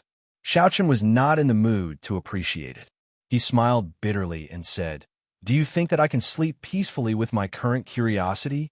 Yu Bingyun bit her lip and pondered. After hesitating for a while, she looked at Xiao Chen and said, Very well. I can only tell you that the Jadeite Mountain Manor's ceremony this time has something to do with a divine weapon. Furthermore, this divine weapon has a strong connection to the heart of an emperor. After sending off Yu Bingyun with his eyes, Xiao Chen still could not figure out the connection. He knew too little. Ao Jiao, what do you think it is? If I guessed right, the ceremony should be for the Jadeite Mountain Manor to have a divine weapon enter the divine weapon ranking, becoming one of the 10 strongest divine weapons in the world. There have been many such ceremonies in history. Xiao Chen suddenly understood. Aside from this, there was indeed no other ceremony that could be connected to a divine weapon. Divine weapons could rival Emperor-grade secret treasures. There were many of them, but only 10 of them could enter the divine weapon ranking, known as transcendent divine weapons. Transcendent divine weapons could intimidate sovereign martial emperors, comparable to primordial emperor-grade secret treasures. As far as Xiao Chen knew, the saber sovereign Wu Xiaotian and the sword sovereign Lu Xiaoyan dared to fight with primes because they had the coiling Monarch Time Saber and the Scarlet Firmament Void Sword. This showed how strong the transcendent divine weapons on the divine weapon ranking were. After figuring this out, the other clues immediately made sense. The merchant group that Xiao Chen saw when he entered the Black Sea should be carrying the supplementary divine materials for breaking into a transcendent divine weapon. Xiao Chen also understood why Yu Bingyun appeared. As far as he knew, the startling Phoenix Zither, a transcendent divine weapon ranked 10th on the divine weapon ranking, was in the hands of the Lunar Palace. If another divine weapon succeeded in breaking into a transcendent divine weapon, the heavenly Phoenix Zither, ranked 10th, would definitely fall. The reason was none other than the fact that only 10 divine weapons were allowed on the divine weapon ranking. As long as a new divine weapon made it into the divine weapon ranking, the one ranked last would definitely fall, becoming an ordinary divine weapon. Yu Bingyun's purpose in coming here was to stop the Jadeite Mountain Manor's Manor Lord from breaking into a transcendent divine weapon, preventing the startling Phoenix Zither from falling off the divine weapon ranking. When Xiao Chen thought about it carefully, the Lunar Palace probably sent people to look for the pirates that came to rob the merchant ship. With this connection made sense, all the clues connected in Xiao Chen's mind. He now understood the entire sequence of events. All that was left was the connection between the divine weapon and the heart of an emperor. This was simple. He just needed to find out the origins of the divine weapon that the Jadeite Mountain Manor possessed. Ao Jiao, thank you, Xiao Chen said with a smile, revealing joy on his face. Ao Jiao, who was in the immortal spirit ring, smiled faintly and said, You cannot see clearly because you are closely involved. Given your intelligence, if you were a bystander, you would definitely be able to see more clearly than me. Bang! Just at this moment, just as Xiao Chen was about to answer, the door to the room suddenly shattered. A strong, knife-like wind blew in. Chapter 1144. Many of the decorations in the room were shredded to pieces. Clanging sounds rang out incessantly. The originally quiet room suddenly turned into a mess. Xiao Luo stood outside the door with a furious expression. He retracted his hand and said coldly, Brat, I gave you face, but you do not want it. Why did you Bingyan come to your room? Tell me everything in detail. A murderous intent flashed in Xiao Chen's heart. He suppressed the rage in his heart and stood up. Then, he asked indifferently, "Is there a need to tell you?" "Ha! Good. Very good." Xiao Luo's killing chi surged all over his body. He smiled coldly as he stared at Xiao Chen. The ignorant are truly ignorant. Originally, I was planning to let you live and deal with you when we reach Blackwater City. It looks like there is no need to do so now. Die! Xiao Luo roared ferociously, and a fierce electric fire burned on his body. A berserk electric light surged out of his body. In that instant, the electric light blasted the entire inn apart. The warriors staying in the inn were like frightened birds and beasts.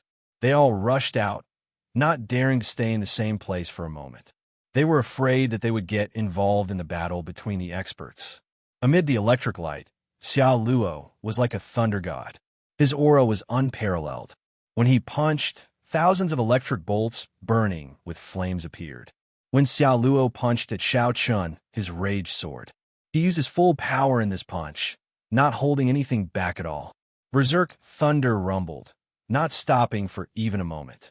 Xiao Luo's punch displayed a strong and horrifying explosive force.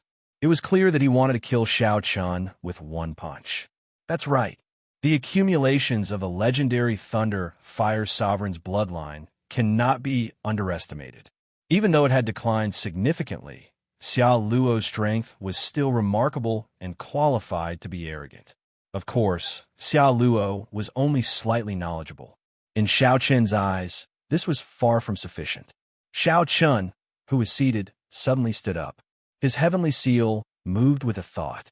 10,000 strands of law energy drove the surging power of the world with a thought. The rock hates the sky for being too low when it spreads its wings. When Xiao Chen punched as well, a huge Kuan Peng that covered half the sky soared up behind him. The shattered and immediately turned into powder and vanished. Whoosh! Whoosh! Whoosh! Xiao Chen did not move at all. However, when he moved at full power, his aura instantly suppressed Xiao Luo. Without giving Xiao Luo any time to be shocked, the instant the two fists collided, Xiao Luo vomited blood and flew back. Yu Bingyun hovered high in the sky. A consummation Emperor Wu, with a horrifying cultivation, stood behind her. "Is that your friend?" the old man asked Yu Bingyun as he pointed to Xiao Luo. Yu Bingyun shook her head. "Naturally not. That's good. This person's character is extremely terrible. His reputation in the Black Sea is not very good either." The old man nodded. Then, he pointed to Xiao Chen and asked, "How is that person related to young Miss?" "He was the one who killed the leader of our first batch of people, the Blood Wolf Pirate Group." Yu Bingyun sighed softly. After asking about the details, she understood. She said, "He is my friend. This should just be a misunderstanding. He does not have any connection to the Jadeite Mountain Manor. Is the plan ready?" "It is ready." The old man whispered, "I can guarantee that the Jadeite Mountain Manor will lose more than they gain on the 15th of next month." As the two spoke, the battle below slowly came to an end. After Xiao Chen sent Xiao Luo flying with a punch, he fell into a rhythm of getting beaten up. Many of the cultivators staying in the town recognized Xiao Luo. When they saw him getting beaten up so miserably, their faces filled with surprise. "Who is this white-clad youth? How come he dares to beat up the Xia clan's people? He is really strong." Among the younger generation of Blackwater City, this Xiao Luo is considered quite a character. Unexpectedly, he got beaten up so miserably at his own home. Xiao Luo, who had been beaten up to the point of losing his temper, howled in agony. He no longer had any of his earlier tyranny. He glared hatefully at Xiao Chen before rushing back to Blackwater City. Xiao Chen stood upright with his hands behind his back. He did not give chase, letting Xiao Luo flee in a sorry state. This is going to be somewhat problematic. The Xia clan is very powerful in Blackwater City. "You were too rash," Yu Bingyun said slowly as she landed. Xiao Chen did not care. He said, "There are more than 100 million people in the city, comparable to a large nation. No matter how powerful the Xia clan is, they will not find me that easily. There will be a blue-robed emperor-level auction in Blackwater City soon. Are you interested in going? Clearly, Yu Bingyun did not care about Xia Luo's matter. She mentioned something else and extended an invitation to Xiao Chun. Sure. Right now, Xiao Chun had more than 100 million black astral coins. He felt some anticipation for this blue-robed emperor-level auction. Perhaps he might be able to find some equipment that he wanted. When the sky brightened, Xiao Chun and Yu Bingyun arrived before Blackwater City at the same time. The black city walls were like a dragon forged of steel, coiled on the ground. There was no sunlight shining on the dark space. However, there was a restrained glow that flickered on the city walls, looking extremely mysterious. This ring of city walls probably had other mysteries, containing many divine materials. Even if a martial emperor attacked, he might not be able to destroy the city in an instant. As Yu Bingyun looked at the city walls, she also felt moved. She said, "The rank of this city is not low. It can be considered a rank 8 city. It can block an ordinary emperor Wu. Cities are divided into ranks." Xiao Chun asked out of curiosity. Yu Bingyun smiled gently and said, "That is natural. There are numbers from 1 to 9. The higher the rank, the better. After rank 9 is the strongest holy city." Xiao Chun entered deep thought. Then he thought about the newly built Heaven Dragon City. Based on what Mo Chan said, it was not weaker than Bright Moon City. So he asked, "What rank is Bright Moon City?" Pride flashed on Yu Bingyun's face. She said, "Of course, Bright Moon City is a holy city that surpasses rank 9. Furthermore, it has been passed down for tens of thousands of years. After accumulating continuously, it is worthy of the title of Immortal Holy City. It is one of the strongest holy cities in the entire oceanic world." In that case, it looked like the rank of Heaven Dragon City was not bad either. It could be considered a holy city as well. However, it was still a distance away from the Immortal Holy City. In the future, Xiao Chun would see if he could think of other ways to catch up to the accumulations of these immortal holy cities. Speaking of which, how many immortal holy cities are there in the oceanic world that are worthy of the title of the strongest holy city? After paying the entrance tax, the two entered the city and started chatting. Yu Bingyun knew a lot about such information. She immediately answered 7. There's an immortal holy city in each vast sea region. In the heavenly starry ocean is Bright Moon City. In the Penglai Sea is Penglai City. In the Black Sea is the Core Sea Domain, the Dark Sea's Dark City. This was the first time Xiao Chun heard about this, so he felt somewhat curious. He continued asking, "What about the other 4? Could it be that aside from these 3 sea domains, there are other sea domains?" There definitely are. However, it is useless to tell you now. The oceanic world is practically endless. Even the Overlord Neptune does not dare to say that it understands every sea domain. As the two chatted, they entered an inn. After ordering some food and eating, they headed for the rooms that they had reserved for each other. Xiao Chun stopped the manservant who came to collect the clothes and gave him 100 black astral coins. He wanted the manservant to figure out the details of the Jadeite Mountain Manor's divine weapon within 4 hours. This was all public information. The Jadeite Mountain Manor was very famous in Blackwater City. As long as the locals spent some time, they would be able to obtain it easily. When a manservant saw the 100 black astral coins, he felt that it was no different from taking it for free. He quickly agreed with a wide smile on his face. Sitting cross-legged on his thighs, Xiao Chun continued to temper himself, merging the 5 different attributes into his saber soul. At the same time, in a courtyard belonging to the Xia clan in Blackwater City, Xia Luo spoke to an old man with a sullen expression. This old man was called Wang Zhen. 3 years ago, he successfully broke through to great perfection blue-robed emperor, becoming a consummation blue-robed emperor who formed a soul for his heavenly seal. From then on, Wang Zhen became the person in charge of the Xia clan in Blackwater City, managing all the Xia clan's factions in Blackwater City. All Wang Zhen needed to do was accumulate enough and clear the great tribulation of wind and fire. Then, he could make his breakthrough to Emperor Wu. However, if he failed the great tribulation of wind and fire, he would most likely die. Even if he accumulated enough, he might not have the courage or confidence to undergo the great tribulation of wind and fire. How bold! How dare he bully our Xia clan so openly? Second young master, don't worry. Leave this matter to this old man.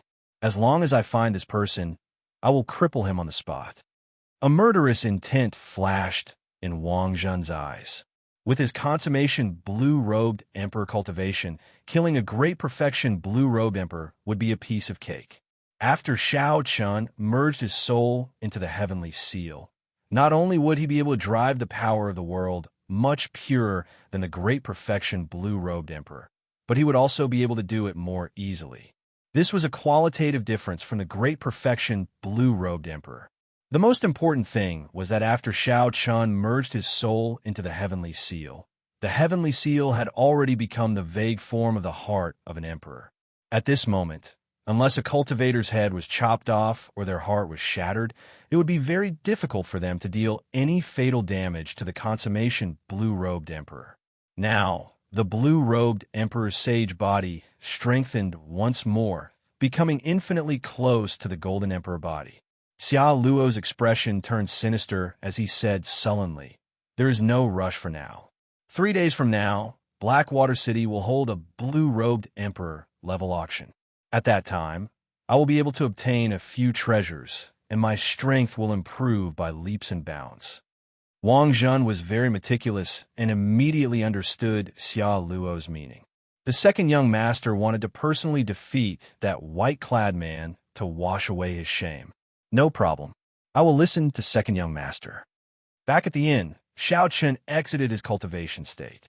Of the 5 high-grade attributes, Xianxia could already perfectly merge death and massacre into his saber soul. Now, he could form a 100% compatible saber soul and a death saber soul. Their might was not much weaker than the lightning saber soul. If Xianxia could cultivate these 2 states into wills, they would be no weaker than the lightning saber soul. At that time, his combat prowess would not be much weaker than a consummation blue-robed emperor's. Dong! Dong! Dong! There was knocking on the door, and a manservant popped his head out with a smile. Then, he handed a complete set of information to Xianxia. The manservant's efficiency was faster than he expected. Xianxia rewarded him with some black astral coins before sending the manservant away. Xianxia wanted to see what kind of divine weapon this jadeite mountain manor had. As Xianxia looked carefully and flipped through the information page by page, the expression on Xianxia's face turned increasingly grave. He could not suppress the excitement on his face. Chapter 1145. The jadeite mountain manor's divine weapon was called the Heavenly Cloud Jadeite Sword. It was left behind by the jadeite sovereign, who no longer managed the jadeite mountain manor. The Heavenly Cloud Jadeite sword was not forged by the jadeite sovereign. Its original name was not that either. Instead, it was called the Heavenly Blood Sword. This was the sword of another legendary martial emperor of the Black Sea, the Blood Sword Sovereign. The glory that the Blood Sword Sovereign once created was even more dazzling than that of Xia Luo's ancestor, the Thunderfire Sovereign. Aside from the Blood Sword Sovereign's human bloodline, he also had the bloodline of the Deep Abyss Demonic World's blood race, a mixed blood of humans and demons. However, the Blood Sword Sovereign's history was too ancient. Before the Black Sea continent shattered, he had already died. The legends he left behind only existed in ancient books. There is only one story that spread far and wide: the Blood Sword Sovereign forming the heart of an emperor before advancing to martial emperor. He became the first person to do so, shaking the entire Kunlun realm. In the history of the martial epoch, no one had formed a complete heart of an emperor before advancing to martial emperor. The heavenly seal infused into the soul was only the vague form of the heart of an emperor, far from the true heart of an emperor. Only those who cleared the great tribulation of wind and fire, reforged their golden body, and successfully pushed open the emperor's door could possess the heart of an emperor. However, this Blood Sword Sovereign broke this rule, becoming the only person in history to possess the heart of an emperor before advancing to martial emperor. Xiaoqian's hand nearly trembled as he held the information. If he could grasp this secret technique and condense the heart of an emperor, he would be able to resolve the problem of infusing the soul into the heavenly seal. The problem of infusing the soul into the heavenly seal would naturally be solved when he reached great perfection blue-robed emperor and consummation blue-robed emperor. The principle was very simple. When one merged the soul into the heavenly seal, it only formed the vague form of the heart of an emperor. If one condensed the complete heart of an emperor in advance, why would one care about a vague form? This was the opportunity that Yu Bingyan mentioned. After putting down the information, Xiaoqian calmed down.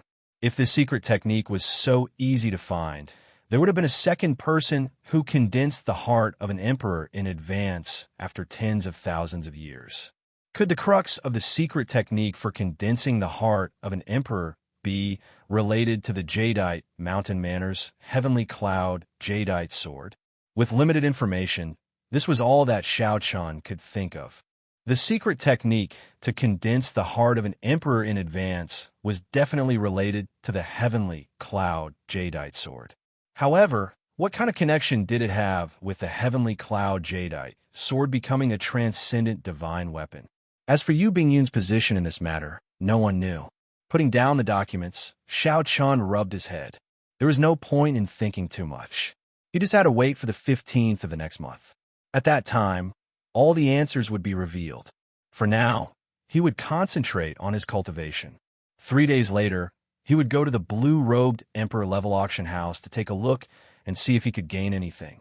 Otherwise, he would have nowhere to spend his hundreds of millions of black astral coins. That would be rather depressing. 3 days passed in the blink of an eye. Yu Bingyan knocked on the door punctually, inviting Xiaoqian to come with her. As the name suggested, only the blue-robed emperor was allowed to participate in the blue-robed emperor level auction. Such an auction could not be held in an ordinary city. There was no other reason other than the fact that they could not gather many blue-robed emperors.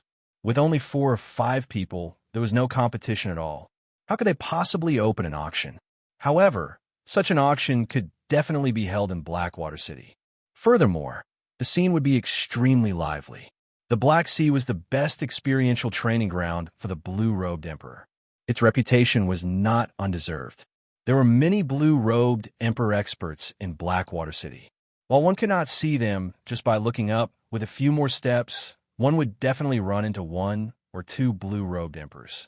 The auction house was known as the Heavenly Cauldron Pavilion.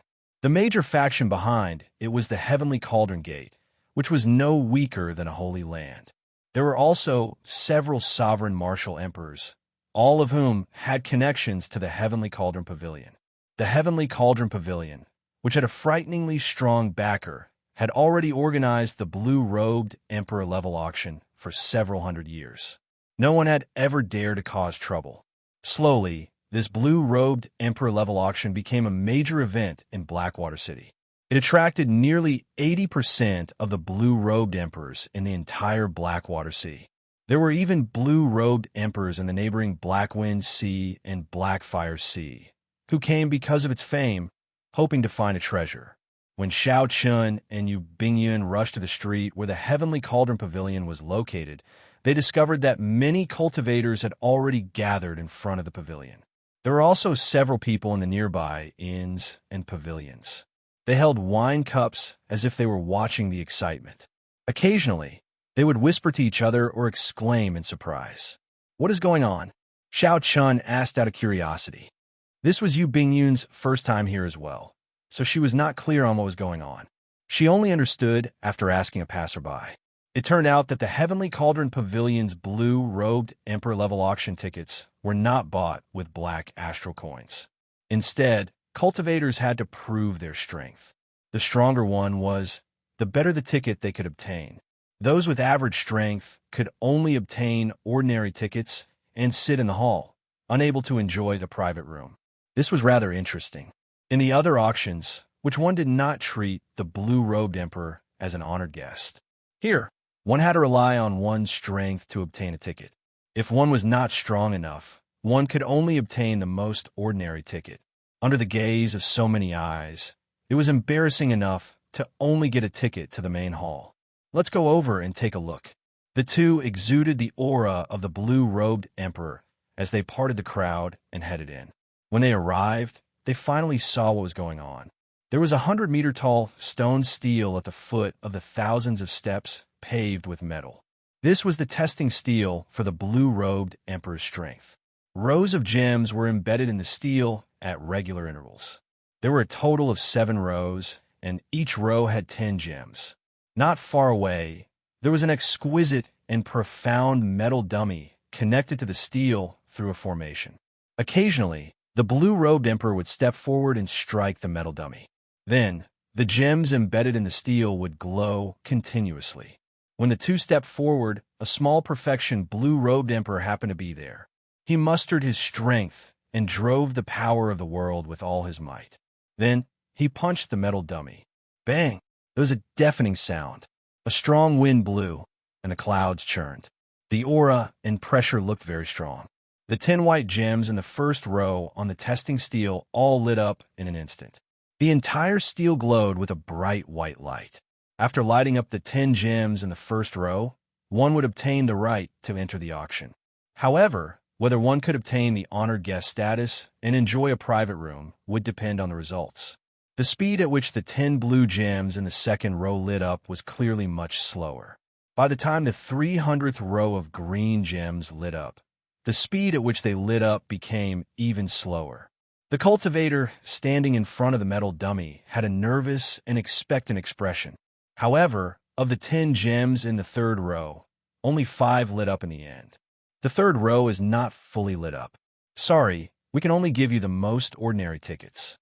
The person in charge of the Heavenly Cauldron Pavilion, who was standing at the side, took out a ticket and handed it to the middle-aged man. The middle-aged man received the ticket with a depressed expression.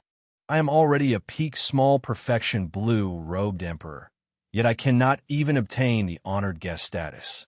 What's wrong? You're not convinced? The person in charge of the Heavenly Cauldron Pavilion said expressionlessly. I was just saying, the middle-aged man said with an embarrassed smile. After he spoke, he headed straight for the stairs and entered the Heavenly Cauldron Pavilion. How could he not be convinced? This was not a place for a blue-robed emperor to behave atrociously. Even if it were a minor heavenly emperor Wu, he would have to think twice before coming. After that, Xianxia looked at a few more people and understood the trick. One had to light up at least 3 rows before they could obtain an honored guest ticket. After that, for every row lit up, they could obtain a private room on a higher level, enjoying better service and benefits. Bang! There was another loud sound, and the stone stele started to change colors rapidly. White, blue, green, red, it only stopped after changing 6 colors. The power of one punch lit up 6 rows of gems. This immediately caused an uproar, attracting the attention of several people. It is another consummation blue-robed emperor character. This is Xianxia. 10 years ago, he was a consummation blue-robed emperor expert. However, he has not shown himself in the past few years. Apparently, he is preparing to undergo his great tribulation of wind and fire. He probably does not have the guts to undergo his great tribulation of wind and fire. Otherwise, he would not have shown himself. Before the envious gazes of the crowd, Xianxia's slightly gloomy face did not change at all. He received the ticket for the honored guest room on the 6th floor and walked over expressionlessly. Xianxia thought to himself, it turns out that one needs the strength of a consummation blue-robed emperor to light up the gems on the 6th row. After observing for a long time, Xianxia discovered that this testing stone stele was extremely accurate in measuring one's strength. All this while, Xianxia did not have a clear idea of the level of his strength. The testing stone stele before him was a good opportunity to see the strongest strength that he could burst out with, and how big the gap was between it and those consummation blue-robed emperor existences.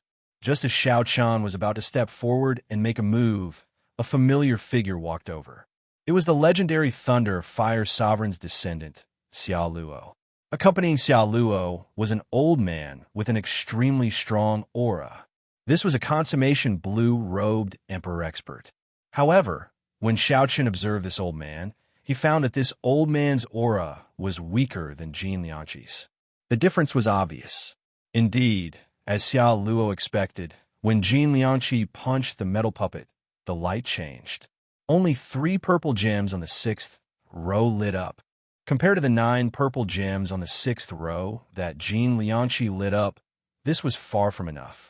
After successfully obtaining a VIP room on the 6th floor, Xia Luo followed behind the old man with a cocky expression.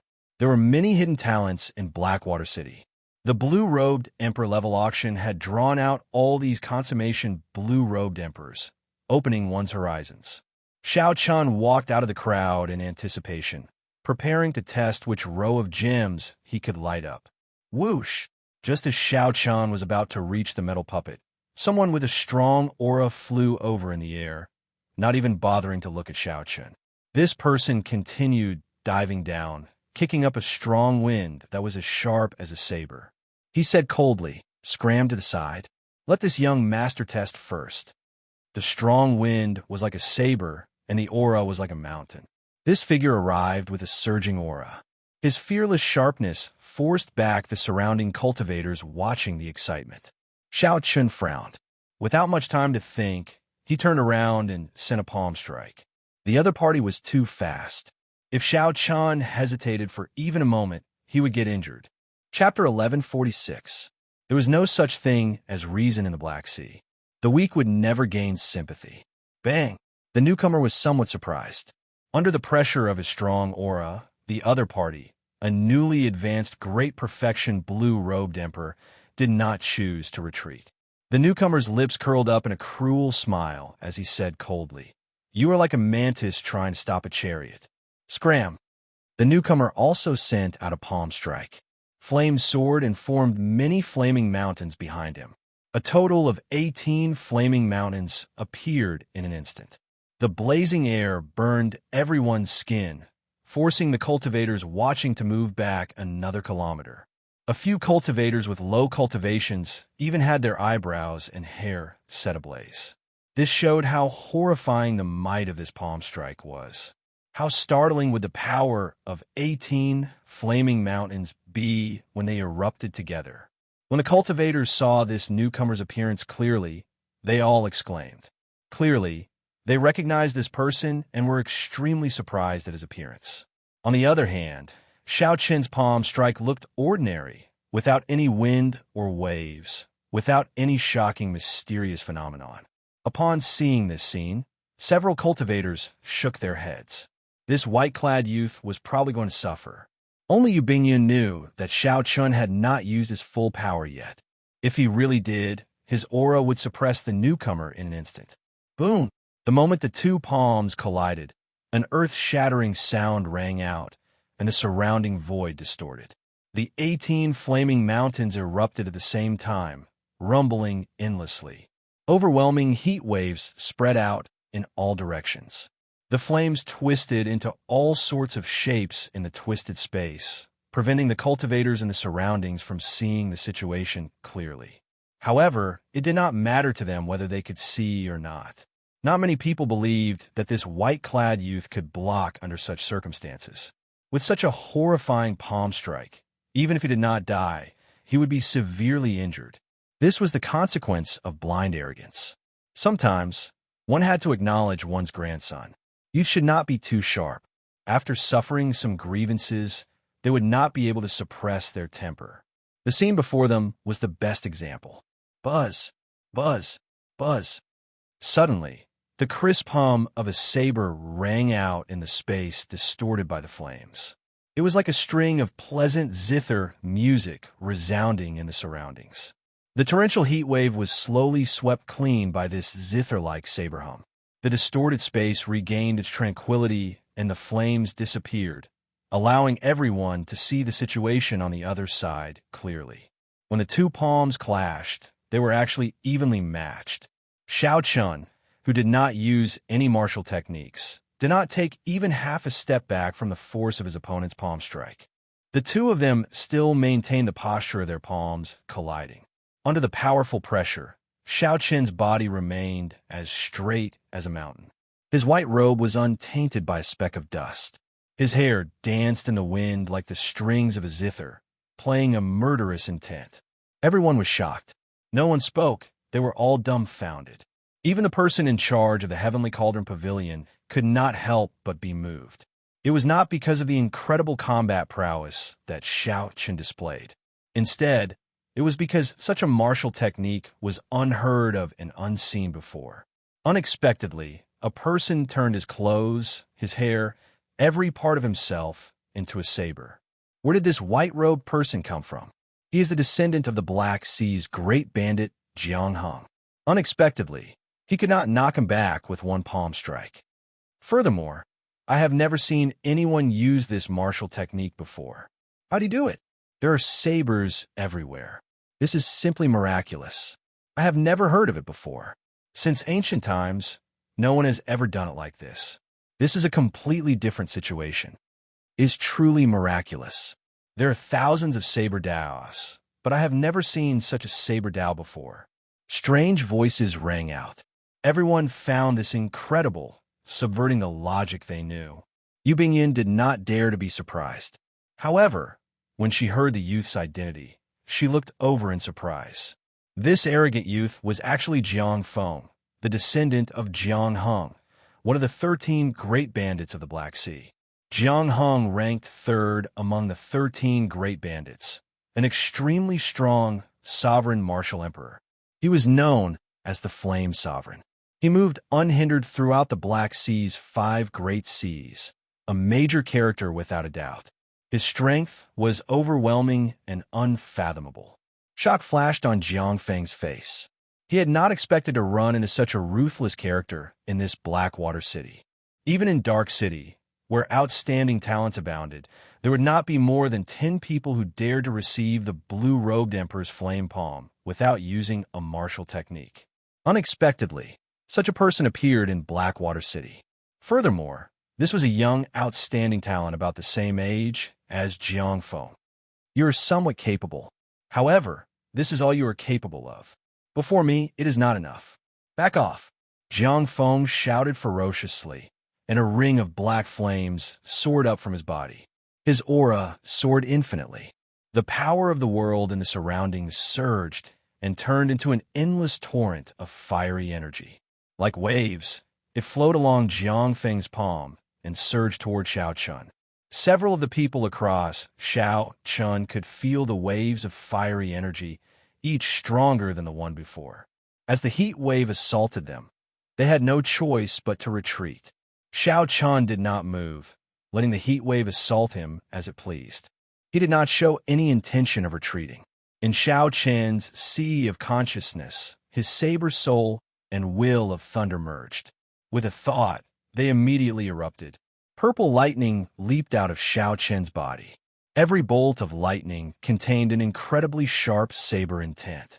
The lightning and saber intent merged perfectly.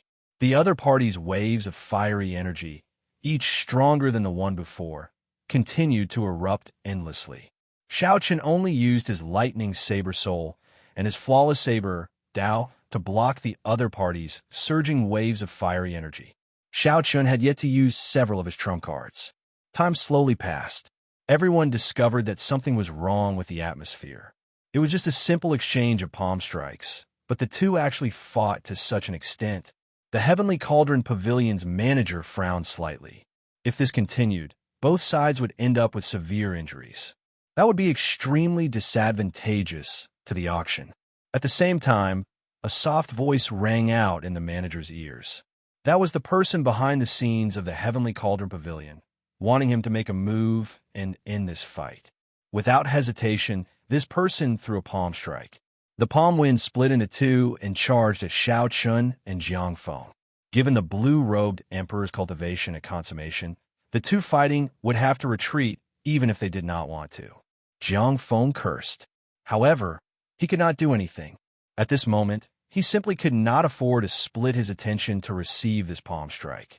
Jiang Feng's figure flashed. When the palm wind arrived, he retreated. He spun a few times in the air before he found his footing. The Heavenly Cauldron Pavilion's manager smiled in satisfaction.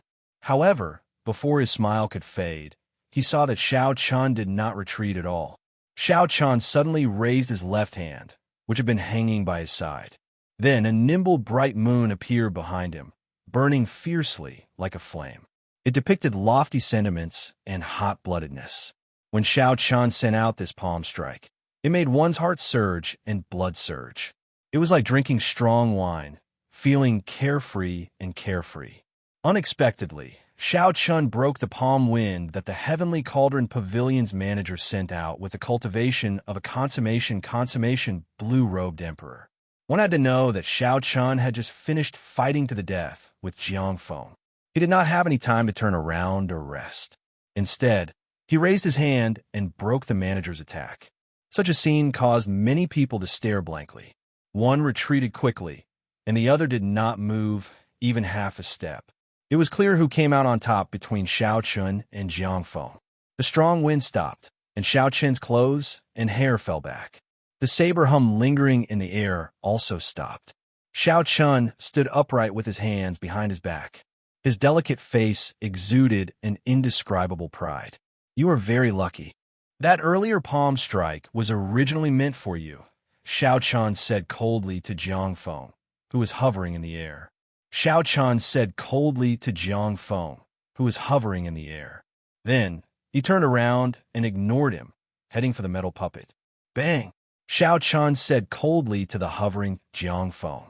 Then, he turned around and walked towards the metal statue, ignoring him. The explosion was like thunder roaring, startling the surrounding cultivators back to their senses. They all looked at the stone tablet curiously. They wanted to see what kind of result this mysterious man in white could achieve. They all looked at the stone stele curiously, wanting to see what kind of result this mysterious white-clad person could achieve. The first row lit up in an instant, the second row lit up in a breath's time, and the third row took 3 seconds to light up. The first row lit up instantly. The second row lit up in 1 breath. The third row took 3 seconds to light up the 10 gems. If there were no surprises, Xiao Chun should be able to light up the 10 gems in the 5th row. This was the limit of a peak, great perfection, blue-robed emperor. As for the gems in the 6th row, only a consummation blue-robed emperor, a cultivator who merged his soul with a heavenly seal, could successfully light them up. Without exception, all the cultivators who lit up the gems in the 6th row were consummation blue-robed emperors. The gems in the 5th row lit up slowly, one by one. To everyone's surprise, all 10 gems lit up. Indeed, a newly advanced great perfection blue-robed emperor already has the combat prowess of a peak great perfection blue-robed emperor. No wonder he can defeat Jiangfeng. This is an expert. I have never heard of him in the Blackwater Sea. I have never heard of him in the nearby Blackwind Sea or the Blackwater Sea. He should be from another sea region. As the crowd discussed in low voices, one of the eye-catching purple gems in the 6th row suddenly lit up silently. The surroundings fell silent. Everyone gaped, somewhat speechless. They could not believe the scene before them. After a while, they confirmed it. Startled cries rang out, and the crowd went into an uproar. A great perfection blue-robed emperor actually burst out with a strength that only a consummation blue-robed emperor could achieve. How startling was this? However, Xiao Chun, who stood in front of the metal puppet, frowned slightly, feeling dissatisfied. He had used his full power in that earlier punch. Aside from not using his saber or his secret technique to increase his explosive power, he had not held anything back. Unexpectedly, only 1 purple gem in the 6th row lit up.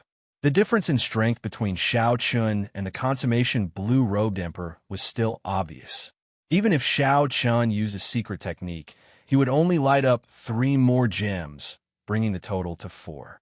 If Xiao Chun ran into the slightly more powerful consummation blue-robed emperor, his strength would still pale in comparison. Young man, you are pretty strong. Here, these are the tickets to the VIP rooms on the 6th floor. Chapter 1147. The person in charge next to the stone tablet smiled slightly and handed a golden ticket to Xiao Chun. He continued, I've been standing here for a whole day. You are the first young martial artist to light up the 6th row of gems. Moreover, you are only at the level of great accomplishment blue-robed emperor. You have unlimited potential. I'm sure you'll be able to find treasures that interest you in the auction and dig out your potential. Xiaoqun took the gold card and glanced at it. He smiled casually and said, "Thank you for your auspicious words, senior." Seeing that Xiaoqun was not arrogant in the slightest, the supervisor nodded inwardly, and his evaluation of Xiaoqun rose by another level. Xiaoqun turned his head and said goodbye to Yu Bingyun. Then, he indicated that he would take his leave first. Yu Bingyun smiled faintly and sent a voice projection to meet up after the auction. Jiang Feng, who was hovering in the air, trembled in anger as he watched Xiaoqun walk towards the doors of the Heavenly Cauldron Pavilion before the envious gazes of many cultivators. As the descendant of the Black Sea's great bandit Jiang Heng, he spent most of his time in the Black Sea's largest sea region, the Dark Sea. Wherever he went, he would be the center of attention. Aside from a few outstanding young talents who were so strong that Xiaoqun could not do anything about them, no one in the same generation dared to be so arrogant before him. After winning by just half a move, the other party chose to ignore him. Furthermore, it was in a small place like Blackwater City. Cursing angrily, Jiang Heng landed in front of the Iron Man. His whole body was like smoke, rushing up and kicking the Iron Man. Light flickered on the stone steel as the gems lit up continuously. He also lit up the 6th row of purple gems, and 2 of them, one more than Xiaoqun. A look of pride flashed across Jiang Feng's face. "Compared to me, you are still a little weaker. I have a secret technique passed down by the Jiang clan." The power he could unleash was already comparable to that of the great perfection blue-robed emperor. "Don't give me a chance to catch you alone." With a fling of his sleeves, Jiang Feng received the golden ticket and quickly walked over. Incredible. He truly lives up to being a descendant of a sovereign martial emperor. This Jiang Feng's explosive power is really startling. He used a secret technique. The Flame King has a secret technique called the wolf smoke art. Once it's used, the blood vessels in the entire body will boil, and essence energy will spurt out like smoke. It can be seen from 5 kilometers away, and its explosive power is extremely shocking. It's said that when the wolf smoke art is cultivated to the highest level, it can even ignite one's own bloodline. Combined with the Jiang clan's flame cultivation technique, it can increase one's explosive power by several times. Speaking of which, this Jiang Feng has always been in Dark City. Why did he come to our Blackwater City? He's probably just passing by. But he definitely didn't expect that he would lose to a Blackwater City's advanced blue-robed emperor in front of everyone. When Jiang Feng, who was already walking up the stairs, heard these discussions, the killing intent in his eyes grew even stronger. He clenched his right hand into a fist, and his bones crackled. "Huqi." As soon as Jiang Feng left, another person came in. He looked to be in his 40s or 50s and had an extraordinary bearing. He was dressed luxuriously and wore a priceless jade ring on his thumb. 10 odd servants followed behind him. They walked over with their heads held high and chests puffed up. Their group was very grand and impressive. When Yu Bingyun saw this person, a strange light immediately flashed in her eyes. This middle-aged man was none other than the current manor lord of the Jadeite Mountain Manor, Fei Lingyi. Fei Lingyi's cultivation was rather horrifying. Even so, when he walked over, he did not release any aura at all. However, he still put a formless pressure on everyone. This made it hard for people to breathe and suppress their hearts, not daring to look him in the eye. The person in charge of the Heavenly Cauldron Pavilion was clearly familiar with Fei Lingyi. He took the initiative to greet Fei Lingyi and give him a purple gold ticket. That was the most distinguished seat in the auction house. Only after lighting up all 10 purple gems on the 6th row could one qualify to obtain it. Fei Lingyi received the purple gold ticket and smiled. "Senior Ma is too polite. However, we still cannot break the Heavenly Cauldron Pavilion's rules." After saying that, Fei Lingyi shifted his gaze and focused on the metal puppet at the side. A startling aura suddenly erupted from Fei Lingyi's body. The berserk aura knocked some people back in time and knocked them into the air. Bang! The stone steel gave off a bright light, lighting up all 60 gems on the 6th row in one go. The sight of it was very startling. Fei Lingyi withdrew his aura and shook his head. It still won't do. Indeed, only Emperor Wu can light up the golden gems on the 7th row. Even though my strength is already no weaker than that of a small perfection Emperor Wu's, without condensing a heart of an emperor, the difference will forever be a difference. Such an aura was even more ferocious than that of the consummation blue-robed emperors from earlier. The 60 gems lit up at the same time, not pausing at all. Everyone was shocked at how strong Fei Lingyi was. In reality, this Fei Lingyi was indeed far stronger than some of the consummation blue-robed emperors. This was because the other consummation blue-robed emperors had not undergone their great tribulation of wind and fire. However, Fei Lingyi had. Although he failed, he was fortunate enough not to die. After he survived, his strength increased significantly. When one underwent the great tribulation of wind and fire, there was a slim chance of survival. Once one succeeded, one could ascend to emperor and look down on everyone, becoming a true peak character of this world. However, there were also some people who didn't succeed in overcoming their tribulations. However, they were lucky enough to survive, allowing their strength to increase once again. Such people were known as Half-Step Emperor Wu, also known as False Emperor Wu. The power of the world that they could drive was already no weaker than that of a small perfection blue-robed emperor. However, they did not have a heart of an emperor, so they were always half a step short. Furthermore, after undergoing the tribulation once, there would be no second chance. That was to say, while this Fei Lingyi looked strong now, he would never have a chance to take that half-step to Emperor Wu in this lifetime. As Yu Bingyun watched Fei Lingyi enter the Heavenly Cauldron Pavilion, a smile slowly appeared on her face. This person finally arrived. If Yu Bingyun had not come, there would have been a 30% chance of him advancing the Heavenly Cloud Jadeite sword to a transcendent divine weapon. However, once he arrived, according to the plan, Fei Lingyi would have no chance at all, destined to fail. The divine weapon, the Heavenly Cloud Jadeite sword, would be reduced to a pile of scrap metal. The Lunar Palace's startling phoenix sheen would also be able to remain on the divine weapon ranking. Yu Bingyun had successfully completed her mission. Inside the Heavenly Cauldron Pavilion was an exquisite and elegant hall. The interior was a ring-shaped building with 7 floors. After Xiao Chan handed over his golden ticket, an attendant led him to a large, luxurious private room on the ring-shaped 6th floor. The private room setup was very interesting. The Heavenly Cauldron Pavilion had no intention of protecting the privacy of the customers. The windows were open to the air. Not only the owners of the private rooms on the opposite floors, but also the customers in the hall could see each other. The hall was already filled with many cultivators. These were all small perfection blue-robed emperors who did not get a private room. There were about 1,000 of them. At first glance, 1,000 small perfection blue-robed emperors seemed like a lot. However, when one thought about it carefully, just the local cultivators in Blackwater City numbered more than 100 million. Furthermore, there were many blue-robed emperors from other sea regions who came for experiential training.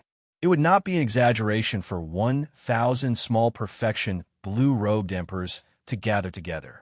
If one included those blue-robed emperors who were still adventuring in the various remnants and did not have time to come, there would be even more. This was the first time Xiao Chan saw so many blue-robed emperors gathered together. He could not help but sigh in his heart.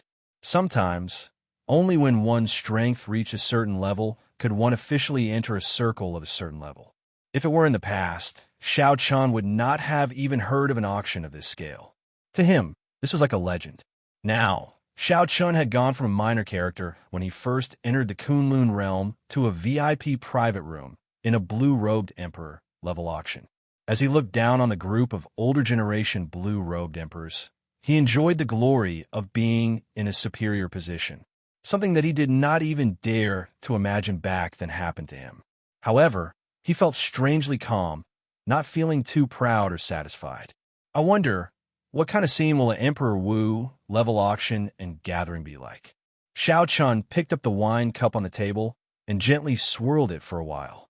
Then, he drank it in one gulp, feeling boundless anticipation in his heart. The auction would officially start only after sunset. Right now, it was still some time before sunset. Since he had nothing to do, Xiao Chun picked up the auction list on the table and carefully looked through it. It is indeed a blue-robed emperor level auction. The things being auctioned here are really exciting. To think that there is even a divine weapon. Xiao Chen's gaze moved around the list, searching for his target. Coincidentally, he saw a divine weapon being auctioned. It was a treasure sword with a starting bid of 20 million black astral coins. Aside from a consummation blue-robed emperor, a regular blue-robed emperor would not be able to afford such a price. As a saber user, Xiao Chen naturally did not dare to be interested in this. As he continued to look, a medicinal pill attracted his attention. The source-returning pill could instantly recover one's heavenly laws, which was equivalent to doubling one's law energy. To people like Xiao Chun, who did not have as much law energy as a consummation blue-robed emperor, this medicinal pill held a great attraction. When one ran out of law energy, one could consume an internal source-returning pill and immediately regain combat prowess. In times of danger, one would be able to survive. Xiao Chen had heard of this medicinal pill before. The ingredients were extremely difficult to gather, and the success rate was very low. It was extremely rare among king-grade medicinal pills. There were 5 medicinal pills in this bottle, and the starting bid was 1 million black astral coins. Xiao Chun estimated that, given the value of this medicinal pill, the final bid would be 3 or 4 times higher. After looking through the list, Xiao Chun discovered that many of the auction items did not have a detailed introduction. They did not even have a name. This was probably to maintain a sense of mystery. Only when the auction officially started would there be a grand introduction. Aside from the source-returning pill, which Xiao Chun paid special attention to, there were a few other treasures that he marked as well. As long as the price was not too ridiculous, he would bid for them. Xiao Chun was filled with anticipation for these mysterious auction items, hoping that they would give him a pleasant surprise. Strange, how could there be such a heavenly treasure being auctioned? Just as Xiao Chun was about to put down the list, Ao Jiao suddenly spoke up from the immortal spirit ring. Xiao Chun took a look at the list and felt that he had not missed anything. He did not know which auction item Ao Jiao was referring to. Why didn't I notice that auction item? It is at heptagold origin. Heptagold is a peak divine material in the first place. Heptagold origin is even more pitifully rare. If heptagold origin is added to a divine weapon, the chances of breaking through to a transcendent divine weapon will double. Xiao Chun quickly looked over. After he saw the starting bid, he finally understood why he had not paid attention to it. This heptagold origin actually had a starting bid of only 10,000 black astral coins. Chapter 1148. Why is the reserve price so low? I nearly missed it. It doesn't matter. Even if the reserve price for such a divine item is 0, it will quickly reach 10 million black astral coins. I just find it strange that such an item appeared in the auction house. Why would someone with the ability to obtain such an item auction it? A thought occurred to Xiao Chun. He asked, "Little Ao Jiao, should we bid for this heptagold origin? If I succeed in breaking through to Emperor Wu, the lunar shadow saber will have to advance to a divine weapon." Ao Jiao, who was in the immortal spirit ring, remained silent for a while. Then, she shook her head and said, "There's no need. I know where to find a heptagold origin. When you advance to consummation Emperor Wu, I will bring you there. There is no need to rush the lunar shadow saber. If it does not advance to a divine weapon, then so be it. Once it does, it will definitely make it onto the divine weapon ranking." Xiao Chen rejoiced in his heart. He smiled and said, "There is such a place? Why did you not tell me about it?" Ao Jiao smiled and did not reply. She had to tell Xiao Chen the location of the Thunder King's inheritance. As for the Thunder King's final wish, that would depend on Xiao Chen's own choice. The most important thing now was to help Xiao Chen succeed in breaking through to Emperor Wu. Otherwise, everything would be for naught. The Thunder King probably did not want to see Xianxia become a meteor at such a young age, disappearing in a flash. Suddenly, Xianxia thought of something. With the heptagold origin here, that jadeite mountain manor's manor lord, Fei Lingyi, would definitely come. If Xianxia managed to obtain this heptagold origin, there was a 70 to 80% chance that the heavenly cloud jadeite sword would advance to a transcendent divine weapon. Xianxia frowned slightly when he felt an extremely strong aura. He looked up and saw a middle-aged man with an imposing appearance and an air of arrogance. He was escorted by a group of servants as he walked in with large strides. There was an uproar in the hall. Many lesser-tier, blue-robed emperors stood up and greeted them.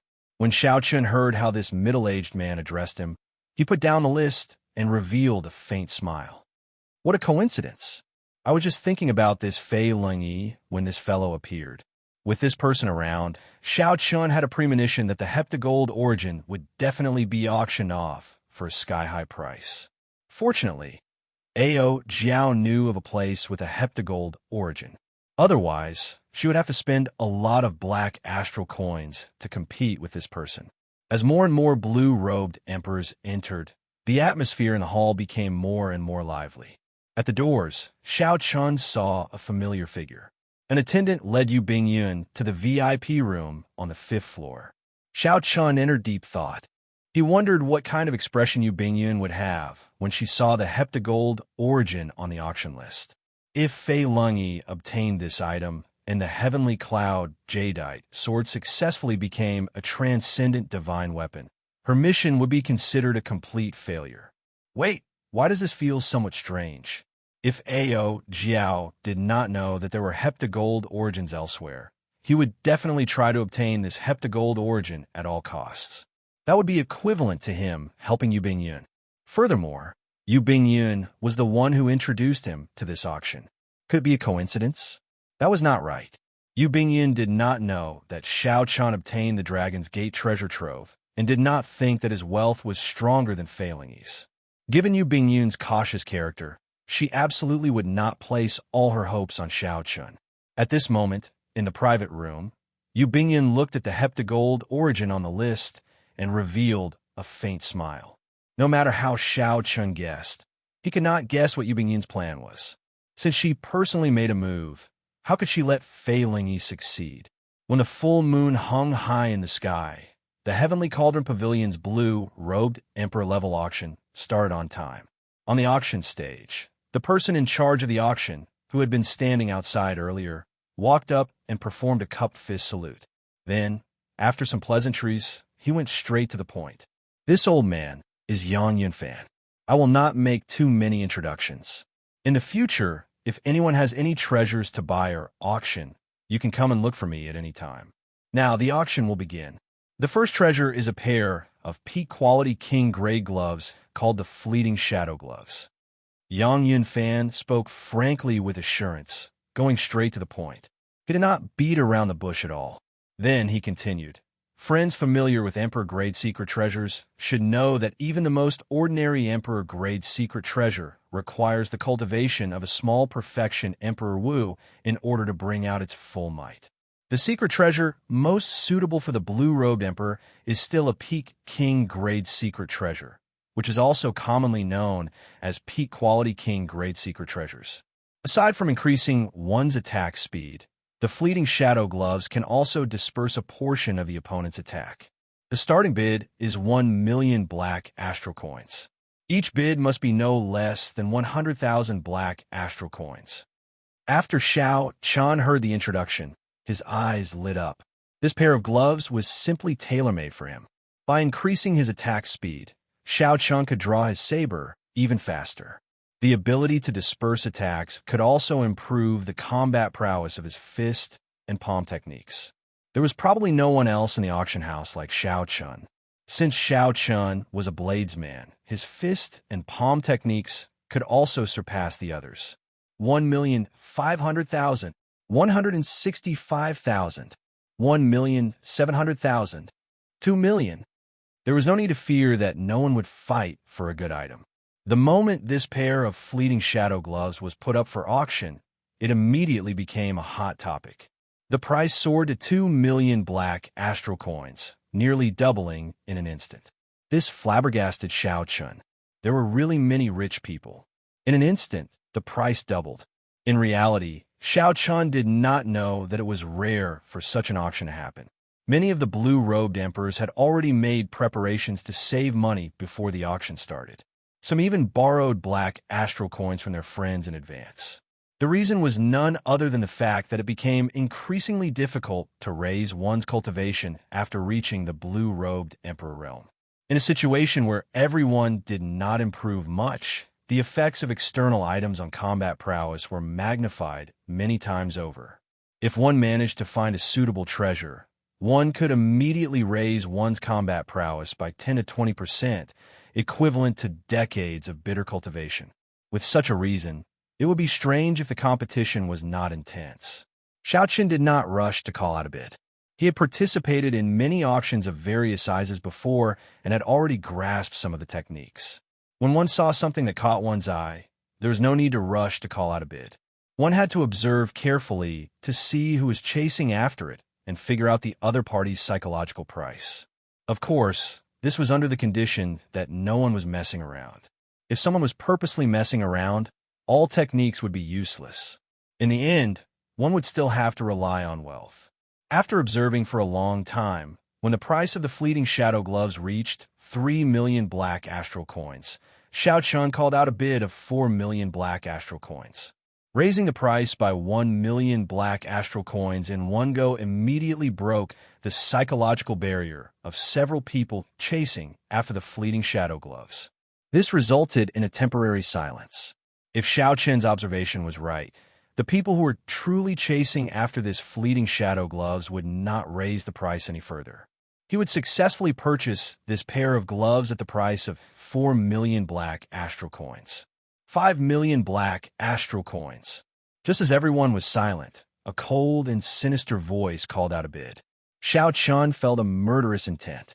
He looked over and saw Jiang Feng in the private room across from him. Who is so rich? This is not worth it. This pair of gloves is worth at most 3 million black astral coins. It has already tripled. 4 million black astral coins is already a loss. 5 million black astral coins is really too much. It's Jiang Feng. He is competing with that white-robed bladesman. No wonder he lost face to the white-robed bladesman outside and is trying to regain it here. This is not going to be easy. The white-robed bladesman probably will not be able to buy anything good. The Black Sea great bandit Jiang Heng is very wealthy. As his grandson, Jiang Feng has at least 20 to 30 million black astral coins. That is comparable to the consummation blue-robed emperor. Noisy discussions resounded. Many gazes looked at Xiaoqian with pity in their eyes. Dang! Jiang Feng placed the wine cup in his hand heavily on the table and wiped the wine off his lips with a handkerchief. Then he looked provocatively at Xiaoqian and said coldly, "Let's see what you are going to use to compete with me. 10 million black astral coins."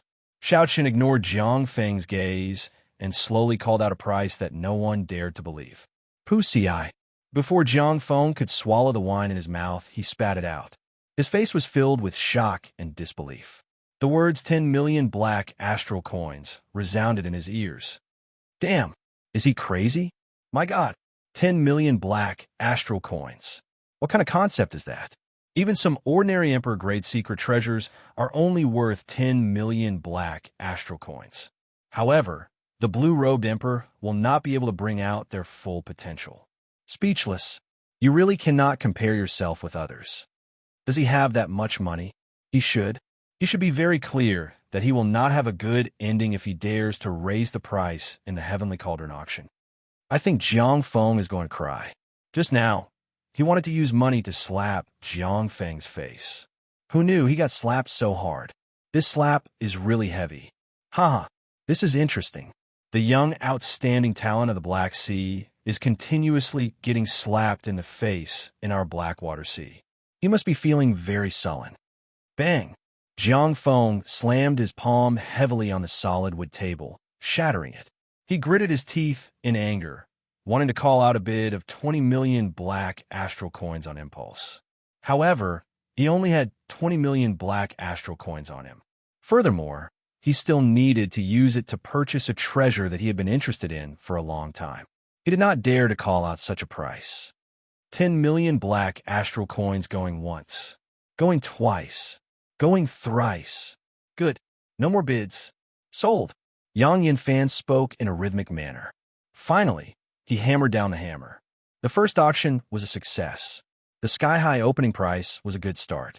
The smiling Yang Yanfan thought to himself, I have to make friends with that white-clad youth after this is over. His background is definitely not simple. Inside the booth, Xianxia slowly put down his wine cup. He continued to ignore Jiang Feng's murderous gaze, not bothering with him. There was no need to say much to such a person. Xianxia wanted to talk about the rules with him, but he did not follow them. He insisted on using his influence to force people, telling them to scram before the testing stone steal. Then, he was unreasonable during the auction, wanting to use his wealth to humiliate Xianxia. In that case, there was no need for Xianxia to care about Batu's face. If you want to fight, then fight. Let's see who will have the last laugh. Xianxia has more than 100 million black astral coins on him. Aside from the Jadeite Mountain Manor's Manor Lord and a few other older generation people, there were not many people in the entire auction hall that Xianxia feared in terms of wealth. Up in the booth on the 7th floor, Fei Lingyi revealed some doubt on his arrogant face as he watched the commotion below. He waved his hand and instructed, investigate this person's background and see if he will be a threat to my auction of the heptagold origin. After a pause, Fei Lingyi said, let him know in advance. Tell him to be sensible and not act rashly. This heptagold origin is very important. Nothing can go wrong. 2 old men in the booth immediately left to carry out the order and disappeared. Chapter 1149. As Fei Lingyi held the list and looked at the heptagold origin, a dazzling light appeared in his eyes. The appearance of this heptagold origin was truly the heavens helping him. It would be hard for the heavenly cloud jadeite sword not to become a transcendent divine weapon. Manor Lord, what if that person does not listen to us? After all, he even dared to slap Jiang Feng's face ruthlessly. A person at the side asked somewhat uncertainly. Fei Lingyi put down the list and rubbed the jadeite ring on his thumb with his right hand. A murderous intent flashed in his eyes as he smiled and said, that's good. That will save us some money. Inside the private room, Xianxia did not know that Fei Lingyi already had his eyes on him. However, even if he knew, he would not care. That golden plume feather in his hand could even force back the greater heavenly Emperor Wu. Why would he fear Fei Lingyi? At this moment, Xianxia happily paid the bill and sized up the fleeting shadow gloves in high spirits. After leaving his spiritual mark on them, he immediately put them on. The material of the fleeting shadow gloves was extremely soft. A peak refining grandmaster had used excellent skills to blend many divine materials into a kind of soft metal. The surface of the gloves was smooth, like flowing water. When worn, half of the fingers would be exposed, making it even more convenient. There was an imprint on the back of the gloves. Formations for dispersing force were inlaid in them. Xianxia tested the gloves in the private room. When he attacked, there was no sound of wind at all, just like the name Fleeting Shadow. It felt like his hands merged with the air without any resistance. Xiaoqian's attack speed increased by 20%. As for the effect of dispersing force, he would have to test it in actual combat. With this pair of gloves, Xiaoqian's combat prowess increased significantly. Now, he could face a consummation blue-robed emperor. As long as Xiaoqian did not face a consummation blue-robed emperor that had been stuck for more than 10 years, or a consummation blue-robed emperor that cultivated a profound cultivation technique, Xiaoqian would be able to fight a consummation blue-robed emperor. This gave Xiaoqian even more confidence. Even if he could not obtain victory, he was still confident of not being defeated. No one would believe that a newly ascended blue-robed emperor could fight against a perfected blue-robed emperor. Wang Zhen and Xia Luo, who were also in the private rooms on the 6th floor, also saw the scene of Xiaoqian putting on the flowing shadow glove. The murderous intent in their eyes uncontrollably manifested itself. Second young master, is it him? Wang Zhen asked. Xiao Luo nodded with a sinister expression. That's him. To think that he actually has such wealth. This is truly unexpected. Wang Zhen smiled and said, Second young master, don't worry. After the auction ends, I will find someone to follow him. At that time, not only will I help second young master teach this brat a good lesson, but I'll also help second young master seize that pair of gloves. Xiao Luo revealed a smile on his face. Good. I do not need these gloves. They're just nice for Big Brother to use. Amidst the numerous undercurrents, the auction proceeded like a raging fire. Treasure after treasure was sold at exorbitant prices. Yang Yinfan also started to introduce the source-returning pill that caught Xianxia's eye. Yang Yinfan took out a bottle of medicinal pills and said, This is a bottle of source-returning pills. I believe everyone knows their effects and how low the success rate is. I will not elaborate. There is a total of 5 medicinal pills. The starting price is 1 million black astral coins. Each increment must be no less than 100,000 black astral coins. As the auction started, the price soared. Such a medicinal pill could be used to save one's life or turn the tables at a crucial moment. It was simply a divine medicine that could instantly recover law energy. It would be hard not to be envious. 4 million black astral coins. 4 million black astral coins. 5 million black astral coins. 6 million black astral coins. Toward the end, every increment was 1 million black astral coins, far surpassing Xianxia's expectations. However, with his meticulous mind, Xianxia discovered that the ones bidding were all great perfection blue-robed emperors. On the contrary, few consummation blue-robed emperors bid. This source-returning pill might not have an instant recovery effect on a consummation blue-robed emperor. 10 million black astral coins. Suddenly, someone called out, raising the bid by 4 million black astral coins in one go. This person's attitude completely suppressed the voices of the other bidders. Although the source-returning pill was good, at 10 million black astral coins, the quality-price ratio was not very high. Xiaochen looked towards the source of the voice. The one who called out the bid was Jiang Feng, the descendant of the Black Sea's great bandit Jiang Hong. Jiang Feng had to obtain this source-returning pill no matter what.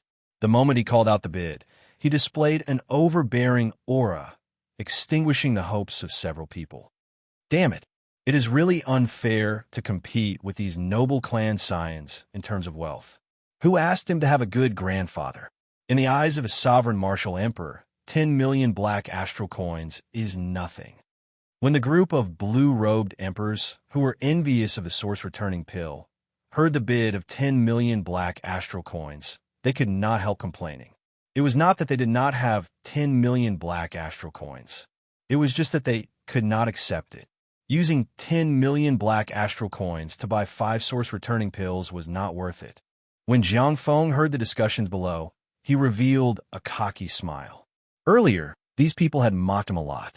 A bunch of country bumpkins, scared silly by 10 million black astral coins.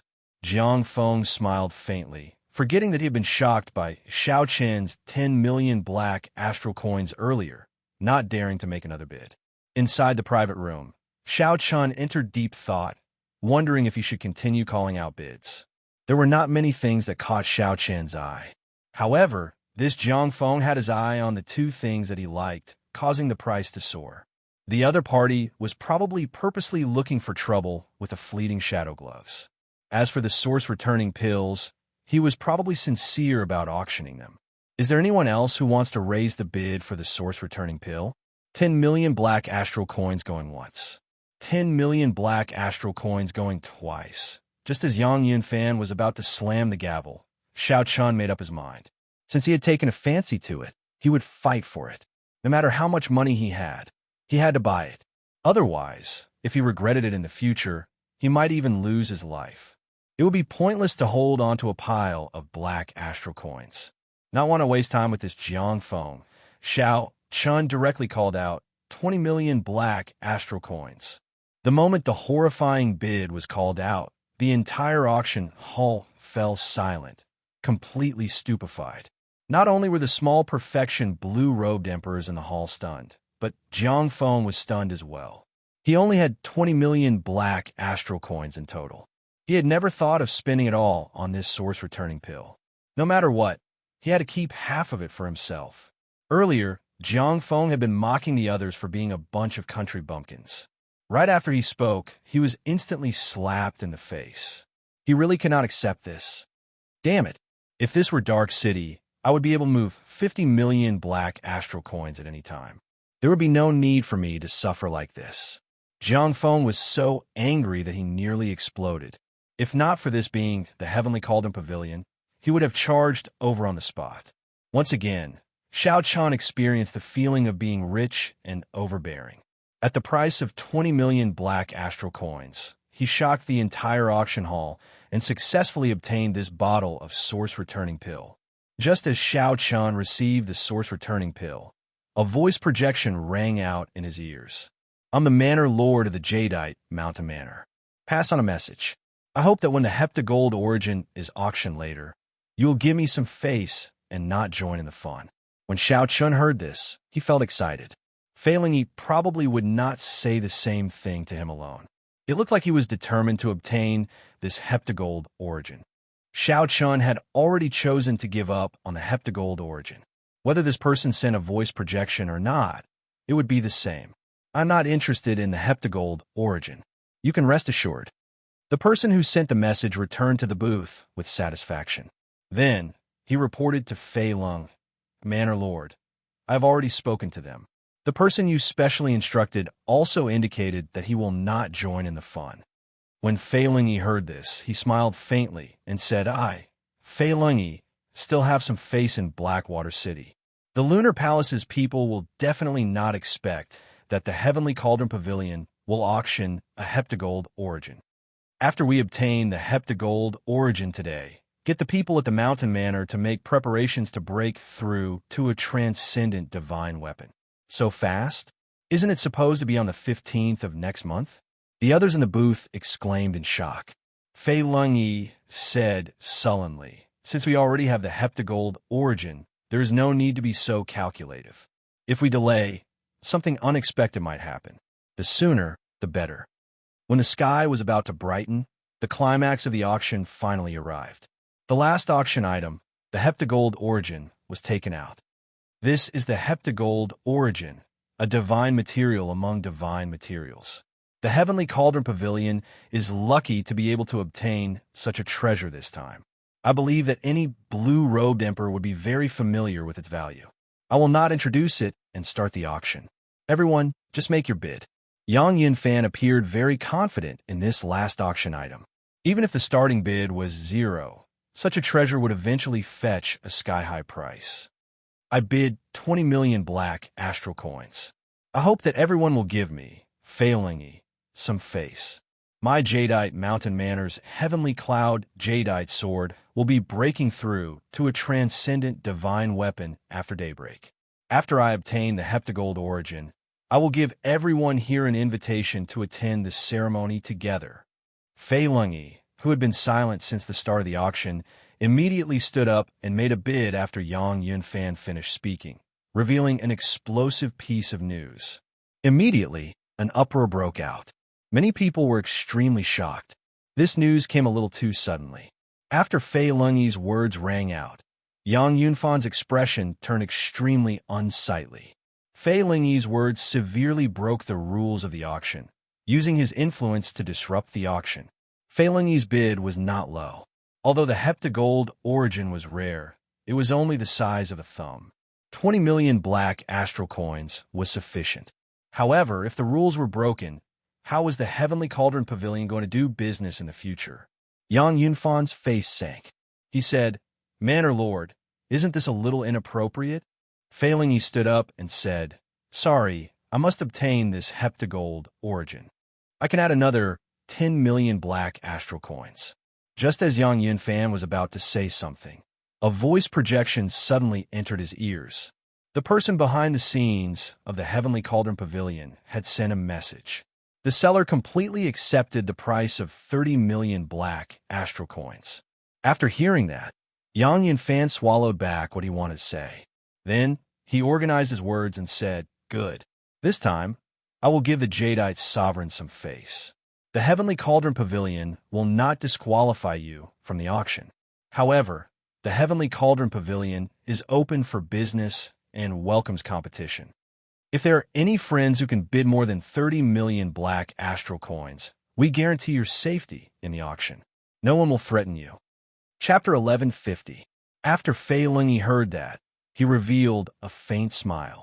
He feared that the Heavenly Cauldron Pavilion would fall out with him and expel him. In that case, he really had no choice. Others might not know, but he knew that the Heavenly Cauldron Pavilion had several Emperor Wu overseeing it. Fortunately, Xianxia still had a sovereign martial emperor ancestor alive. Otherwise, after saying such words, he would have been chased out immediately. As for the other Emperor Wu present, he believed that with his influence, he would be able to intimidate them. Several of the blue-robed emperors present could take out 30 million black astral coins. However, after thinking about it, they felt that there was no need to compete with Fei Lingyi. Firstly, Xianxia thought that he might not be able to defeat Fei Lingyi. Instead, he might end up offending a half-step Emperor Wu. Secondly, they did not have an urgent need for the heptagold origin.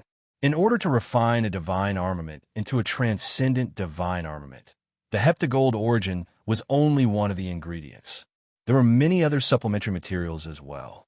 Since that was the case, he might as well do Xianxia a favor. As Fei Lingyi expected, no one competed with him. He successfully obtained the heptagold origin for 30 million black astral coins. After putting away the heptagold origin, Fei Lingyi was in a good mood. He performed a cupped fist salute and said with a smile, "Many thanks to everyone.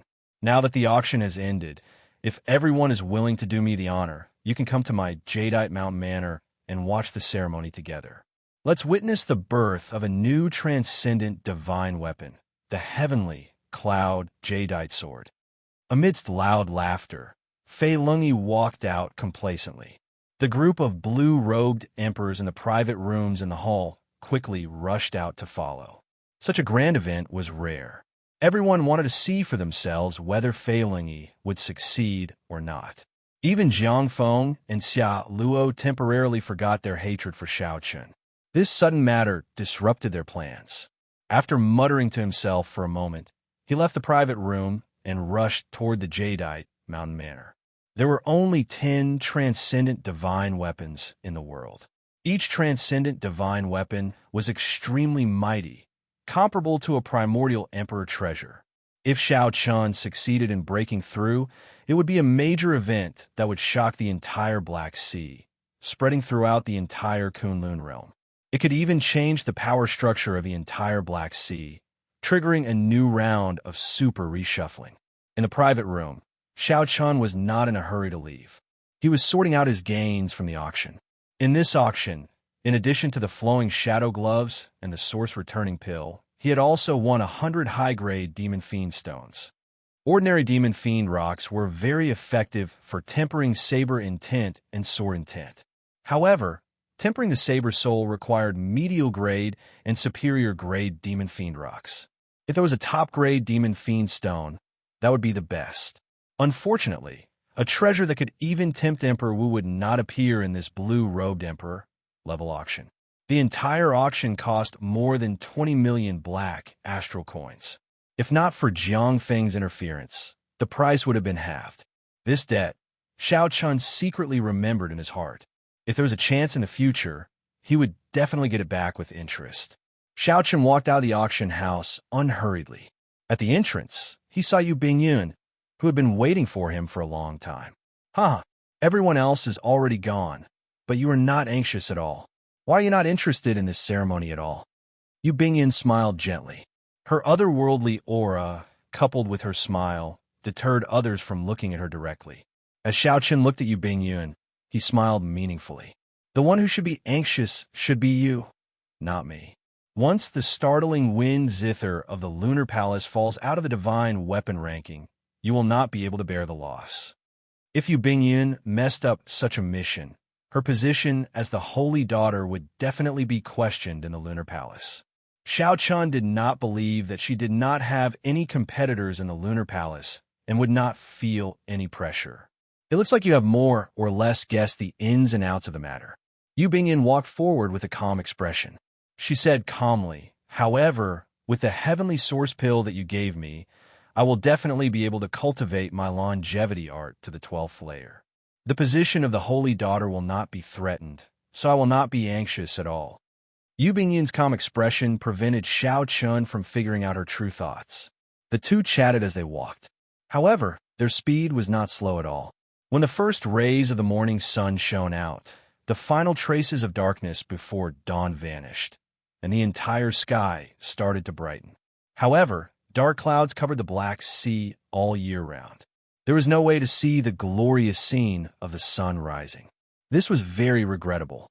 The Jadeite Mountain Manor was situated in Blackwater City, between mountains and rivers. The mountains and rivers gave off a feeling that the mountains were not mountains and the water was not water. As one walked along the crisscrossing paths and looked at the mountains, rivers, trees, and clouds flying across the lake, it felt like one was strolling in a painting, an extremely wondrous feeling. According to rumor, the Jadeite sovereign personally laid out the layout of the Jadeite Mountain Manor. There was an exquisite formation hidden in the Jadeite Mountain Manor that merged the surrounding geomancy of the entire mountain manor. If the formation was activated, even a sovereign martial emperor would find it hard to break. The reputation of the Jadeite Mountain Manor was a rather famous place in the entire Blackwater City. There was an endless stream of visitors all year round. As Xiao Chun walked around and looked at the mountains and rivers, he felt very moved. He felt that the Jadeite sovereign had put a lot of thought into every part of the layout. He could not casually change or damage them. Otherwise, it would result in a huge change. This Jadeite sovereign was truly incredible. His attainments in geomancy were probably unrivaled in the world. When Xiao Chun felt the harmony between the mountain manor and nature, he suddenly understood why this sovereign martial emperor did not care about worldly power. He did not fight for fame and profit to develop the Jadeite Mountain Manor. Instead, he chose to wander around and be a hands-off manager. He did not take special care of his descendants at all. In the Black Sea, where competition was the law of the jungle, such a sovereign martial emperor could be considered a marvel. As the Jadeite Mountain Manor approached, Xiao Chun could not help saying, "The Jadeite sovereign is definitely not weak. Given his mental state, it is entirely possible for him to advance to prime." Yu Bingyan looked at the beautiful gates of the mountain manor. There were many people inside who knew how many blue-robed emperors worked hard to manage them. After a while, she walked forward and said indifferently, "That is natural. If the Jadeite sovereign did not have any deterrence, even if Fei Lengyi were 10 times more courageous, he would not dare to advance his divine weapon into a transcendent divine weapon. However, in the end, he is just a brute. He does not know what he is doing. If he succeeds, even if the Jadeite sovereign rushes back, he will not be able to save his life." Xiao Chen's heart skipped a beat. An ordinary man's wealth was his ruin. Even if the Lunar Palace did not seek trouble for Xiao Chun, the other factions of the Black Sea would make a move immediately to snatch this transcendent divine weapon. At that time, there would be a storm of blood. As a half-step Emperor Wu, he would not be able to handle the situation. "Are the two of you entering the manor to participate in the ceremony?" When a mountain manor's guard in jade-green robes saw Xiao Chun and Yu Bingyun, he walked over politely and performed a cupped fist salute. Xiao Chun nodded and said, "Manor Lord Fei invited us to the ceremony in the Heavenly Cauldron Pavilion. I had some matters to attend to, so I came late." That person smiled humbly and said, "The two of you are indeed late. The ceremony should have started already. Let me bring the two of you to the viewing platform." Not only did the green-robed cultivator not show any intention of stopping Xiao Chun and Yu Bingyun, but he even openly brought the two to the viewing platform. His service was extremely attentive. Xiao Chun smiled faintly and thanked the green-robed cultivator. However, he wondered in his heart, what exactly is this Fei Lengyi up to? Clearly, this group of cultivators had been informed in advance. They were not surprised that the blue-robed emperor was here to observe the ceremony. However, The blue-robed emperor had brought forward the matter of the 15th of the next month. Based on the details, one could tell that Fei Longyi had put in a lot of effort for the sake of breaking the heavenly cloud jadeite sword into a transcendent divine weapon. One of his goals was to blow up this matter as much as possible to make everyone know about it and shake up the place. From the moment Xiao Chun received the invitation when he entered the Black Sea, it was clear that Fei Longyi had made preparations long ago for the sake of making things more lively. If it were a regular occasion, there would be no problem with doing so. However, breaking through from a divine weapon to a transcendent divine weapon was a major matter. Many people would be watching. If news leaked out, it might end up failing on the verge of success. That was how Yu Bingyun had gotten involved. Any ordinary person would understand such a simple principle. Yu Bingyun said that this person was arrogant, thinking that he would definitely succeed. Hence, he was not afraid of inviting more people. Xiao Chun acknowledged the former. This Fei Longyi was extraordinarily arrogant. However, Xiao Chun did not agree with the latter. Xiao Chun had a guess. This Fei Longyi's main goal was not to succeed in breaking through to a transcendent divine weapon, but to blow up the matter. It would be best if it caused a bloody storm. However, Xiao Chun was not very confident of this guess. Logically speaking, doing so would not benefit Fei Longyi at all. We've arrived. The Jadeite Mountain Manor's cultivator led the two to their seats in the viewing platform. Then, he bowed and took his leave. Xiao Chun collected his thoughts and returned the bow politely. Then, he sat down together with Yu Bingyun. Thousands of people filled the viewing platform. Nearly all the blue-robed emperors of the Heavenly Cauldron Pavilion had rushed over. There were even some blue-robed emperors who had not gone to the Heavenly Cauldron Pavilion. It was unknown where they got the news and rushed over. A few thousand meters away from the observation platform was a spacious open space, on which a magnificent formation was constructed using various godly materials. The formation patterns flickered endlessly with a multicolored light. The aura of divine materials spread out in the air, attracting everyone's attention and making them sigh in amazement. This Fei Longyi is serious. The entire viewing platform is covered in black pattern gold. There must be at least 500 tons of it. This is the most basic. Look at the veins of the formation patterns. They are all sorts of precious divine materials. There are at least 100 of them. He is practically using all the capital that the Jadeite sovereign left for him. If he does not succeed, he will have suffered a great loss. There was an altar at the center of the formation. A scarlet sword was stabbed into the blazing flames. A sparkling jadeite was embedded in the sword hilt. Even the dense flames could not hide the light of the jadeite, which occasionally gave off a few beams of light. This was a dazzling light, comparable to the noon sun, deterring people from looking at it directly. This was a jadeite that the Jadeite sovereign obtained after refining a planet in the depths of the starry heavens. It contained boundless energy. Rumor had it that there was only one in the world and was exceptionally precious. Even Emperor Wu was tempted by it.